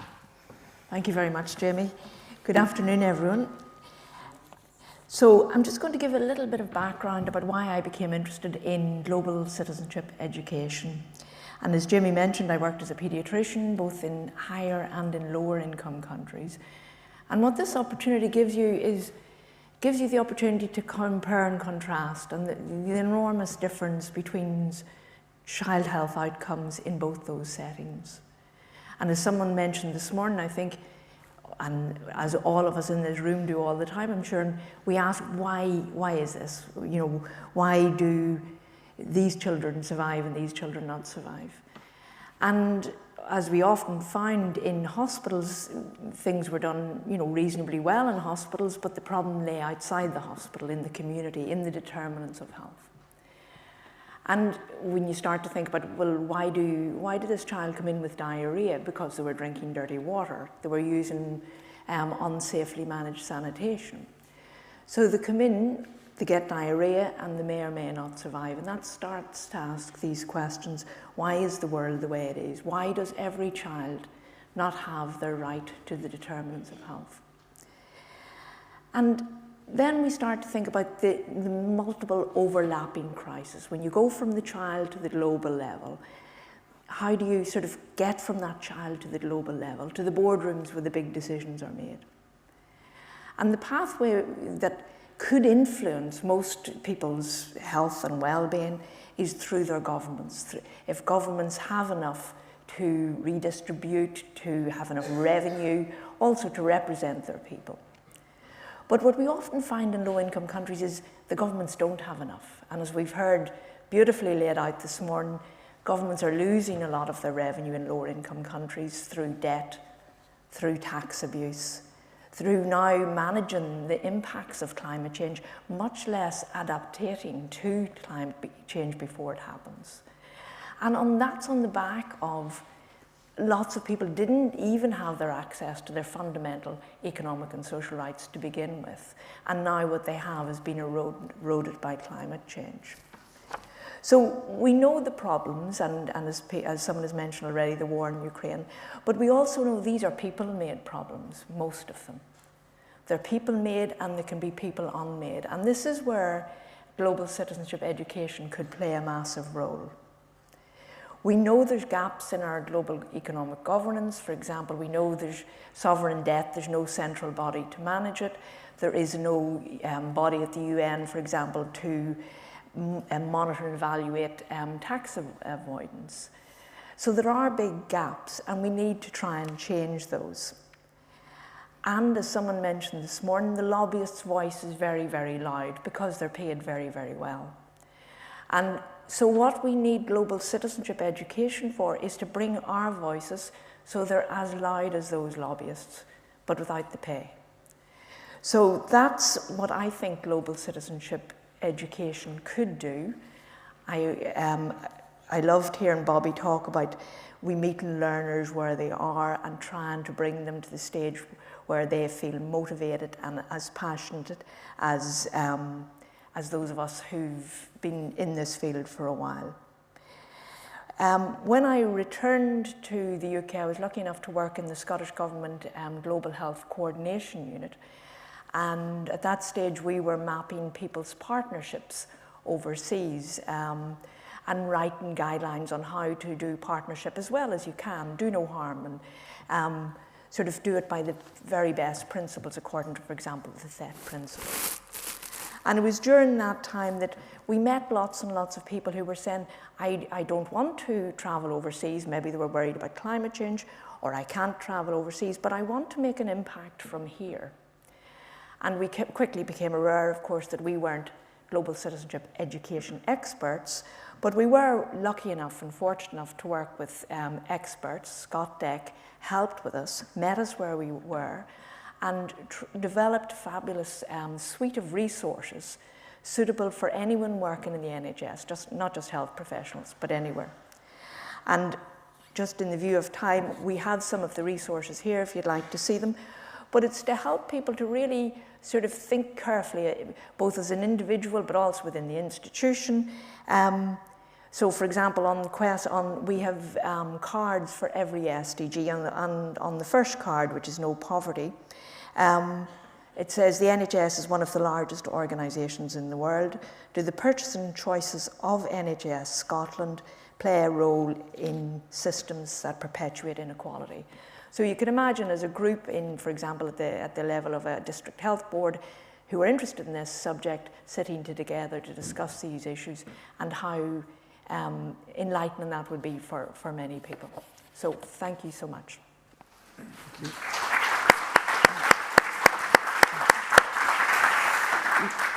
Thank you. Before we immediately turn to Teresa, please do use Slido. There's a number of questions on there. Upvote them or add new questions, and we'll be coming to them immediately after Teresa. But I will hand straight over. Teresa, can you hear us okay? Great. I can hear you. Wonderful, and we can hear you. Thank you. Thank you, and good morning, everyone. So I'll try to touch upon this reflection of the global north that Gottlob was calling for in his message. But before I get there, so just what does the global citizenship education mean for me in a nutshell? It's a learning approach that develops our ability to learn from the social and historical shortcomings of the dominant worldview. And it can develop our abilities to address the driving forces responsible for the violence and for the degradation of life on the planet. And very importantly, global citizenship education can work with the relational and effective dimension, supporting development of our dispositions to possibly relate to each other, to other humans and the world in a radically different way, understanding that we cannot separate humanity from the planet and all other living beings, and that as humanity we may need to learn how to live in and with the world in a very different way. So I see the global citizenship education as an approach that can support our learning to think, imagine, but also to desire, relate, and act in new ways based on a deep sense of social and ecological accountability. And indeed, critical global citizenship education makes us aware that we all are part of the problem and part of the solution. And as educators, we can raise questions. For example, how has education been complicit in developments related to the current situation of the multiple crises, right? How does our education perpetuate the ways of thinking, relating, and acting that has brought us to this unprecedented stage? And these questions are being considered in more critical strands of global citizenship education. And they suggest that we may need to start looking deeper to see that we have been socialized into predominantly modern Western societies, which means we need to reflect our ways of being, knowing, and doing in order to avoid unconsciously perpetuating the underlying patterns of the very system that created the global harm in the first place.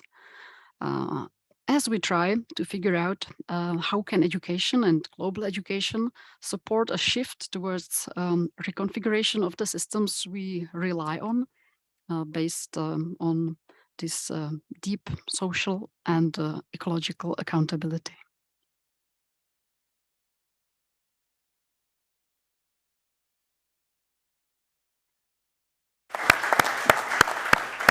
Thank you very much. We, for all of our contributions, our provocations really, some really stretching things there that really encouraged us, I think, to embrace uncomfortable or you know, a stretching space in terms of global citizenship education. I just want to pick up, Teresa, on one thing is the Brazilian educator Vanessa Andreotti has talked about the difference between soft and critical global citizenship. You know, and do you see a soft entry point to global citizenship being an important stepping stone to harder, more critical global citizenship education, or is that a misstep? Do we need to jump more to that more uncomfortable, stretching end of global citizenship education? Yeah, well, at the moment, I think we may really wonder what is still to be considered uncomfortable in terms of thinking about education, right? Because the reality became largely, I would say, uncomfortable compared to what we knew some years ago. So in our research collective, we start to work with this metaphor of the end of the world as we know it.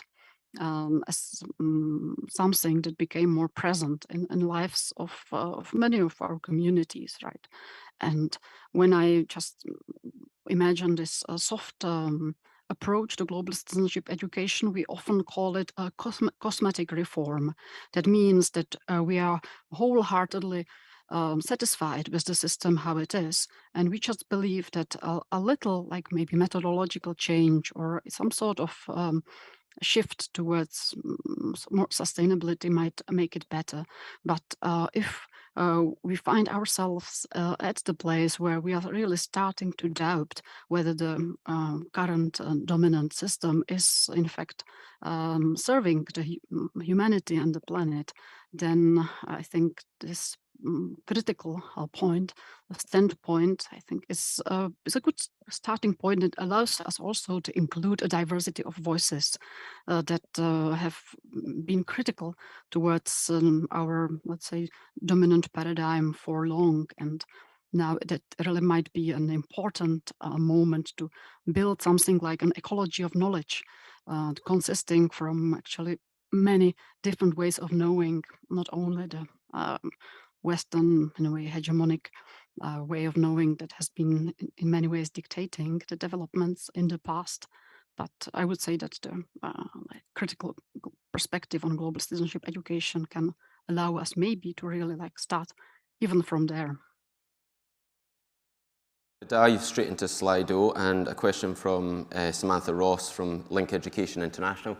I think hopefully we can put the questions up and I can put them there too, but really it's a question that's asked when the evidence shows that the success in SDG 4 will lead to significant achievement in most other SDGs, are we investing enough in it? Now the question is specific, is the Scottish Government doing enough to support quality education?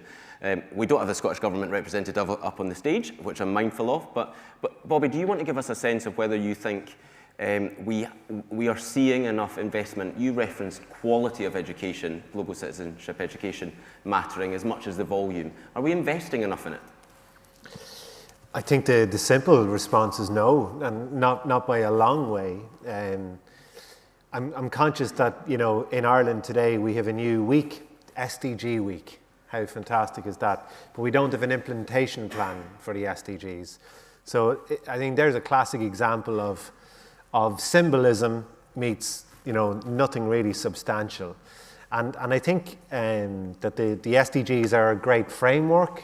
They're a good way of providing ins into different topics and debates and stuff. But I think when we look at Goal 4, which is quality education, I think especially then in 4.7, around the world, the investment is pitiful, like really bad.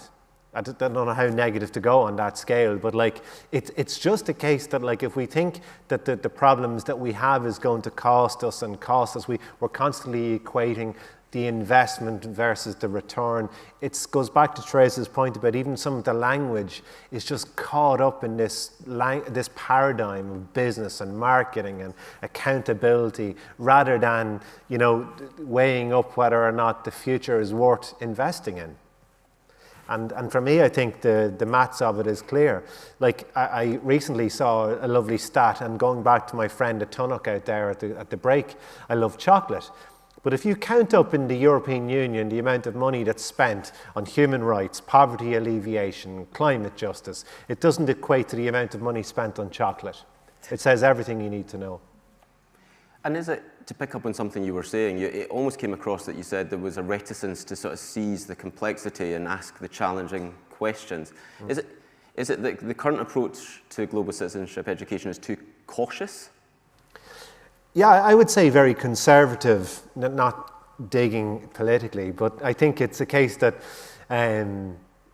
too often we're caught in a particular logic or way of thinking that can only see within that box. And I think we need to really shift our view of what's possible and see the future possibilities that can be there. And I think that means really looking again at our priorities. And for me, education is such a great way of trying to create new possibilities, and we're I don't think taking it seriously, whether that be at a national level. And I prefaced this earlier on by saying I don't know the stats in Scotland, so forgive me, but certainly in Ireland and across the EU it's really poor. I'll take a few questions from the floor in a minute, so if you put your hand up and then we can get the roving mics. But I'm going to go to another question from Slido first, which is again linked to the SDGs. Are they becoming less achievable in a world, particularly the West, becoming more politically introverted, xenophobic and nationalistic? So is the context becoming even harder? I'm going to, I see Godlove's back on the screen here, and I'm going to take a leap of faith and see whether he can field that one. Is the context for GCE becoming much harder? Yes. I would say the context for GCE and also quality education, that's SDG 4, it's becoming much harder and a little bit political because in sub-Saharan Africa, let me talk from this context, it is much said and little is done because there is so much investment on military, on the, it may be presidential visits and the rest, and little is done on education. And so they only talk, the leaders talk about education, but in concrete terms, little is done on bringing innovative teachings, on bringing different or new perspectives on education. So I would say that it's getting much harder because people, leaders want to get in maybe the world to know that this is what they are doing, but in context, it is not working, unfortunately. You work very closely with young people. Do you get a sense that that there's a frustration amongst young people that you know, they're not necessarily being part of the problem, but amongst older generations, and I put myself into that, that the older generations perhaps just don't get it, or they are at times actually hostile towards the sort of discussions and the evolution and the language that we're using. Do you sense a frustration amongst young people, you know, when they go out on the streets and campaign on climate justice and they see this disconnect with politics globally? I will start by saying anything for me, without me, is against me. And mostly the young people are not involved in decision-making, in governance. I will take, for instance, in Africa, the average age for head of state, I think it's about 73. The average age. So you have presidents who are maybe 90, and most of them in their late 80s. So the young people are they have been promised that they are the leaders of tomorrow, things from when they were born, you know, and then the people who are in their late 80s, 90s are still those in power. So there is a growing frustration of young people because they are not being involved. And that is why, unfortunately, you find a migration to get a maybe better life in Europe through the Mediterranean and the Sahara. Because of, these are some of the signs of this frustration, unfortunately. And so it is quite important that maybe while reflecting, quality education as well.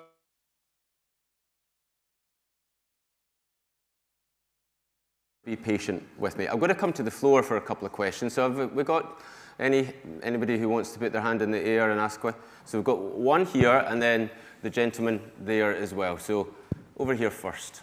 Thank you. And if it's for anybody in particular, just give a shout. No, not for anybody in particular. I'm Emma Gardner. I'm from Christian Aid, and I'm also a member of the Ideas Network.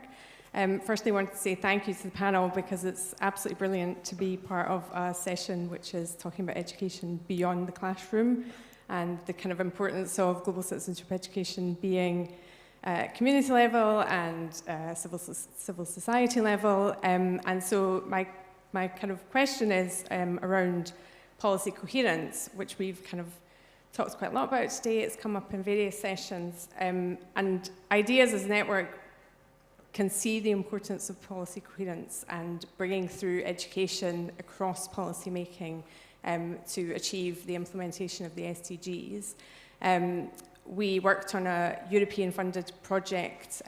We were partners delivering a project called Bridge for 7, which looked at kind of advocacy for global citizenship education on a local, national, global level.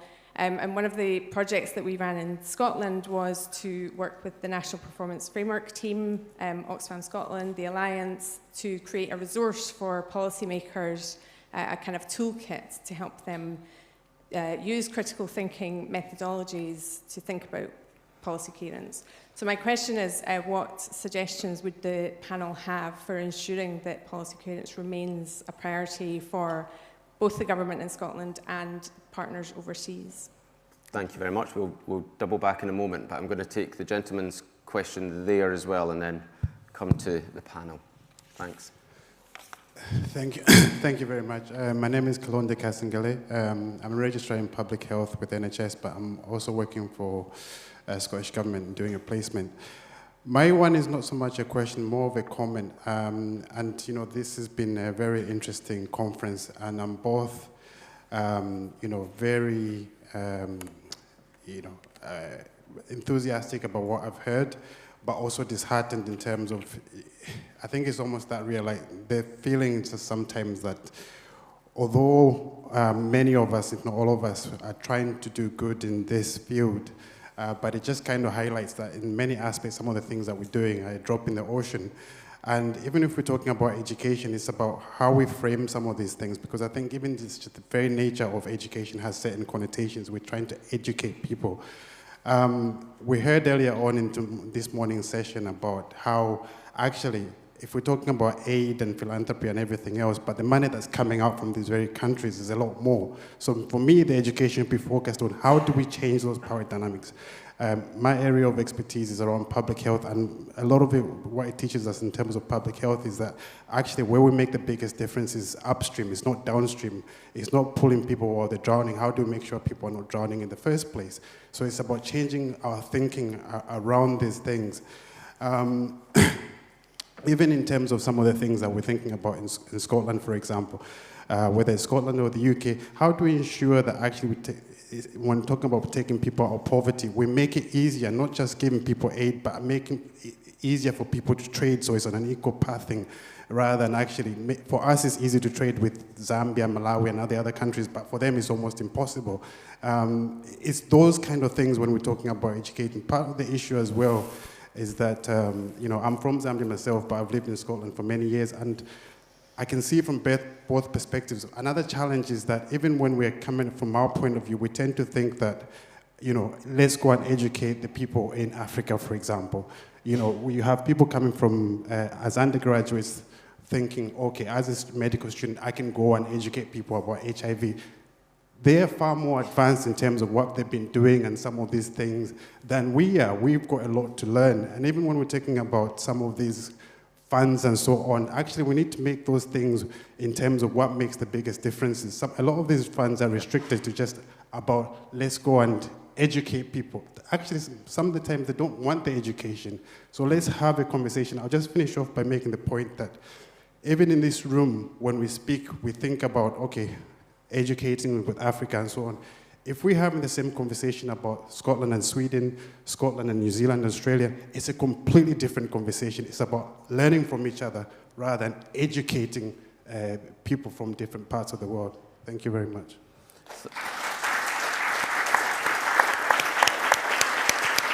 Thank you very much for that.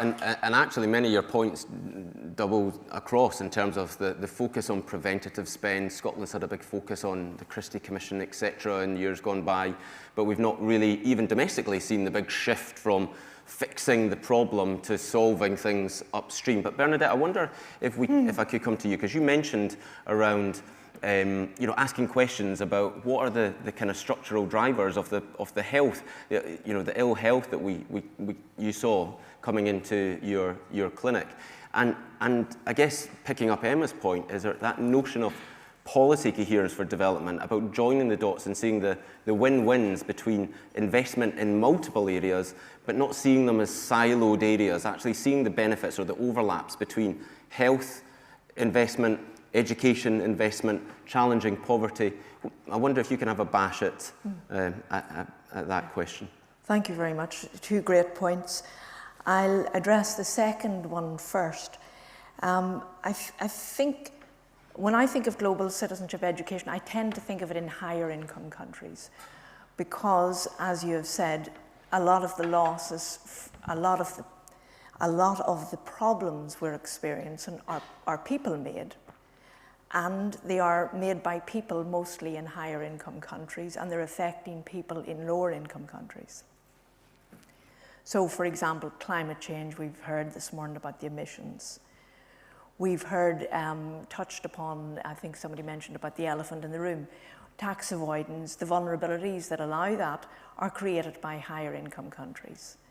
And as we know, when governments don't have fiscal space, then they accumulate debt in order to fund their daily workings. So I think clearly the countries we need to influence, to me, are the higher income countries. But how do you influence those when, as we've heard, other people have the ears of our leaders and our voices don't seem to be loud enough? And to me, that's where global citizenship education could play a role in our countries to influence that. But while working in collaboration with colleagues, I think the gentleman from Malawi mentioned about collecting voices from the people who are affected to somehow amplify what we're saying. So that would be my response to that really good point. So it's not really about sort of providing global citizen education to lower income countries, it's providing it to us so that we have the tools to look at the causes. Because we all know there's something wrong, but we don't have the tools to change it. So this is really just to give us the tools to try and change things. So in terms of course, education in lower income countries, we know there's 250 million children out of school today. And of course that must be acted on. But to me that has to be acted on upstream by curtailing government revenue losses in lower income countries. And to do that, I think we have to change our countries to stop letting those losses happen, right? So I think we have to, you know, emissions mitigation, all finance, I think for lower income countries, I would put the bulk of it towards adaptation. I would have it all as grants and none of it as loans. And I would reduce the influence of tax havens so that these countries wouldn't lose as much revenue and go into debt and not have enough money to provide adaptation for their own population. And we know that then there'll be much better sort of representation, there'll be much better redistribution.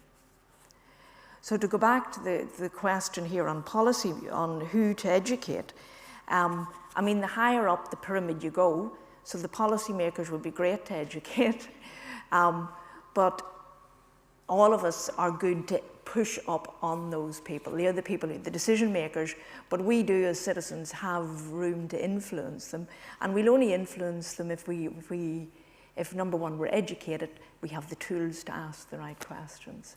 But absolutely, I think it'd be brilliant to educate policymakers, and in fact, everyone on the hierarchy. Thank you for that. And actually, just a specific point on that, as well as education upwards, accountability mechanisms matter too. The Scottish Government is about to review their national outcomes as part of their existing national performance framework for the first time in 5 years. That's going to be launched over the next few months. A really big opportunity to actually lock in an approach that is about breaking out of the siloed thinking between those different national outcomes and joining the dots between them. So, and again, somebody referenced earlier on the opportunity that is approaching through the Wellbeing and Sustainable Development Bill to try to lock in some of those mechanisms could be really useful as well. So education, I think we need to get you in front of the Cabinet, and accountability. I'm going to take a question, and Teresa, heads up, this is coming your direction. Educators, like NGOs, can unintentionally perpetuate stereotypes, deepen paternalism, white saviorism, white supremacy. How can we collaborate to decolonize?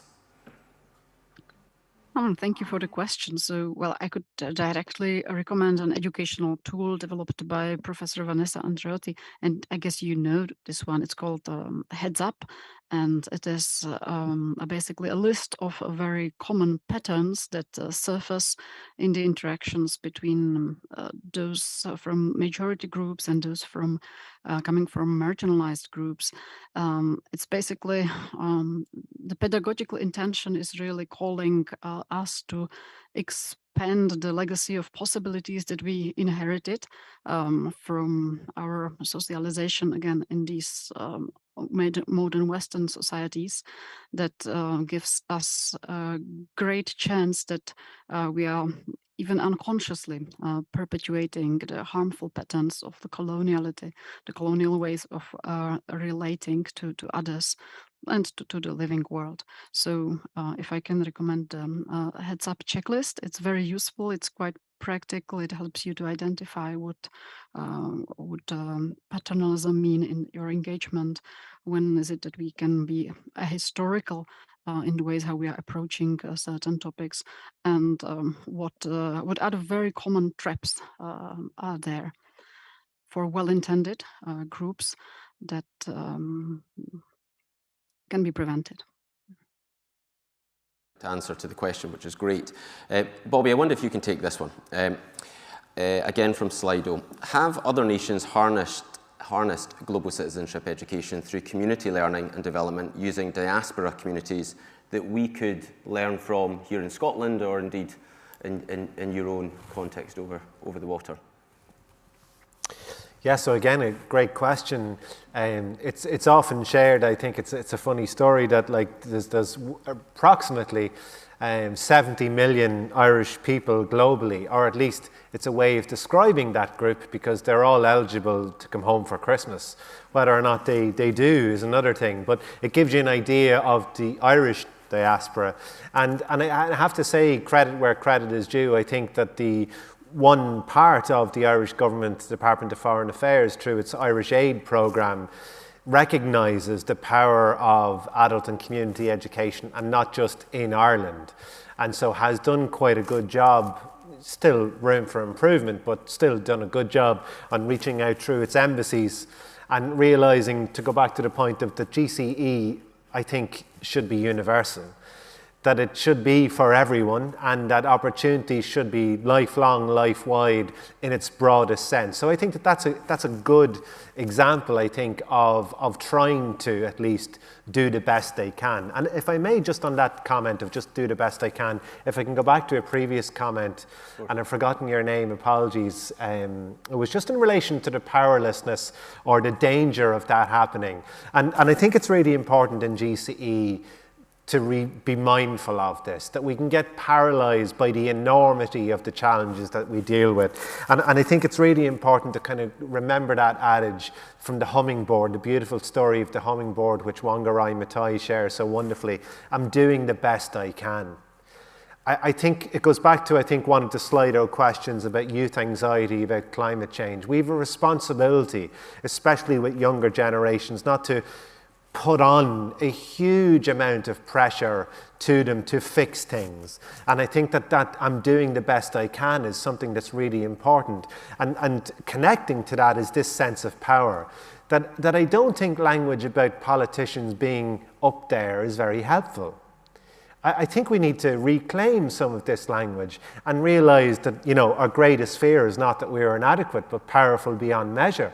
I think we need to be much more owning our own power, not to go down the negative road of the privilege end of things, because that can have negative connotations, and rightly so, but actually realising our own agency. And if that's what we're doing through GCE, then let's act it out as well. Let's not just say it, but actually be it. So I'm not waiting for a politician to ever fix something. You know, we need to get busy. They'll follow. I'm going to take a question from Slido, but I can see David sitting over there, so I'm going to ask you to ask your question, if that's okay. So if we could have the mic, because it flows from, I think, the conversation that's just we've reached. Thank you. And then I'll take another question from the floor. If there's any other hands, please do. Thanks very much, Jamie. The question was about how do we inspire young people to be activists, and one of the things that we've seen is that there's an anxiety amongst some young people that a fear of getting the language wrong, using the wrong terminology in an increasingly febrile digital space on social media can make it really hard to encourage young people to be involved.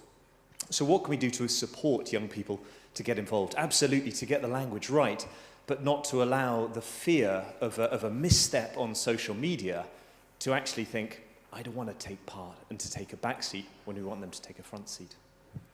I actually think that's a concern that's shared by even beyond young people. You know, getting in front of a TV camera and being scared of being asked a question and getting the terminology wrong. How do we confront that? Who wants to pick up? I'm looking at, does Godlove want to have a go at that? And then Bernadette, we might come to you. Should we be scared off by the language? Thank you so much for that question. I was actually reflecting so deep into it. To me, I think our context in sub-Saharan Africa and also in Europe might be a little bit different about activism, but then the purpose of it is the same. It's for social change. And what I do when I meet young people from Europe, for instance, first of all, is to take the front seat, as you mentioned, first of all, by reflecting on your privileges and what can you change. This is it. What is my contribution? When you start reflecting from that point, then you can become an activist to change something that you've seen. And let me talk about charity to share, and not charity. Because when young people also start reflecting on maybe we are not going to help Africa because they are dying, we can, then they begin to reflect on what is it that we can do. And so by that reflection and by pushing that reflection further, they can form groups and maybe start campaigns and take the front seat. This is what I can say from my side. Thank you. Bernadette, you've taken these or had many of these conversations in the NHS setting. Does the question that David posed chime with you? Are people worried about engaging in these conversations about a fear of getting the language wrong or they're using the wrong words in the wrong order? Is that a barrier that you see within public sector settings? I can't say I do, to be honest. I think people think it's political, which of course it is political. So, and they might want to steer away from that reason, more so than the language, getting the language wrong. That would be my general impression. Yeah, that's what I would think. And I think if we just remind ourselves we're doing the best we can, you know. And in that setting, you know, we're coming out the back of a pandemic. There's lots of talk about backlogs and NHS waiting lists and the like. Expecting people to think about the climate crisis or global poverty or the like feels, I'm sure, it must feel to some as something that we'll get to, but now's not the time. Have you learned any tools or have you seen any good approaches that allow people to join the dots that little bit more? Yeah, and I think that's a huge problem, and that will all, you know, we always have to do our day job first, you know, and this is not the immediate concern, and I think that'll be a problem in every you know, and in ways it has to be led by somehow people who have time dedicated to it, you know, to be honest.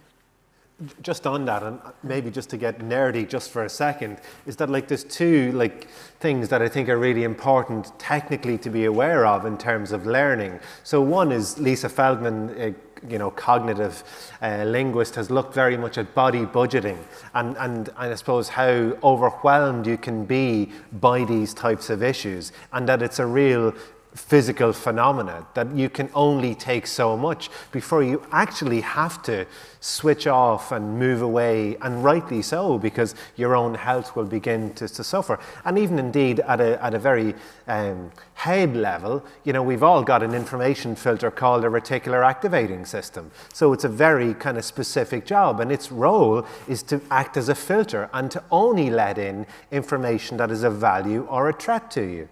So we do really program our minds to not let certain things in. And I think that's sometimes missed completely by educators more generally, an actual physical understanding of how the brain works in relation to education.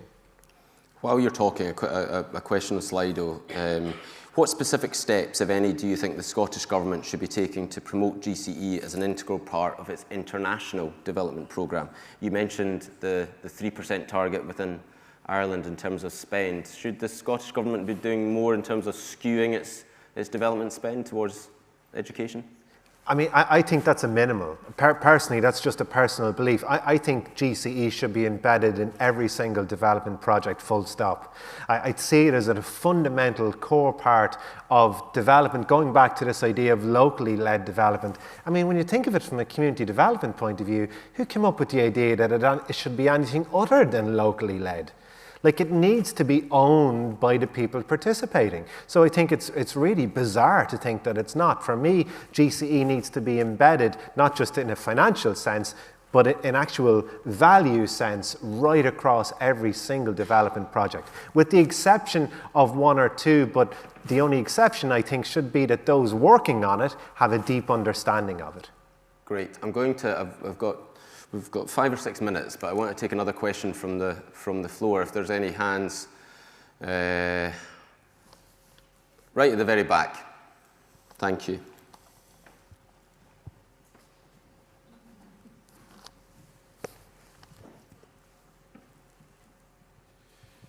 Hi there. This week, the Scottish Government is going to announce a national conversation on education. And I just wondered if the panellists would have any pointers for the Scottish Government and where that conversation could maybe start from to take us to rather than a reforming place, to a place of transformation. Thank you very much. Big question, and a lot of focus in the Scottish context on the educational attainment gap, on literacy and numeracy coming out of the pandemic. Do any of our panel have a general view on that? If not, I think that's an important point to make, but I think it's quite specific, so I will take us on. Teresa, I've got one for you here that's quite interesting, I think, and it's can someone be a good global citizen if they haven't travelled and experienced different cultures from across the globe? And how can one empathise and grow without having done this? So is travel and experiencing other cultures a kind of critical underpinning to being a good global citizen? Thank you. That's a very good question. And I think it also brings us to this reflection of our privileges, as there are those, Godlove was referring to the house of modernity, right, that has different floors. So there indeed are parts of population who do have access to a way of being that allows them to travel across the world and to visit different communities. But we can also then raise a quite critical questions that would be, for example, if this was the way how we are learning empathy, then at whose costs are we learning this? And also we could ask this question of the reciprocity of the learning, because if we are learning, I'm now using we, right, referring to those of us in the global north who likely have more access to this way to this mobility, then as well in the spirit of reciprocity, we may need to ask what is it that the learning is then on the other side. And so I would not necessarily encourage this model, especially that it is not even sustainable, right, in certain ways.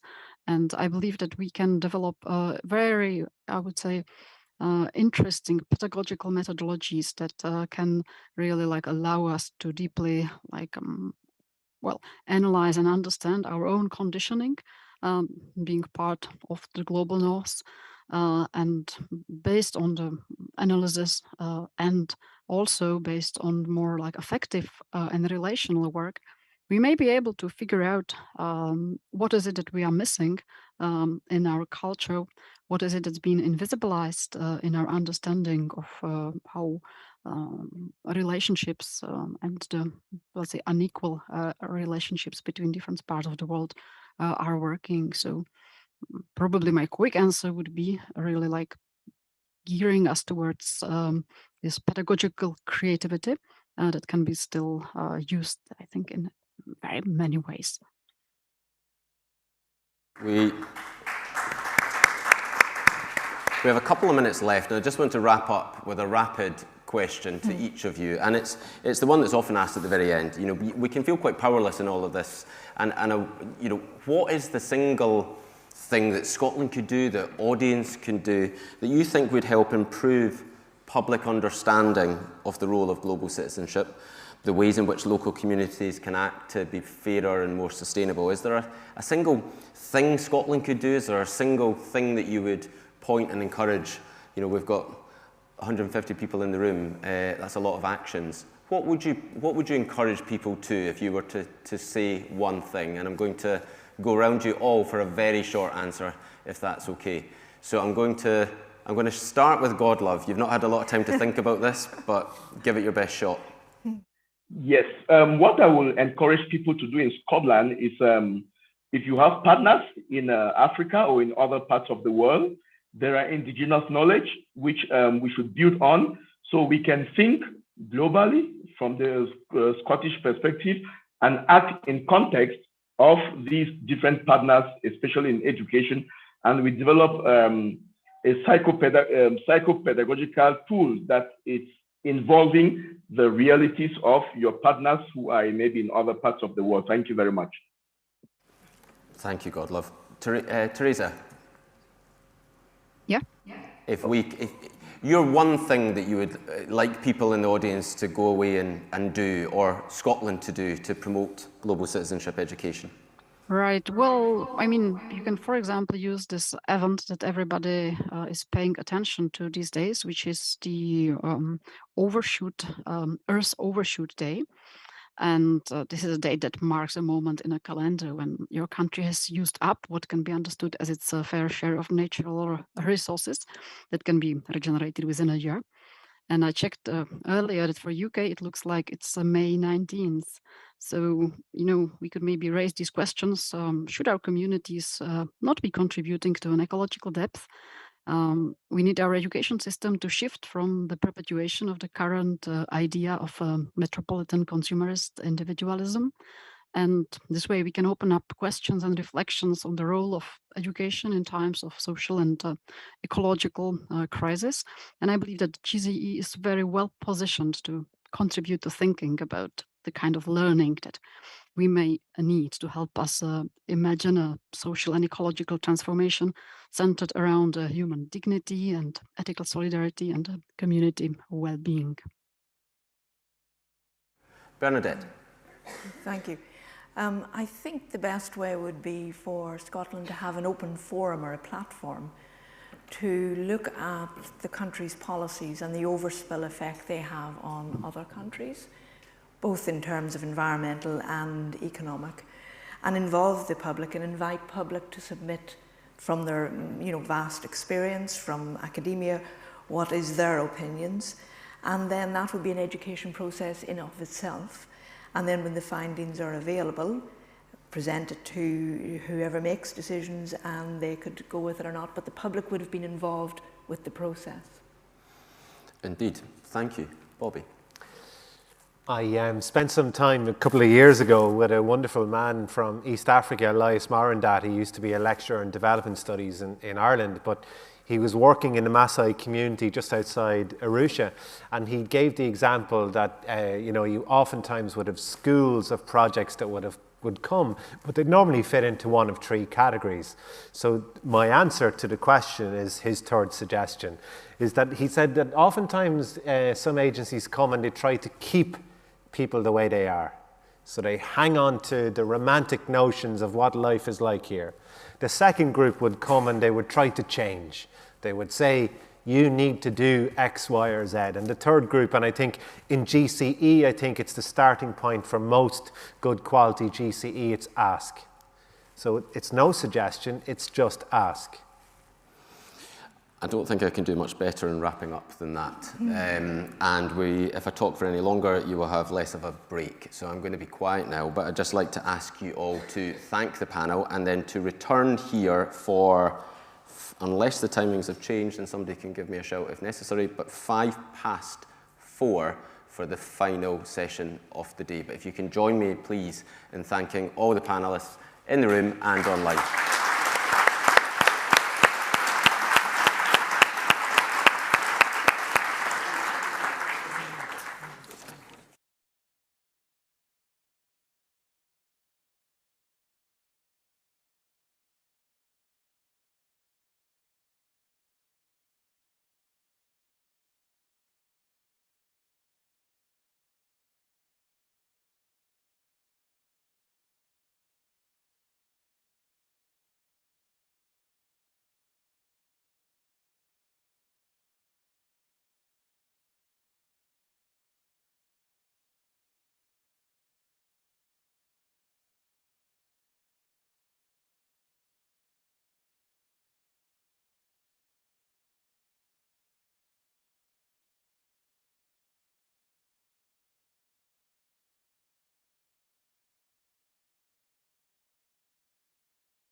Okay. Okay, who's got the thumbs up? Okay, I've got the thumbs up. I'm very conscious that this is the last session in, which has been a long and I hope a stimulating day. We're going to try and have a conversation. So I'm going to ask the people who are right at the back, given that it's a conversation, if you feel comfortable about it, if you don't want to move, it's perfectly all right. But if you feel comfortable so that we can try and engage you in a conversation, please come a bit closer. But, as I say, it's also up to you. So the idea is that Shami and I will have a bit of a conversation about some of the things that we've heard today and about her own work as a human rights activist. The space is right at the front and very close to the... Thank you, I told you. Just so that we feel better about ourselves, you understand. And we would like to engage you in this conversation. And like the other sessions, we'd like to engage the people online who I feel are there somewhere. So thank you for being still with us. If you're online, thank you very much. And please, for the people online, but also in the room, if you want to carry on using Slido, that's great. I cannot guarantee that I will match Jamie's prowess, but I will do my best. And if we fail on that, we'll raise our hands and try and have the conversation. I'm going to dare not to introduce Shami, really, although for many of us in the room, I hope, she's one of our heroes, and I've played with my microphone, and I'll be really unpopular now. You didn't counter for the fact that I'm one of these people who jumps around and plays with their hands. Can you hear me okay? All right, so I'll attempt not to do that again. As I was saying before I interrupted myself, Shami was one of these heroes who was always fighting injustices everywhere, all the time. And I always thought, how is it possible to have that determination and conviction that you can make a difference? And I think that what we've heard in some of the sessions this morning, we've heard about some of the overwhelming problems, but we've also heard a little bit about how maybe if we shout loud enough at all of us, we might be able to make a difference.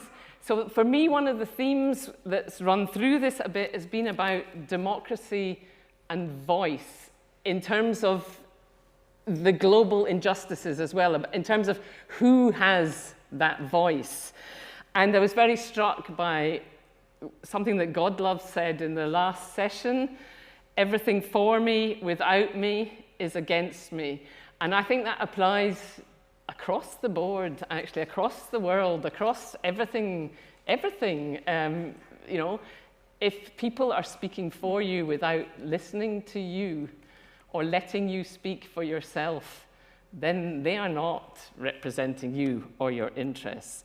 So I wanted to start a little bit with that idea that we can all make a contribution, and to ask Shami a little bit about her perspective on that as somebody who has made a contribution and has been an activist and is still making that difference and helping the rest of us have that inspiration. How do we keep going, I suppose, is my question.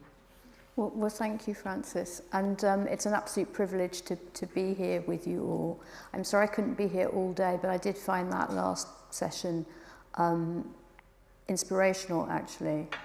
And thanks so much to Godlove and Bernadette and Teresa and everyone else for making that work. And I didn't hear everything that came before, but I've been given reports.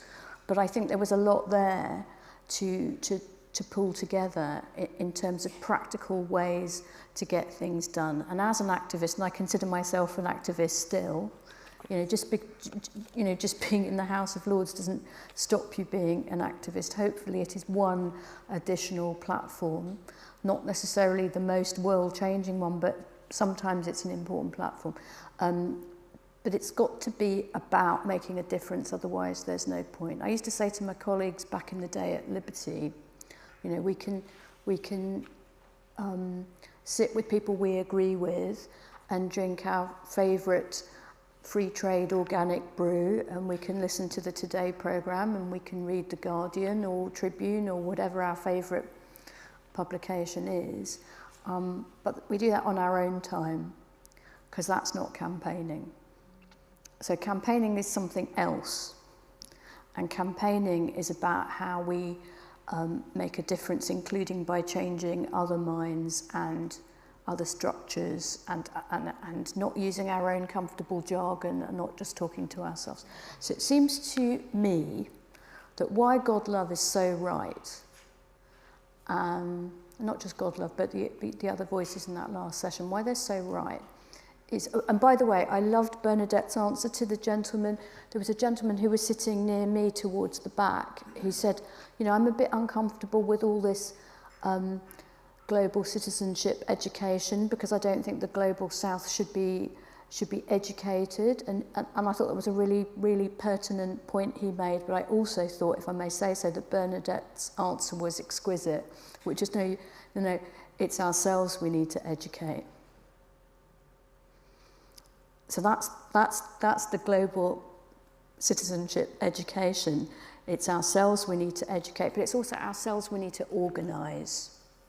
And why God love is so right is that, in my view, and I've come to this view at the grand old age of 53 and a bit years old, I'm not a genius, I'm not a freak, I'm not unique, I'm not special. We're all special and we're all lovely, but not that special, right?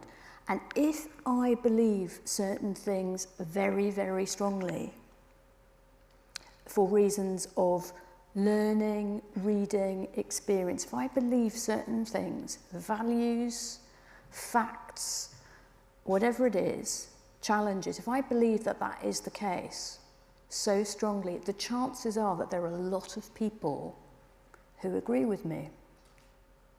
And I believe, in relation to every challenge that you've been debating and discussing today, there are millions upon millions of people in these nations of ours, here, in this tiny little corner of the world.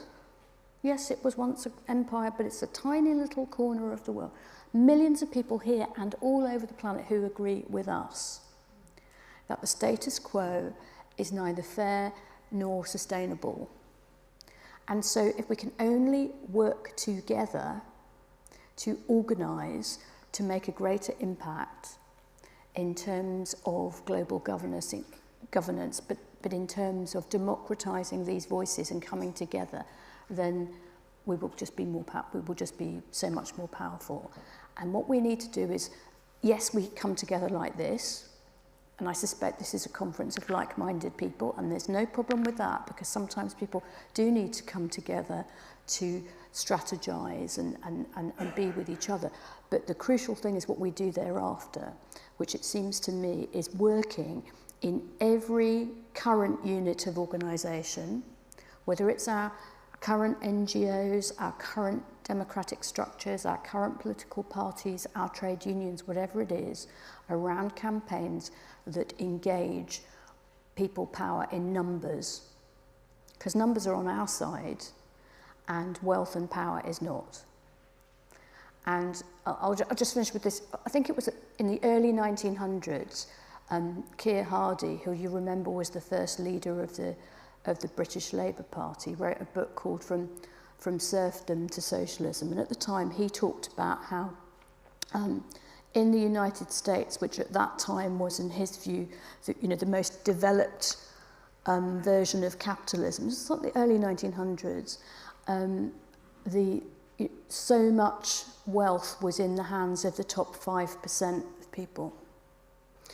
By the early part of this century, the 21st century, Barack Obama went to give his final address as president to the UN General Assembly, and by then he was talking about, on the planet, it being 1% and being an even greater inequality. And that is an inequality of wealth and power, whereas democratization is about giving greater power to people with less and less wealth. And we do have tools.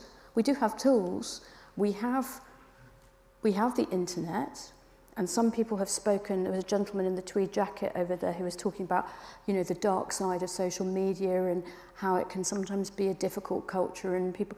So that is one side of it, but I'm sure that that was once the case of the printing press too. So we use these tools. And what's the magic thing that we have? We have solidarity. And it's a magic word. It's a magic word because it's universal. And Christians talk about fellowship, Muslims talk about ummah, and Southern African peoples talk about Ubuntu, and there are words for what I'm talking about in every culture, in every language all over the world. It's the we, not the me. And as activists, what we do is we make that a reality by finding mechanisms for bringing all these voices together and empowering them. And then even wicked politicians and even, and it's not even about politicians anymore, isn't it? Because increasingly this is a post-national world. When people talk about taking back control, as they did, you will remember some years ago with enormous success, which is fine. You know, that was one of the many culture wars. I just wonder, who do they want to take back control from? From Murdoch or Bezos or Musk? So we have to be a little bit, you know, internationalism can't just be about these billionaires who want to go to Mars now because they're so bored with us, right? And internationalism can't just be about the challenges of climate catastrophe and pandemics and terrorism and wars. Internationalism has to be the solution as well as the problem, and that's where I would put my focus on right now. So there is a question which reflects exactly what I was thinking. I think many of us in this room are happy with that idea, very happy with that idea actually, but quite enthused by the idea that 99% of the world actually could make a difference if we work together. We're slightly perturbed, I don't dare speak for the 99%, I'm echoing the question that's come up on Slido already, which is about how can we do that in a way that's accessible for us, that doesn't make us feel too uncomfortable. Maybe we need to feel very uncomfortable, but maybe many of us in the room don't feel yet, I might say, ready to glue ourselves to the roundabout. So what's accessible that we could do to help those voices be heard? That all movements have people that, you know, all movements have different strokes, right? Every great movement for social change in I would say in human history, but certainly in the history of the last couple of centuries, certainly in the 19th, 20th, 21st century, all mass movements are going to have people who serve that movement in different ways, and people, by the way, who fall out with each other because they have different strategies and crucially different tactics. So I'm thinking, what am I thinking? I'm thinking the suffragettes. You know, even in the Pankhurst family, you've got the mother and the sisters all falling out about their tactics. And some people are like, you know, there are always some people that say, no, it'll always be in Parliament. And we'll be protesting Parliament and writing great letters and writing letters to newspapers, and we will that. And other people going, no, enough is enough. We're going to chain ourselves to the railings and put literally bricks through windows. You know. And the thing about movements as opposed to formal organisations is you can't control, it's not command and control. Now, I have my views about what I think the appropriate tactic, let alone strategy, is in any movement at a particular time. But I think I'm too old now to believe that I can control everybody. But at least what we can do is to communicate with each other about our shared values, to listen, to disagree well, even when we do disagree, and to try and gently urge each other at least in the same direction, even if there are going to be differences about precise tactics. We can start to agree on these goals and on inadequate responses to these goals by by governments, by corporations, increasingly by corporations actually. This isn't just about we are NGOs and so we have a go at GOs. What about corporations? What about the people who can buy and sell governments wholesale? What about Muskland and Bezosia and Murdochsville?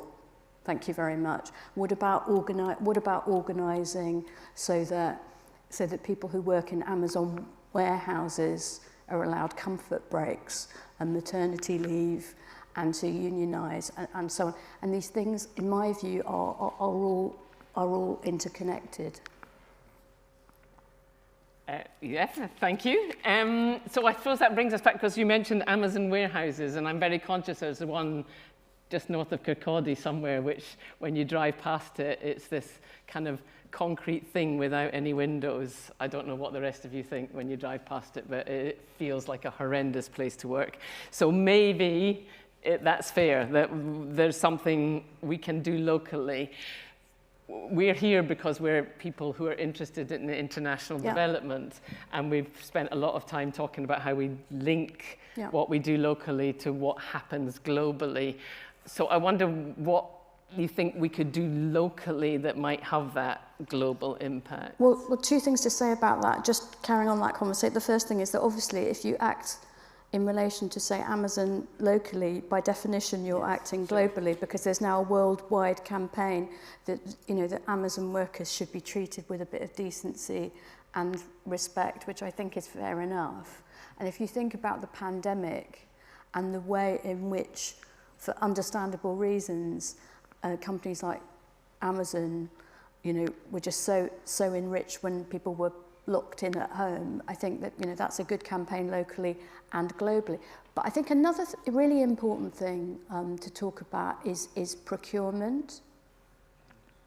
So I think it's very easy for all governments, national, continental, you know, all governments and all elected politicians. It's easy for me to say because I have never been elected to a PTA committee or a parish council. So, you know, I'm trying to show some respect and sympathy for those who have actually been properly elected, but all of them, as elected officials at whatever level, will point to what they can and can't do, and they can always blame another tier of government, which is fair enough. But one of the things that the smart activist does is to say, okay, that's a conversation about powers and limits and, you know, what you can and can't do. And then they're either blaming the next tier of government or public opinion. Public opinion is this thing over there that you can't ever change. You follow, you can't change, right? And then we can't do this, that, and the other because of another tier of government, the wicked old EU or whatever it happens to be. But one thing that the smart activist can do is to look very closely at what the clear powers are and say, hang on a minute, what can you do and what are you doing and what could you be doing differently? And I personally think, in terms of the global local, procurement is very important. So, for example, if you take something like the NHS, and there's all sorts of arguments to be had about how N it really is anymore and how much privatisation there has been, but there is a hell of a lot of procurement. And as we discussed during the pandemic, and there is now amazing technology, for example, about, you know, your cotton and where you can there are people who can tell you whether a piece of cotton has come from Xinjiang or not. And there is no problem. What's the problem with saying to any unit of government, anywhere in the UK or elsewhere, by the way, what's your policy on procuring medical uniforms and linen and da-da-da, because there is technology that will pinpoint exactly where that came from. And that will be true about all other things. Back in certainly, I don't know about in Scotland, but back in England, there is CCTV that is being commissioned by the majority of local and national government back home in London. That is Hikvision. It's coming out of China, And this is CCTV technology that has been designed to build the panopticon in Xinjiang and elsewhere. We should not be buying and using that equipment. So procurement, I think, is a really, really powerful tool, and it's something that any public authority can be held accountable for, because if you've got a budget, you're doing procurement. And don't give me all this about what you hope to do in the future when you have more power. Tell me what you're doing with the power you have. And I say that of any unit of government anywhere in the world. So there's a comment online. I don't know what you're seeing. I'm seeing this. I'm quite compelled by this comment a little bit, and I'd be interested in your take on it, which is that a sense that there's been a theme throughout the day that's been a little bit anti-corporate and anti-business. I think that's a little bit unfair, but okay, it is a part of a theme that's out there. Okay. And the point that the anonymous commenter is making is that they need to be part of the solution.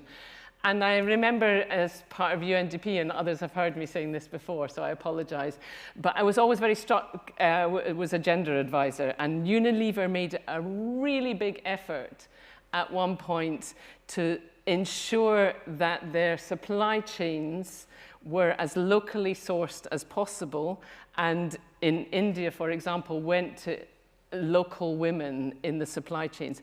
And there's another comment which said, I'm linking these together, sorry, I'm getting there, that said that that very small percentages of boards can overturn things. And I regret to say that that is what I think happened to that direction in Unilever, was that the shareholders didn't like this idea of a policy that was looking for a more equitable supply chain, and so overthrew the person on the board who was leading that policy.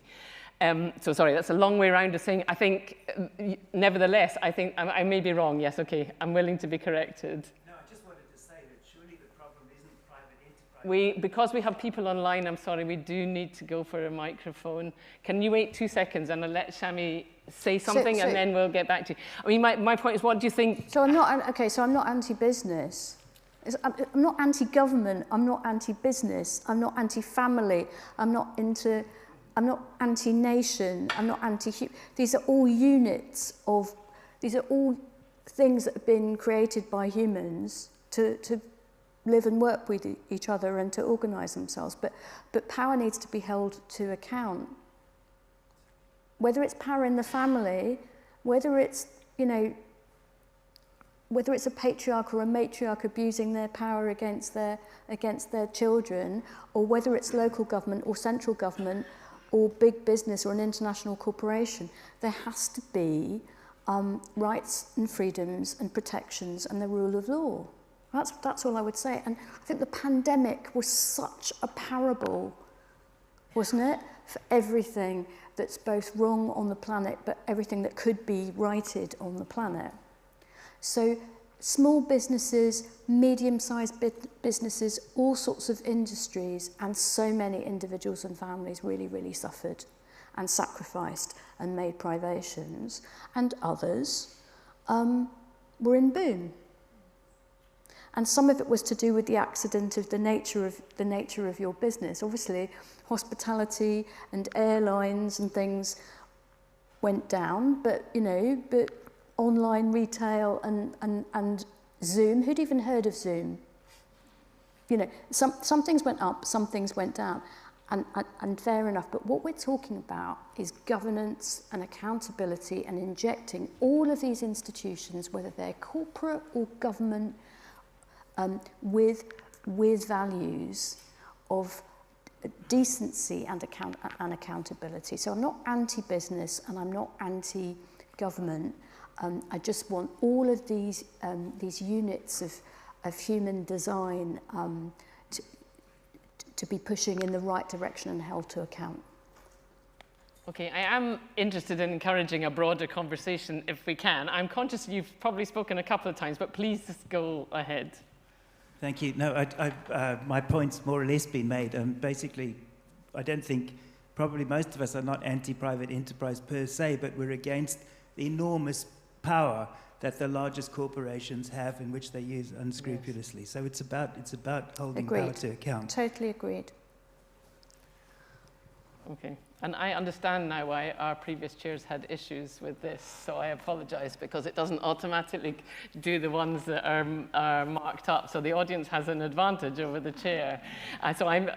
Jamie's nodding. Jamie handled it really well. People can put rude things up there, and you're the last to know. And you're asking something else because it's up there. So that's why, I apologize on behalf of all the chairs, that's why that didn't necessarily, you were wondering why people were not asking the uplifted questions, so that's a lesson. Do you want me to turn around and... No, I think the top one is there, and it is here too, about how do you remain optimistic about change. It kind of is a bit about answers to your point a little bit as well. When the rich and powerful are so powerful, how can you stay optimistic? Well, you know, some of the rich, and to be fair, even to the rich and powerful, some of them are actually on the journey. You know, there's this club of like millionaires for change or something who lobby governments to actually, you've read about this, right? There are some multi-millionaires on the planet now who have been lobbying governments to increase taxation.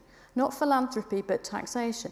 I mean, I've read about this. I'm not in their club, but the way you stay optimistic is by sometimes being with like-minded people in sufficient numbers. Because, as I said before, solidarity is the magic word. So the trick is to get enough of that to keep your spirits up and to keep your strategic and tactical conversations going, but not so much as to not be talking to people you disagree with and learning about the challenge and learning how better to communicate in order to be a better advocate for your values. So that's the balance, isn't it? On the one hand, you come to a conference like this, and I do think sometimes being physically with each other is helpful, though it is wonderful that we've got the virtual continent to engage with as well. That's one way to keep your spirit up, but we also do need to sometimes go into to other more challenging spaces and find new language and new ways to make the argument. And every little victory is a victory, you know. Every little victory is a victory and cannot be taken away. I've always felt that as a campaigner. I would also go back to what you said earlier about solidarity. Very struck in a meeting I was in recently with Iraqi women peace builders who are very frustrated that the world has forgotten about them again, but whose message was, please keep talking about us. Please remember, please have that solidarity. That solidarity means a lot, even if we are still in a very, very difficult position. Knowing that people are talking about us, hearing your messages now and again makes a big difference to us. So I would maybe add that into your mix. Yes, okay, sorry, that wasn't really a question. No, it's fine. It's a conversation. It's a conversation, you're right. Would anybody else like to join the conversation? Please put your hand up. Go on, Iffat. Yes, you can, yes. We do need a microphone though, sorry. Just so people can hear at the back. And also online, assuming we still have some people online. Thank you. It's just not it's not a question. I think it was just going back to this thing about small and medium businesses and enterprises that I'm aware of that are happening in Pakistan and other places, in terms of how businesses and local businesses come together to also kind of work and provide localized solutions. And another one, I mean, it's just a point about not necessarily, you know, lots of money isn't an evil thing, you know, in terms of, or a bad thing. And I know you're not saying that, but I just think it's really important to look at startups in parts of, you know, East Africa, you know, low to middle income companies. Startups are having a huge impact. People making their own applications and stuff. So there's something very inspiring around all of that. And I don't have the details, maybe somebody here does, but also what Patagonia, the company has also done. And I think there's also something about Totally. shareholders and, you know, holding kind of large corporations to account. There's a London mining network, and there was a movement around people buying shares from there, becoming shareholders. So I think, you know, that is also very powerful. That's totally agree. And you know, it's actually quite an old trick, not a trick, tactic. Trick has a sort of negative connotation, perhaps, but of campaigns deliberately buying shares in certain companies so as to attend attend governance meetings and have a voice heard and have the ability to. That's a very, very well-worn tactic of environmental and other NGOs. But I also agree with you about, you know, the value of good governance and good values, including in businesses. To repeat, for the avoidance of doubt, in case somebody, you know, misstates me, it's not about being pro or anti-private sector or public sector or business. I'm not against government and I'm not against business. I'm not against family. I'm not against.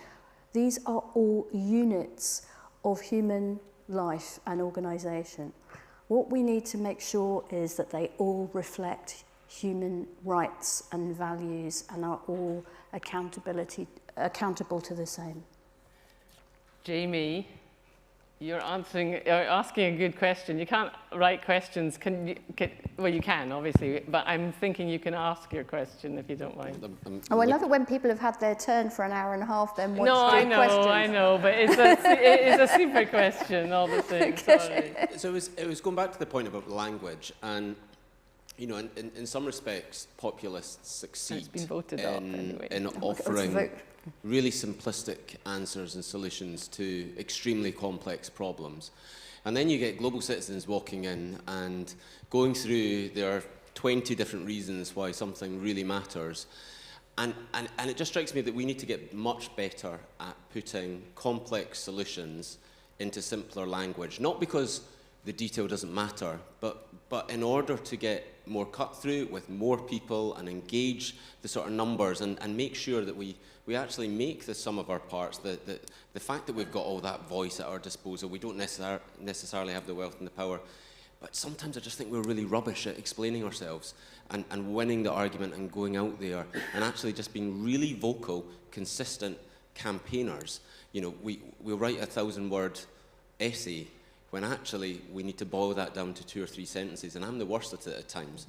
But it's about going out, and people in this room will say that. So how do we get that simpler language that gets cut through for the change that we want to see? Well, I mean, I would agree with you, but before we sort of beat ourselves up too much about, you know, not being great populists, there are reasons for this. The devil has the best tunes. If you want the world to stay unfair and to get more and more unfair, and you basically believe in the status quo, then it's kind of easy, isn't it? And what's more, turning people against each other on grounds of whatever it happens to be, nationhood, race, sex, sexuality, football, whatever it happens to be, that's kind of an easy trick as well. And the challenge of progressives is that if you want the world to be something different, there are going to be people in your movement who are going to spend a lot of time thinking about what that different looks like. And that's fair enough. And that can't be done in a tweet. That is about research. That is about listening and conversing. And that is a longer conversation, and that isn't the tweet. And by the way, there are going to be debates and even disputes within that movement about what the alternative future should look like. And that's going to be, you know, feminists on the one hand and people from the global south, and you know, that's fair enough. All I would argue for is that those conversations should continue to happen. They should happen in as kind and decent away as possible so that we don't let ourselves down by, you know, being awful to each other. But there's got to be this other space and even discipline of campaigning, which is about simplifying sometimes complex messages. We don't have to reinvent the wheel, because these campaigns have been going on for a couple of 100 years, and you can look, you know, when you study the history of people's struggles, going right back before the French and American revolutions, you can go that far back, and you can go right through into the post-war world. And you know, we've been, for various reasons, in the last couple of weeks looking at the history of the 20th and early 21st century. Read some of those earlier tracts and essays and constitutions. There's a lot of beautiful language and simple messaging there that is as relevant today as it ever was. And it's about humanity, and it's about dignity, and it's about fairness, and these things still cut through. So we just need to have, sometimes compartmentalise the place for the analysis and the debate, and keep it kind, folks, the debate, and then the place for the campaign and the unity and the messaging. And I think as long as we know that we can do both, that, you know, we can do it. Thank you. There's a slightly different question which has been voted up quite a lot, and it's a way of me acknowledging that there are still some people online, and acknowledging our colleagues in Hub Cymru Africa in Wales, who have been kindly keeping an eye on the online debate for us, so thank you. So Claire's asking, and it's a different kind of a question, but it's good, take us to a different space. I think she means the UK's global reputation. So she's asking, do you think our previous global reputation, in terms of what DFID stood for, in terms of promoting democracy, in terms of some climate advocacy, is it something that we could build back, or should we start somewhere else, rip it up and start somewhere else? Well, again, you know, a lot has been ripped up, and it wasn't us that did the ripping up, to be clear. Particularly when it comes to DFID, but look, we can learn from past efforts, be they governmental or be they people's efforts and movements, and we can also do some new thinking. But I think that I come back to Bernadette's point in the previous session. You know, we start by educating ourselves. And so we're not educating the world, we are educating ourselves, and we are sharing our learning about ourselves, and using what tools and power and and that's increasingly soft power, even though that can be a complex term, you know, just trying to share in the conversation with people all over the world, because we can. Because of this technology, we can.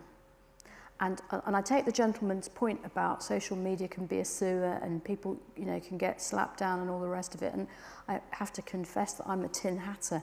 You will not find me on social media. And I know that is not a tool, that's not an option that's open to younger people. That's just, you know, my personal selfishness, and I chose that a little while ago. And I try and contribute in other ways. But, you know, there's a yin and a yang to that, because the internet has been, in many ways, hugely democratizing. And we are now able to get access to information and communication as civil society activists and ordinary people all over the world in ways that only governments and corporations used to be able to do. And, you know, something can happen, good or bad, one part of the planet, it can reach other people in a heartbeat, and we just need to harness that kind of technology, you know, for our campaigns and our values. And our messages are powerful too. I do understand the populism of divide and conquer and always blame the refugee and the other person and the person of a different national. I do get that, but we've got some good stories and songs to sing as well, and I think we should continue to do that. This conversation could go on, and probably should, and I hope it will go on upstairs, and that you'll join us all for some drinks. We've not been very good today, mea culpa again perhaps, in Ideas have been promoting their 10 days of global citizenship. And we had a brilliant session in the last session about education, but we've all encouraged to make a pledge about what we will do to be a good global citizen, and ideally it should be something that we can be measured against, because past attempts to do this have been a little bit wishy-washy. You suggested that Bernadette's idea that we could start by educating ourselves might be a good starting point. Would you have another pledge that you might like to make, or would that be your pledge? My pledge, well, I've already done that, so I won't cheat and say I already said that. But I do think educating ourselves is a good start. But I also think I would pledge to listen more to and try to give voice to younger people, younger than me, and other people who have not had the voice that I've had the privilege to have, even when that's challenging. Because I think we need an intergenerational conversation as well as an international conversation. And that means sometimes challenging ourselves, and then not just being challenged, but giving voice to what we learnt. Because we listened and we learnt, and then we actually say, right, now I will use my privilege to give voice to what I've learned in the spaces and the platforms that I have. Thank you. You may have to articulate that in slightly less words to put it up. I better learn the art of succinctness as well. How about that? Thank you very much. I just remind everybody that please do think about making a pledge. It would be a great first act to move forwards. We've had a very challenging day, and I'm going to invite Iffat to say a few words to close us off, if I may, and we'll just sit here if that's all right. Thank you. Thank you. Can everybody hear me? Yeah. It was just a lot to take in, I think. I could say a lot, but I'm not going to know. We're kind of towards the end. But what I would like to do is thank you all for attending today, all our guests here and online. I also want to thank Francis and all the team and everybody as well. It's been great working with you all, and all the briefing notes, and making sure that all of us in our chairing roles have been really well briefed. Thank you all very much for that.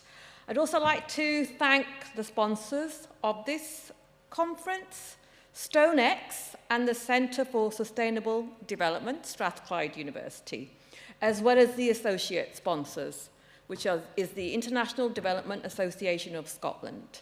I mean, Francis has already stressing this, but please do make a pledge about action you will be taking or want to take to be a good global citizen. I also want to thank, and I hope everybody's got a chance and had a chance to go around all the exhibitions, but I want to thank the exhibitors. ABRDN, Centre for Climate Justice, Glasgow Caledonian University, Edinburgh and Lothian's Regional Equality Council, Kids OR, that's OR, Lower and Middle Income Countries Research Network, Mellow Parenting, Ripple Effect, UN House, Zero Matters. And we'd also like to thank very much Product Forge as well for making this event hybrid and flow, and thank you, Alan, in particular, for my lessons in Slido. So thank you all as well. And once again, thanking all the speakers and participants in the room.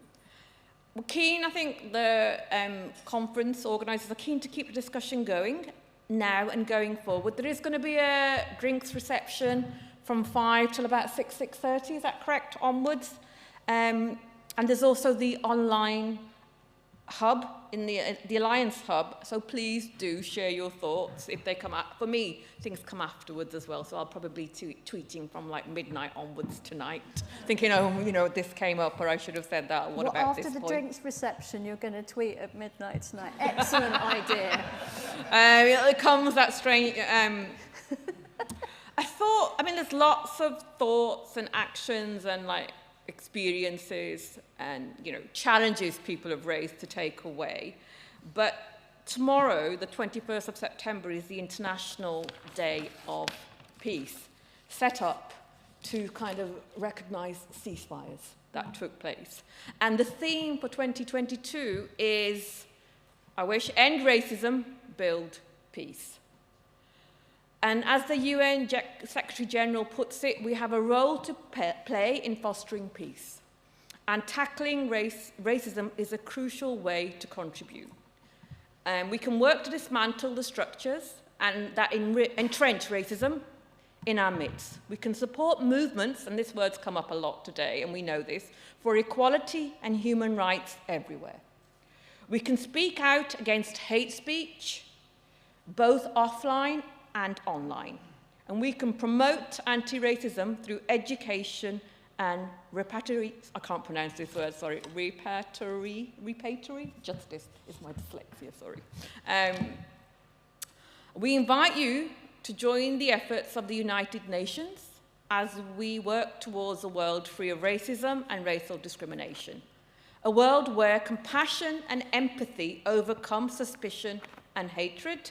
A world that we can truly be proud of, and I'd like to add to that, where everyone belongs. And for me, I'd like to echo and stress this, but in terms of tackling all forms of discrimination, prejudice, and inequalities, and to actively work, which we do in terms of understanding those systems and systems, challenging those systems, but also being really mindful that for some, in terms of human rights, could end up in the loss of their life. So, you know, human rights and as campaigners and activists, and that has happened throughout the, you know, years. People have lost their lives fighting out and speaking out against injustice and also calling out power. So very important to, and I also think for me in terms of solidarity, I do think I am hopeful. I think we are all in terms of solidarity circle and communities getting bigger and bigger. And for me, I think I really felt that in terms of different generations, intergenerational, around the Black Lives Movement, the second iteration of the Black Lives Movement in May, June of the pandemic 2020, where somebody really described it really well. I was like, what feels different about this compared to when it was Charleston, when there were other people that would be, you know, losing their lives, murdered? And somebody described it, the circle of solidarity has got bigger. So I just wanted to end on that note and thank you all, and please do join the reception if you can. And thanks to everybody else. Thank you.